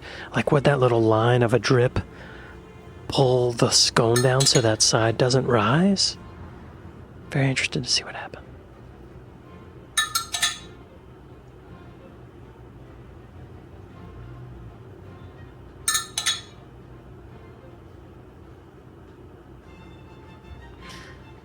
That one looks perfect, doesn't it?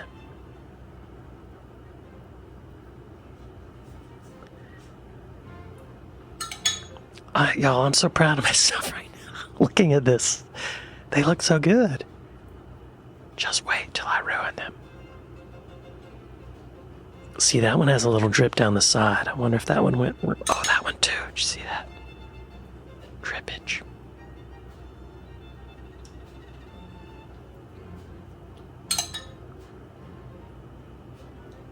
Yeah. All right. This whole time that I've been preparing these, I had my oven preheating to 400 degrees Fahrenheit, 200 and something Celsius, I think. This is my oven door. This is me putting scones in. Yeah. How much more perfect could that get? So then... This is my gross-ass oven window. I think 4 minutes in? Wait, what? It's like 1 second long? Oh, okay. Yeah, so I guess I pushed the button. Oh, here we go. Here we go. This is after 4 minutes, and they were already rising. And I got excited, so I wanted to film it. See, those look like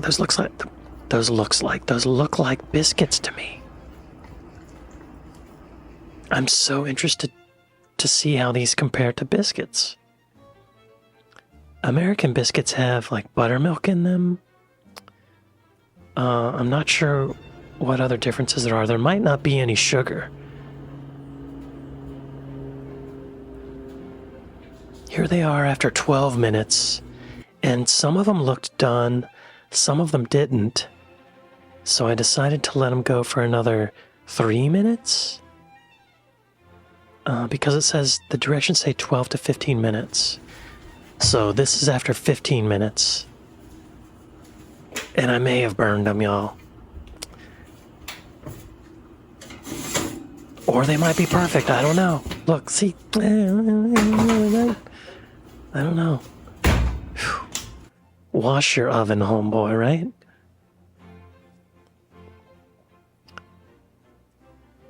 Here's a close-up of them. Wait, what am I doing? Sometimes I push the button and I don't know I pushed it. Positioning the camera. Putting them on the cooling rack. See? The bottom looks burned. It's not quite black, but it's very dark brown. I mean, I pushed it to the full 15 minutes. See? I don't know. I'll have to taste them and figure that out. But y'all, so this was the first batch. I actually had a lot more dough left. So I did a second batch. They're cooling right now. And I only did them for 12 minutes. So I can compare them. And we will see which is better. Coming up next. Okay, y'all. I made a big old plate of scones. Look at that. Isn't this crazy? What fell? Look at that. So the ones over here, I don't know if they're in focus.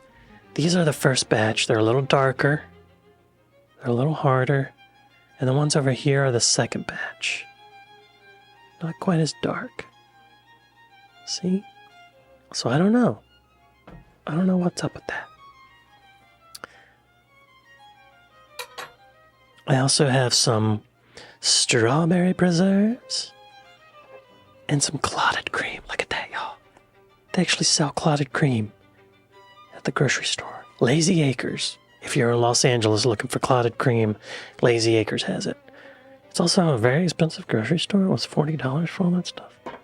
Oh, I see what fell. Okay. First off, I want to try it without anything on it. Right? Let's try it just bare bones. This one looks pretty good. Doesn't look burned. All right, y'all. British scone.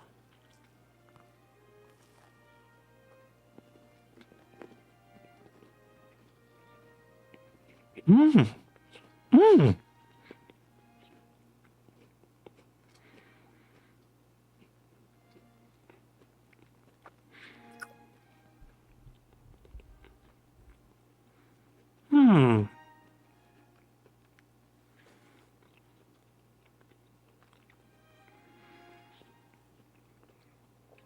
It's very similar to a biscuit.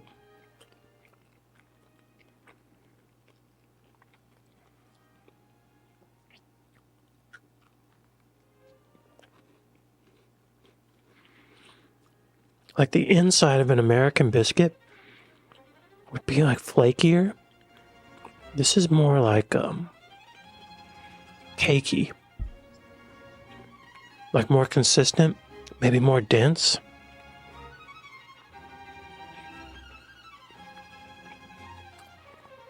The flavor is about the same.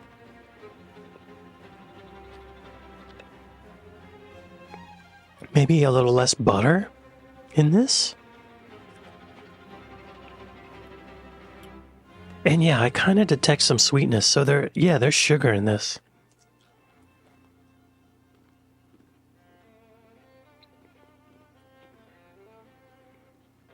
Mmm.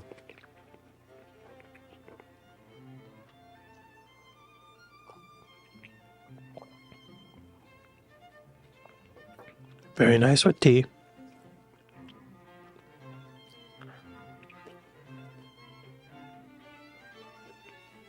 I don't taste any burned stuff. So I think that's just kind of how they are, right? Uh-huh.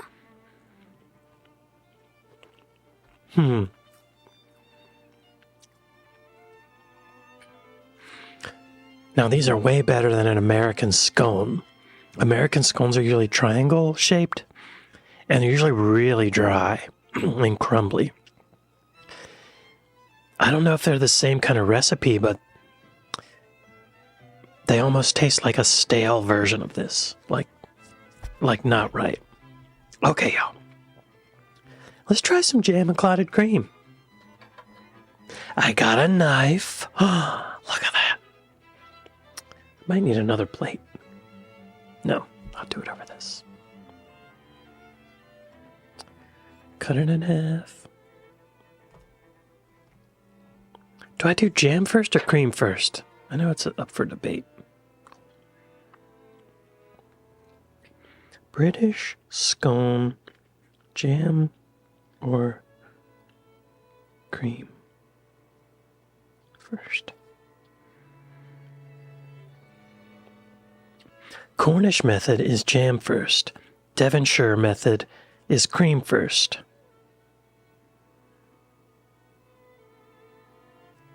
Let's do the Cornish method first, y'all. Jam first. I could have made my own jam, y'all. I didn't want to go through all that again. If you watch my Victoria Sponge video, I made jam. Why do I have this on? It's actually really easy. It's just fruit and sugar.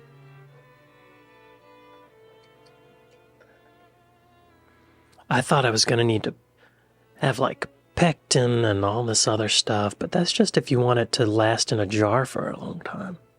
But if you're going to eat it right away, you don't need to go through all that. Okay.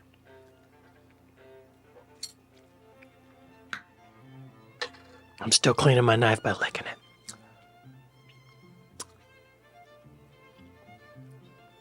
Clotted cream.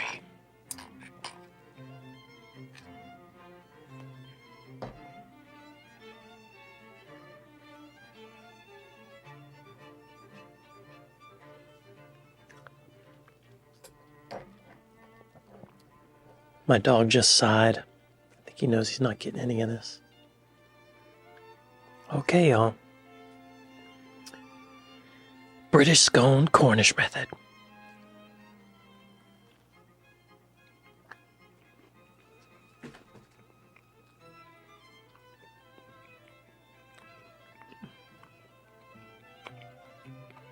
Oh my God.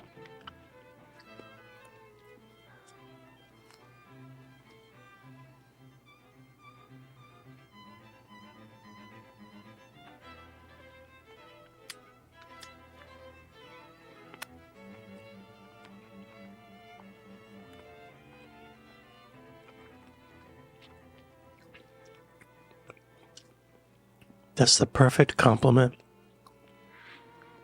Oh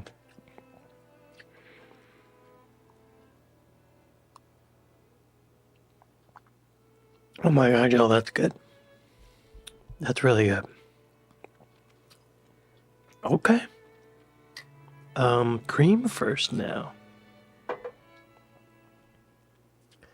Is it really that different?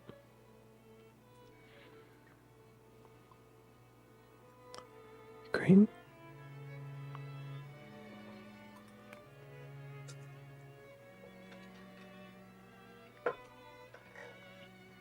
Seems like it might be more of a, like, which is easier to put on top of the other kind of thing. The cream is a little thicker, or like a sturdier foundation, right?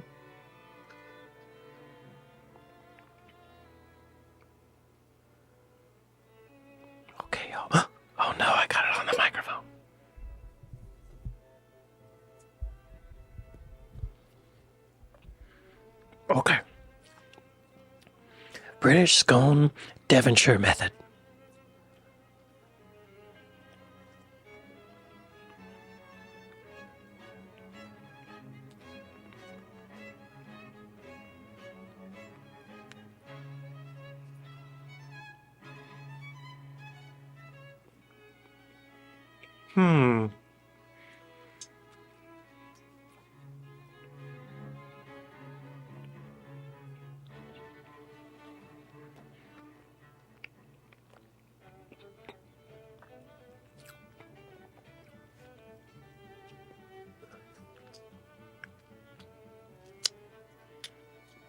There's more jam in that.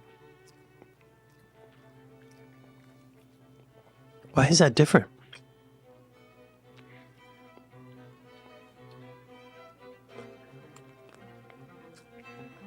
This requires more research.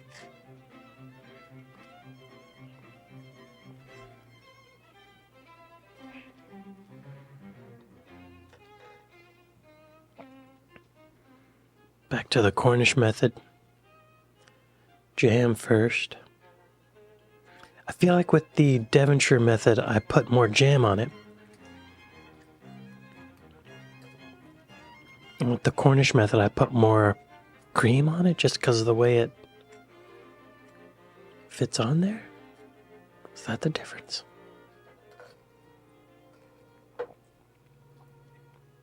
Yo, this is good. Look at that one. Cornish method.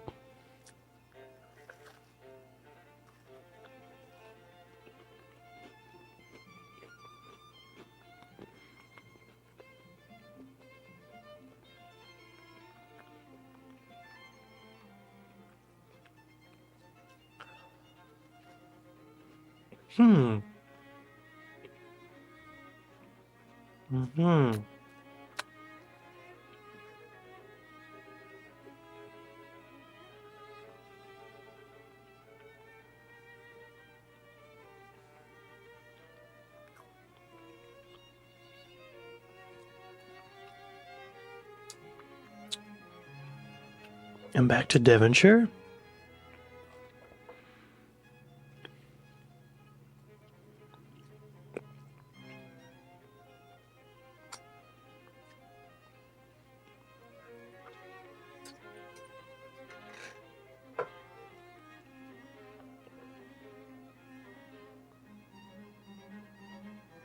Devonshire's go.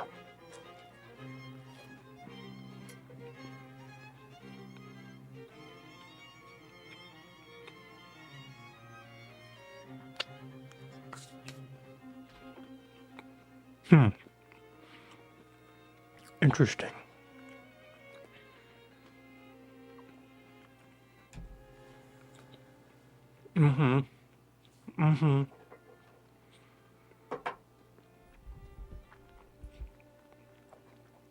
I've made my choice.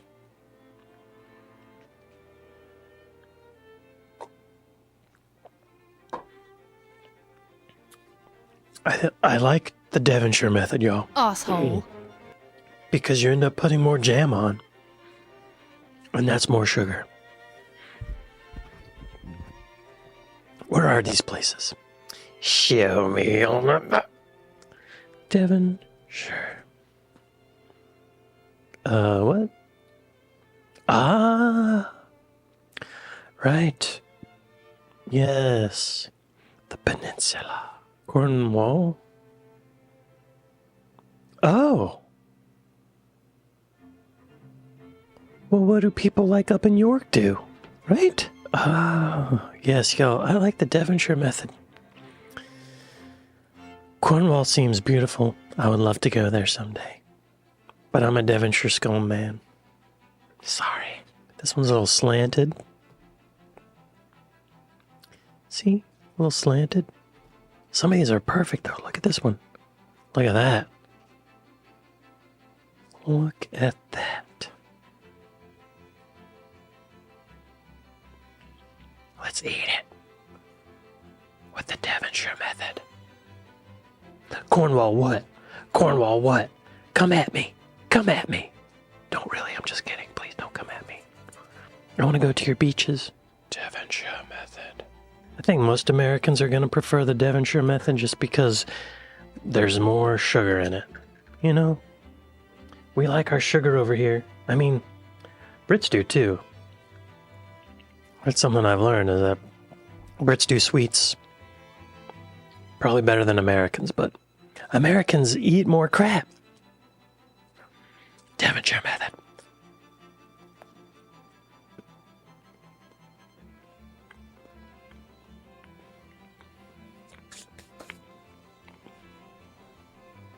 Y'all, let's ruin a scone. I can smell it. This beautiful scone.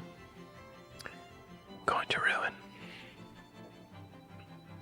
With my nemesis.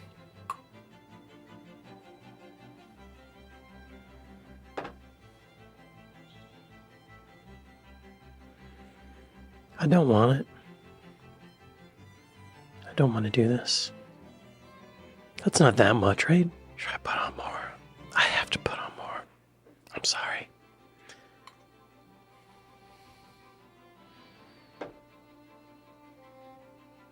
This is strictly for the views, y'all. Strictly for the clicks.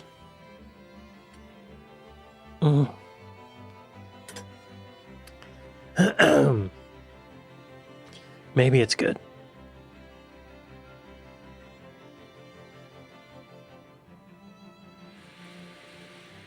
Is this expired?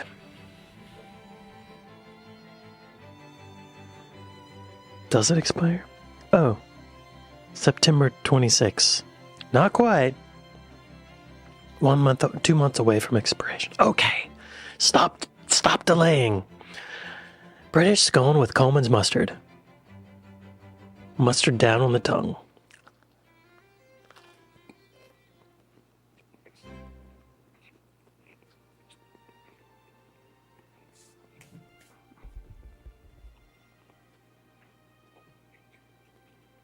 Not so bad.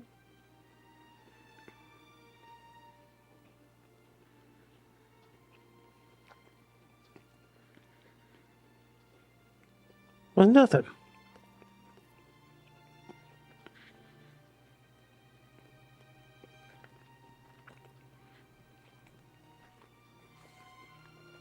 No big deal.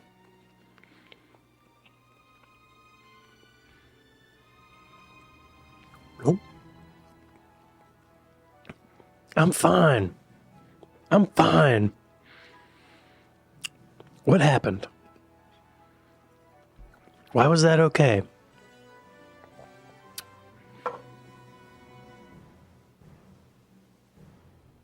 You know, if there was a little piece of salami and some cheese on there, that would actually be quite delicious. Why is that? Why did that work? What happened? Are these just dense enough that... Well, y'all, I have about 18 more scones to eat. Sorry, I just gleated. I'm gonna need that saliva. I made Irish soda bread. Let's watch me do it. Y'all, Irish soda bread. It's really simple. I want to get back to the basics, you know? Back to... I've been making all these cakes and confections. Kind of complicated, actually. Asshole. But I'm not a baker. Technically I am a baker because I baked at least once, but I don't really know baking. I don't really know what the ingredients do. I don't really know what happens when you make substitutions or switch things up. So I want to take it back to the basics. And I found this recipe for Irish soda bread. There's 4 ingredients. 4. That's it. Flour, salt, baking soda, and buttermilk. That's it. Wow. Actually, I already had everything. I just needed to buy buttermilk. I've never bought buttermilk before. Oh, we're doing 450 grams of flour. Regular old flour.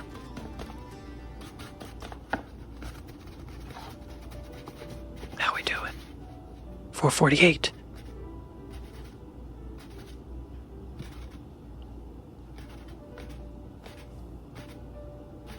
449. 450. Exact. I'm getting to be a pretty good cocaine dealer using the scale, y'all. I'm getting a feel for it.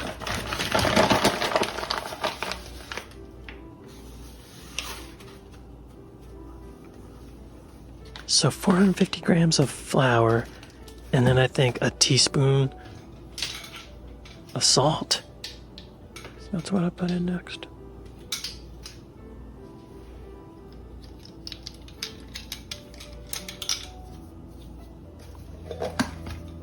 Yep.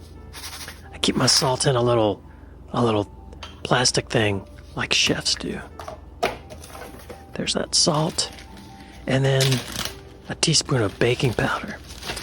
And the baking powder, see, you got that little hole there for the baking powder? I couldn't fit a teaspoon in there.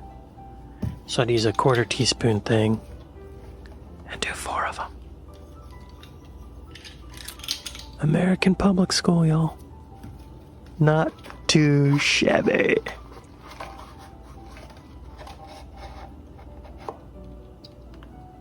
One 1/4 teaspoon.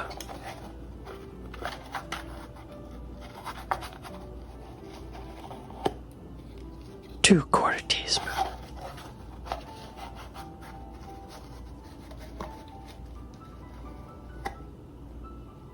Three 1/4 teaspoon.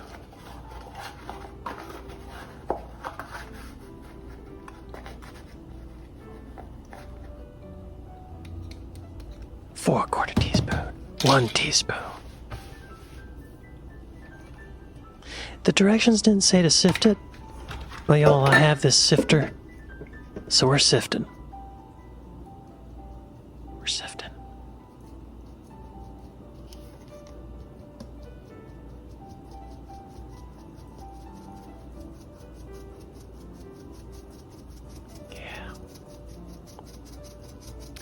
The salt I use is kind of big. It's like kosher salt, so the crystals are kind of large. So they always are left over at the end here. There's all the salt.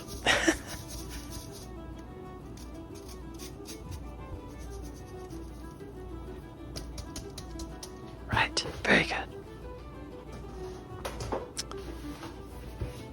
Then I thought that I'd give that a little mix. Just 'cause, like, sifting's great, but it doesn't mix it, right? Here we go. And the directions said to form a trough or a little bowl with the dry stuff. And then you pour 400 milliliters of buttermilk in. Oh. Okay, so I guess this thing happened where I thought I pushed the button to film it, but I didn't push it, and then when I thought I pushed to stop to film it, I started filming. So here you can see I have a measuring glass thing, and it goes up to 400 milliliters, a little higher, but I wanted to measure it on the scale just to see if they're the same, and it was. But there, it's already done. And that's the sound of me putting the buttermilk back in the fridge. 400 milliliters of buttermilk. Pour it on in there. What am I doing? What am I doing? Oh, I'm cleaning up. So I guess I don't know what I thought. I thought the camera was stopped at this point. I hope I film the rest of this, or else we're just going to get the in-between scenes. Oh, you know what I'm doing right now is I'm putting flour on my cutting board because I knew once I start mixing, my hand's going to get all gross. And I need 2 clean hands to get the flour out of the cabinet and all that blah, blah, blah, blah, blah. So I went ahead and put flour on the cutting board, right? I think I'm cleaning? What's happening here? Oh, I'm putting parchment paper in the baking pan. Okay, here we go, y'all. Here we go. Get to it. Wide angle. Buttermilk is thick. One of my grandfathers used to drink buttermilk every morning for breakfast. I've never tried it. I should probably try it. But I've heard it's like tangy. Tangy milk doesn't sound very good to me.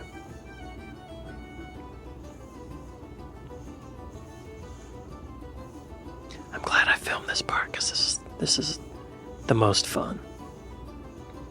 The milk was cold. Put my hand in it.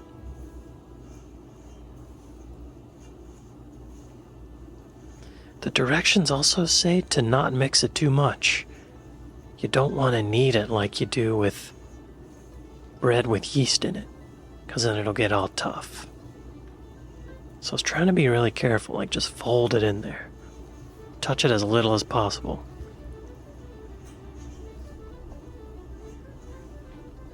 I also read up on why this is called Irish soda bread. And it's because it uses baking soda and buttermilk instead of yeast to make it rise. And the reason people were using buttermilk and baking soda instead of yeast is because yeast was really expensive at some point. Maybe Max Miller knows more about that. I bet he does. Starting to come together.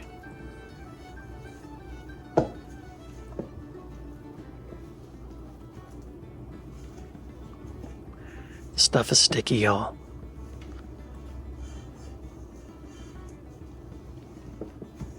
Started to look like I had elephantitis of the hand. You know? Out of control cell growth. Look at all that. It's just sticking.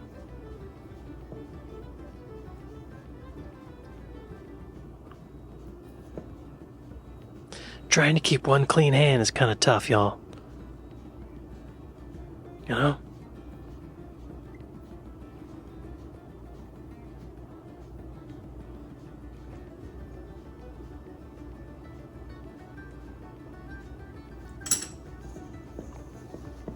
I wasn't sure how much to mix it, but it felt like at this point it was still too sticky to be done mixing it. But in hindsight, I feel like maybe this was fine. You know? Maybe this was fine at this point.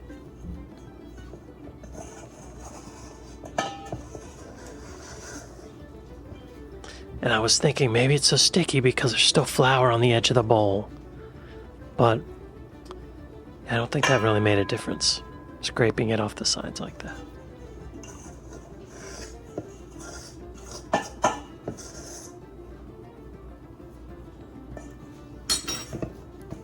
I thought that at some point it would naturally unstick from my fingers and stick to the loaf. But no, I had to kind of force it off my fingers.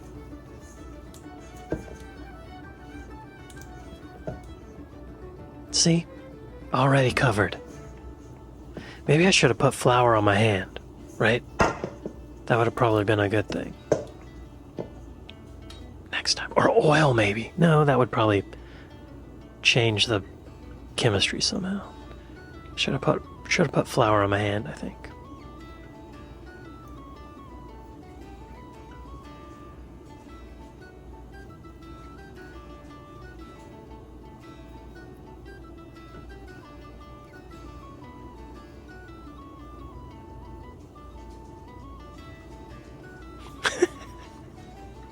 This was actually really frustrating. Because I want to get it all. You know?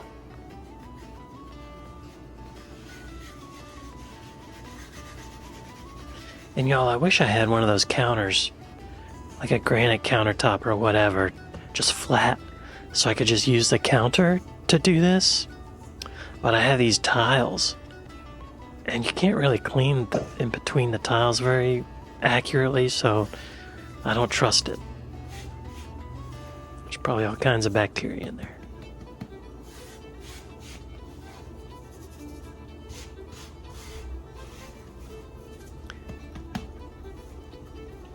Once I got the flour on top, that seemed to be less sticky. So I thought I'd just fold it in a little bit.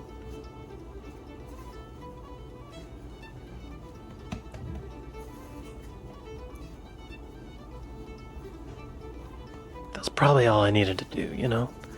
But on videos where I see people do it, they get a nice smooth top, like a dome. And I had trouble doing that.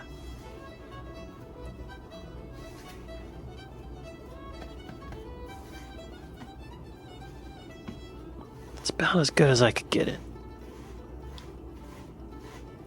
The directions said for it to be about 2 inches tall.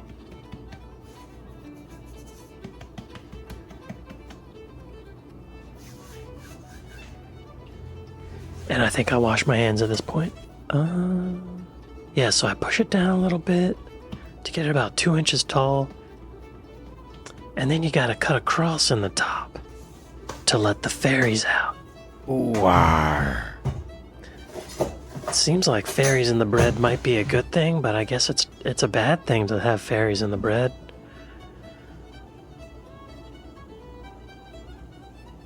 The directions said to do it about 2 centimeters deep, and I think I did it too deep. I think visually I did more like 2 inches deep, you know? Started sticking to the knife.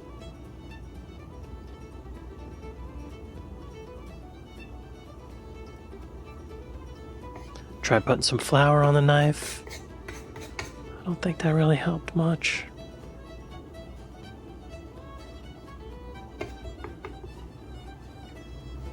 I should probably just have done like 2 really quick slices, right?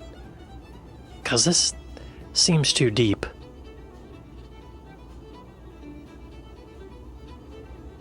But now the fairies have plenty of room to get out. Get out, fairies. You know, when you're a kid, you read these fairy tales, and fairies are supposed to be all nice and stuff, but when you get older, and you see films like Pan's Labyrinth, and fairies seem like jerks, like kind of evil, you know? So I put some parchment paper in my baking pan that I recently got, and I realize now, oh, I should have put this in here before I cut the cross in the top, because this is just...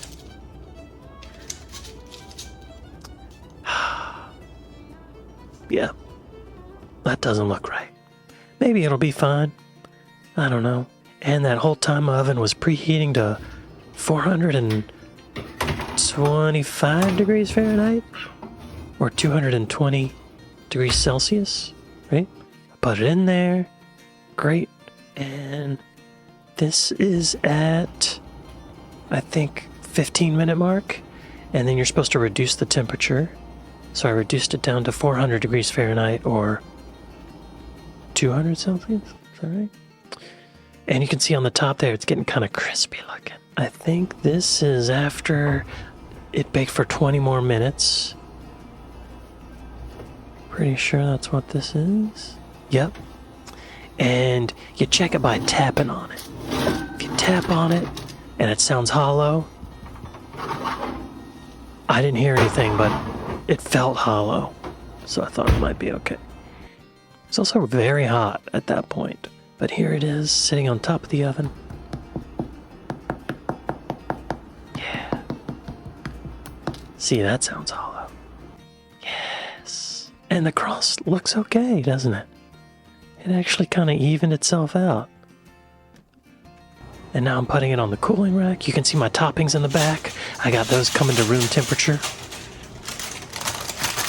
Look at that, y'all.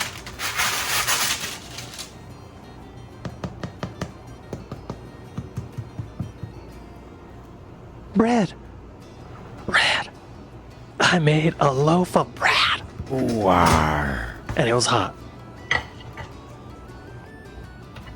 Look at that bread. Look at that, y'all.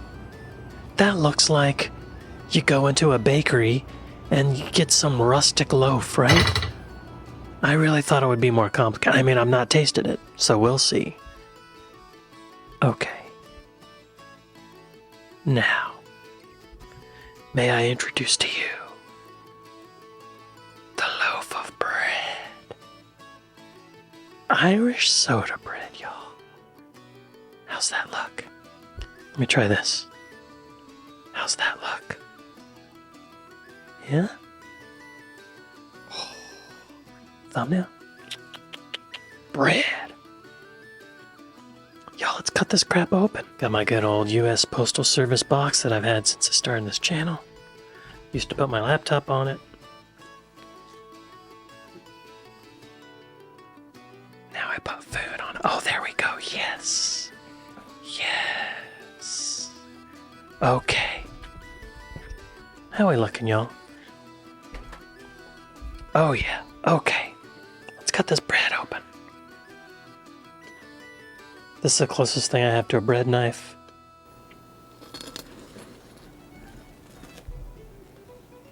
Feels done. I don't feel any liquidness in there. Oh, it sounds crunchy, doesn't it?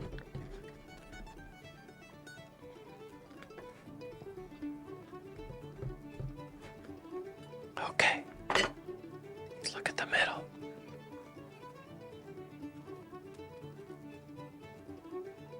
Oh, what?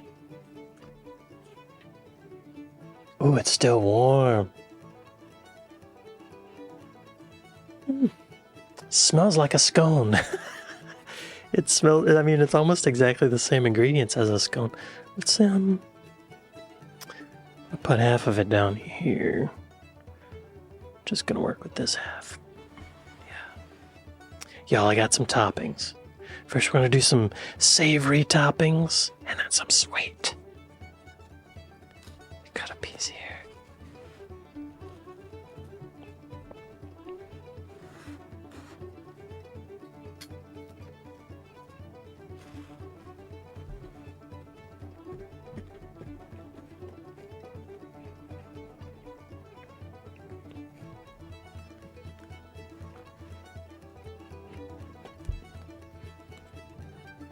Look at that. Oh, yeah. It's nice and soft and kind of feels like a pound cake, you know? Cut this in half too.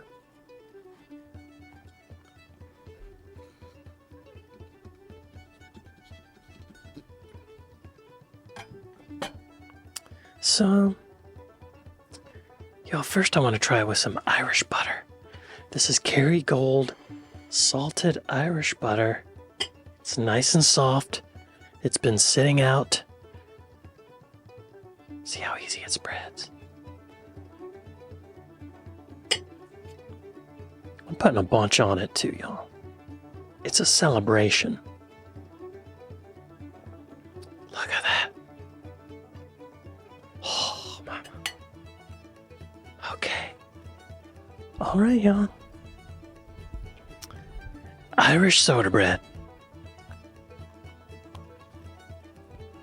With butter.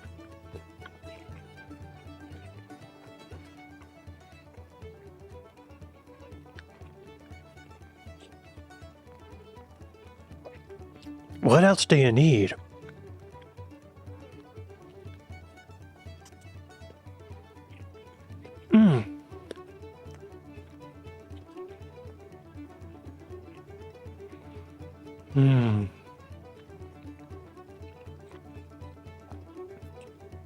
Wow.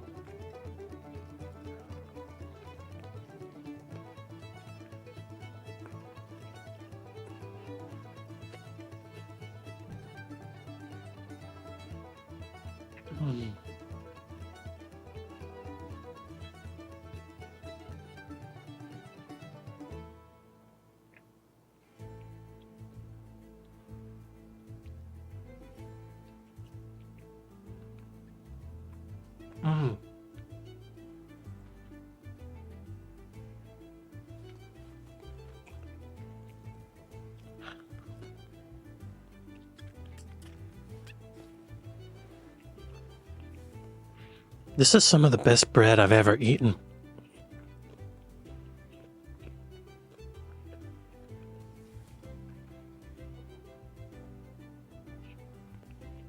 Wow. I'm never buying bread again. Got some tea.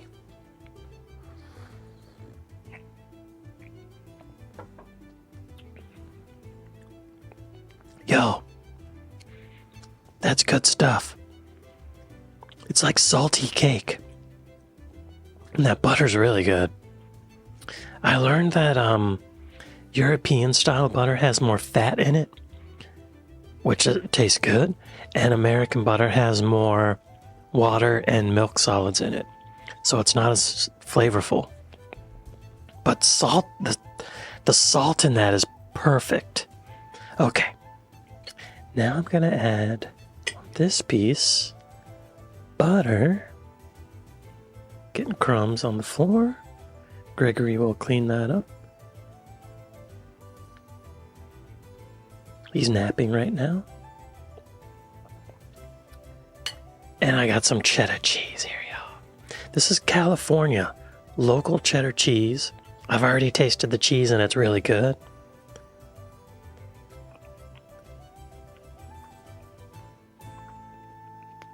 Okay. Irish soda bread with butter and cheddar cheese.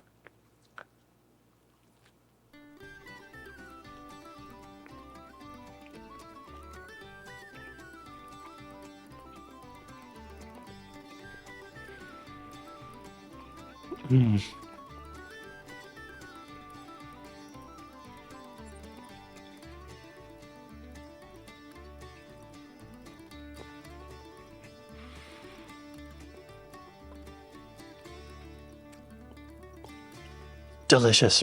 Let's put some Marmite on it.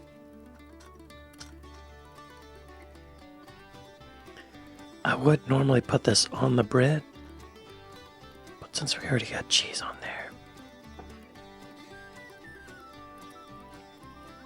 Do Irish people eat Marmite? I feel like Marmite is more of a English thing, or maybe even a Scottish thing, but I bet Irish people eat Marmite, right? I don't know. Probably. They're just across the channel, or sea, or whatever you call that bit that surrounds Isle of Man. Okay, y'all. Irish soda bread with butter, cheddar cheese, and Marmite. Mmm. Mmm. Mmm.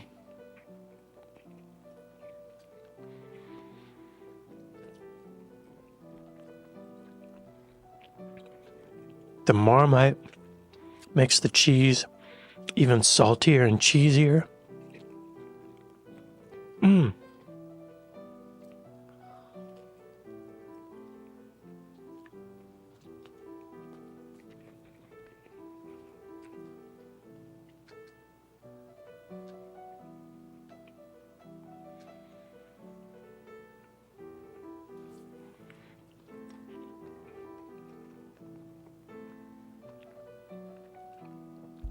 Yo,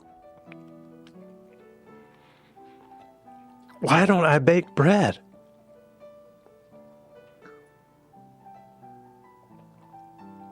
It's so easy, and it's way better than stuff you get at the store. It's like moist and warm, soft but also crunchy.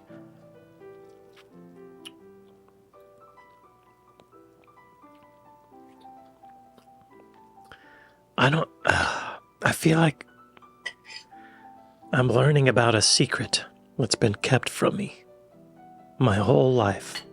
Thanks, Grandma, Grandpa. With your Wonder Bread. War. I'm gonna have a little more of this before we get to the sweet stuff. I think I put a little bit of Marmite. I don't need any more Marmite. This is good.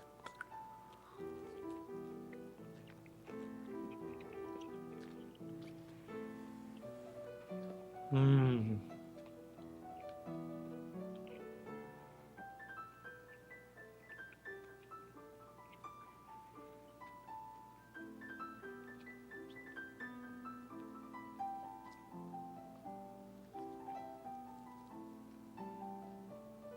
Mmm.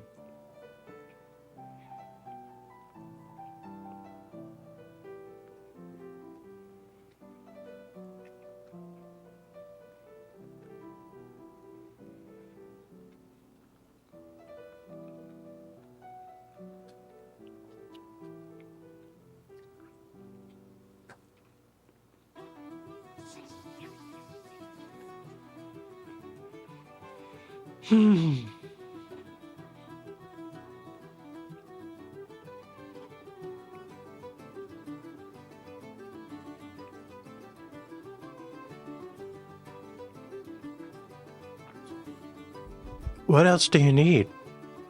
Why are we screwing stuff up and putting other things in our bread? And that's so satisfying. Just bread and butter and cheese. Even just the bread and butter is good.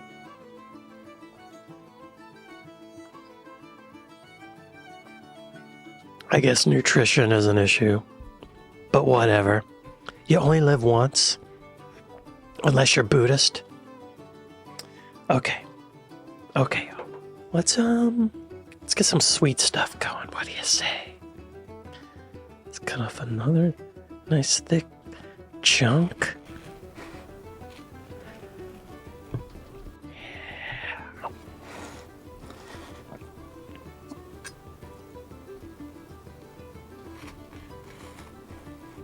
I hope you can hear that slicing, because that's some crunchiness. Don't slice your fingers. Don't knock it over. Yeah, I need to get a bread knife if I'm going to be doing this. It's kind of fun to struggle. There we go. Okay. How's this piece right here? Look at that. Crumbs for Gregory. Cut this in half. Okay, got a few sweet things to try.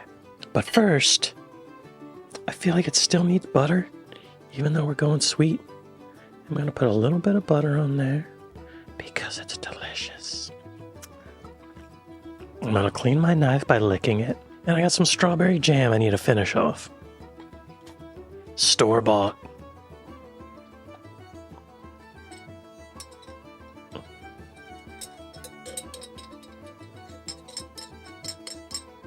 It's really thin. Is this rotten?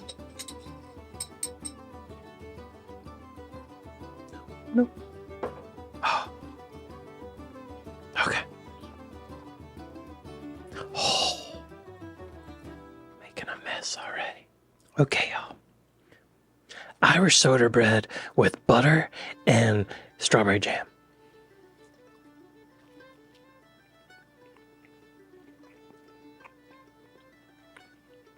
Mm-hmm.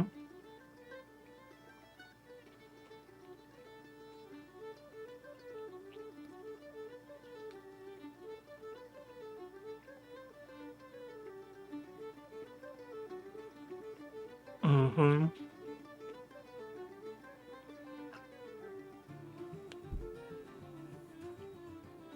That bread is good.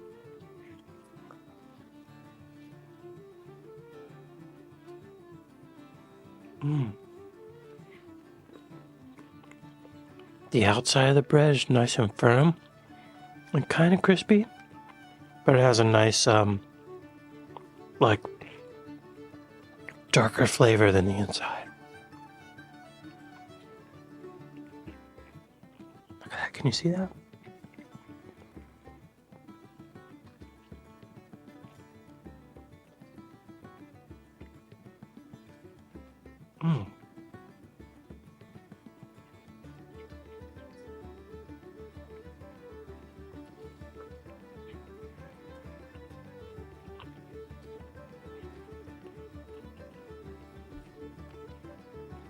I have a little nib of cheddar cheese in there too.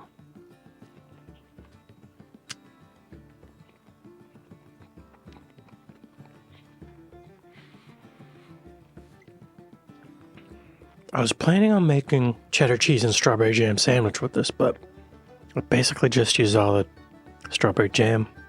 I've got more in my fridge, but I don't want to go get it. I'm having too much of a good time. But I do have marmalade. Hey! Let's try marmalade and cheddar cheese. A little butter. What? Just I'm gonna do part of it.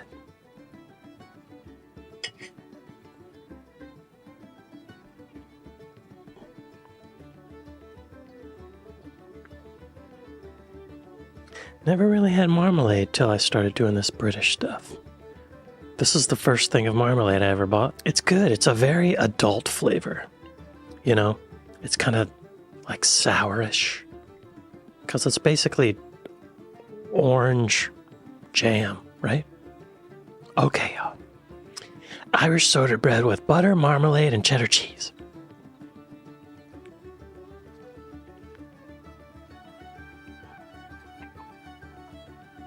Mm.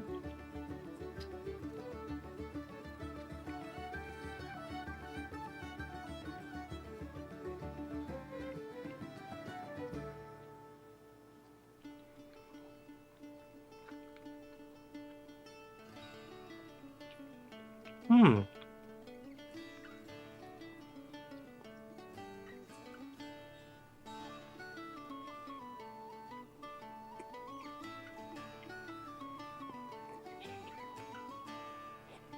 Very nice.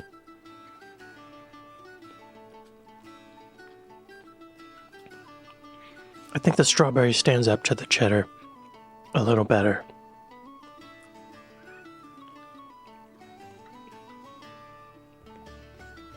Y'all, next up, I got a little honey. A little sous vide honey. And I got the Southern California version. I guess that just means that they used bees that used flowers from Southern California. So if you... Oh. If you've got allergies or something, it's supposed to help. A little butter. Do you put butter whenever you do the honey? I feel like y'all put butter on bread no matter what you put on it, right? In America, we don't. Ranch is more likely to be on our bread. I don't know why y'all don't do ranch as much. I think you would love it. It's like garlic and dill. Creamy. Oh, yeah. Okay, y'all. Irish soda bread with Irish butter and sous vide honey from California. Excuse me.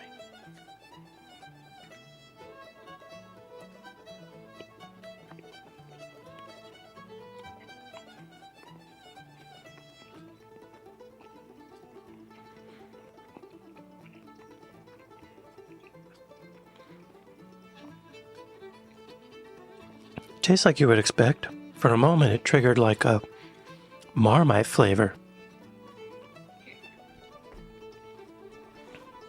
Y'all, you know how honey has like a darkness to it? It kind of reminds me of Marmite. Is that a thing? Do people eat Marmite with honey? Well, I'm going to try it. Because I think it might be delicious. More bread. Oh, Gregory's awake. I think the honey woke him up. Uh-oh. Oh, no. I wasn't paying attention. Fine. Oh, y'all. Virginia. The state of Virginia. Okay. First a little bread, butter. Yeah.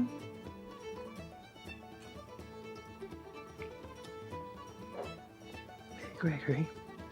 Gregory's awake. Little Marmite.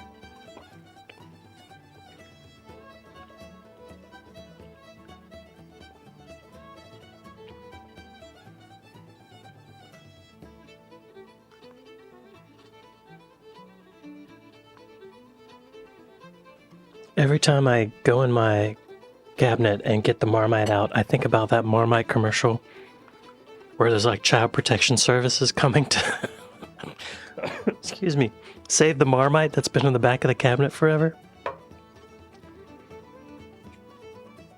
It's really funny. Oh, Gregory's sniffing the air down there. Okay. Yeah? Is this a thing? Okay, y'all. Irish soda bread with butter, Marmite, and honey.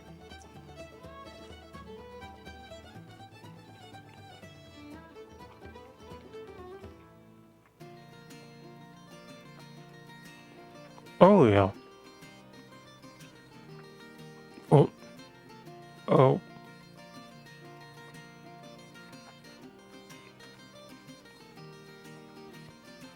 It got a little intense there for a sec.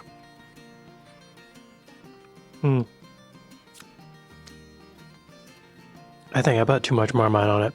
I got a big glob of it by itself. But it does go well with the honey. It's like super salty and super sweet together. Very nice. Y'all, I almost forgot this little bastard right here. Maybe you saw my scone video? I made scones. And I put some Coleman's on a scone. I was expecting to be disgusted. But it wasn't bad, y'all. It wasn't bad at all. I actually kind of liked it.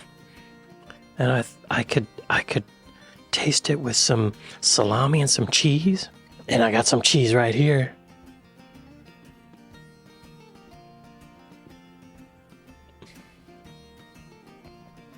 Cut this piece off.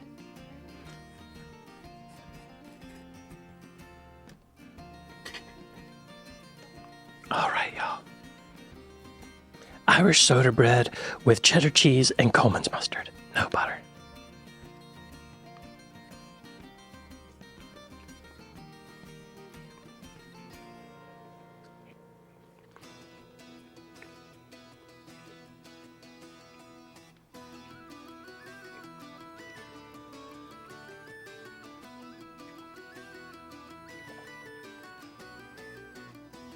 Yep.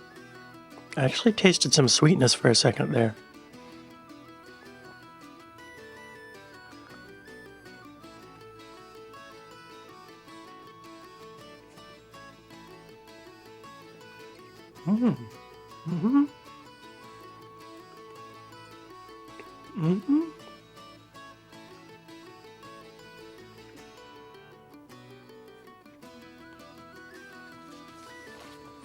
Why am I still wearing headphones?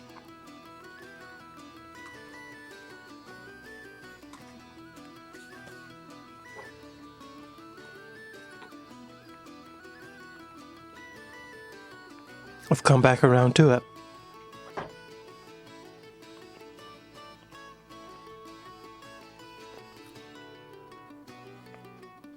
Wow.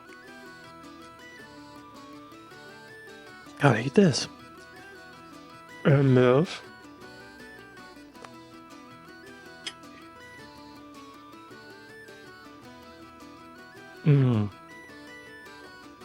Yeah, I think my favorite is just the good old bread with some salty Irish butter.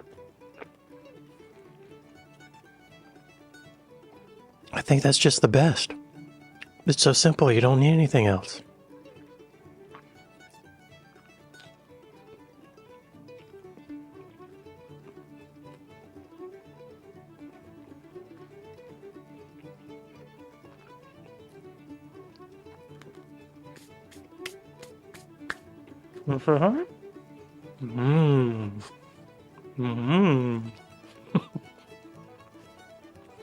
He thinks he's about to get some Irish soda bread. Thank you. Nope.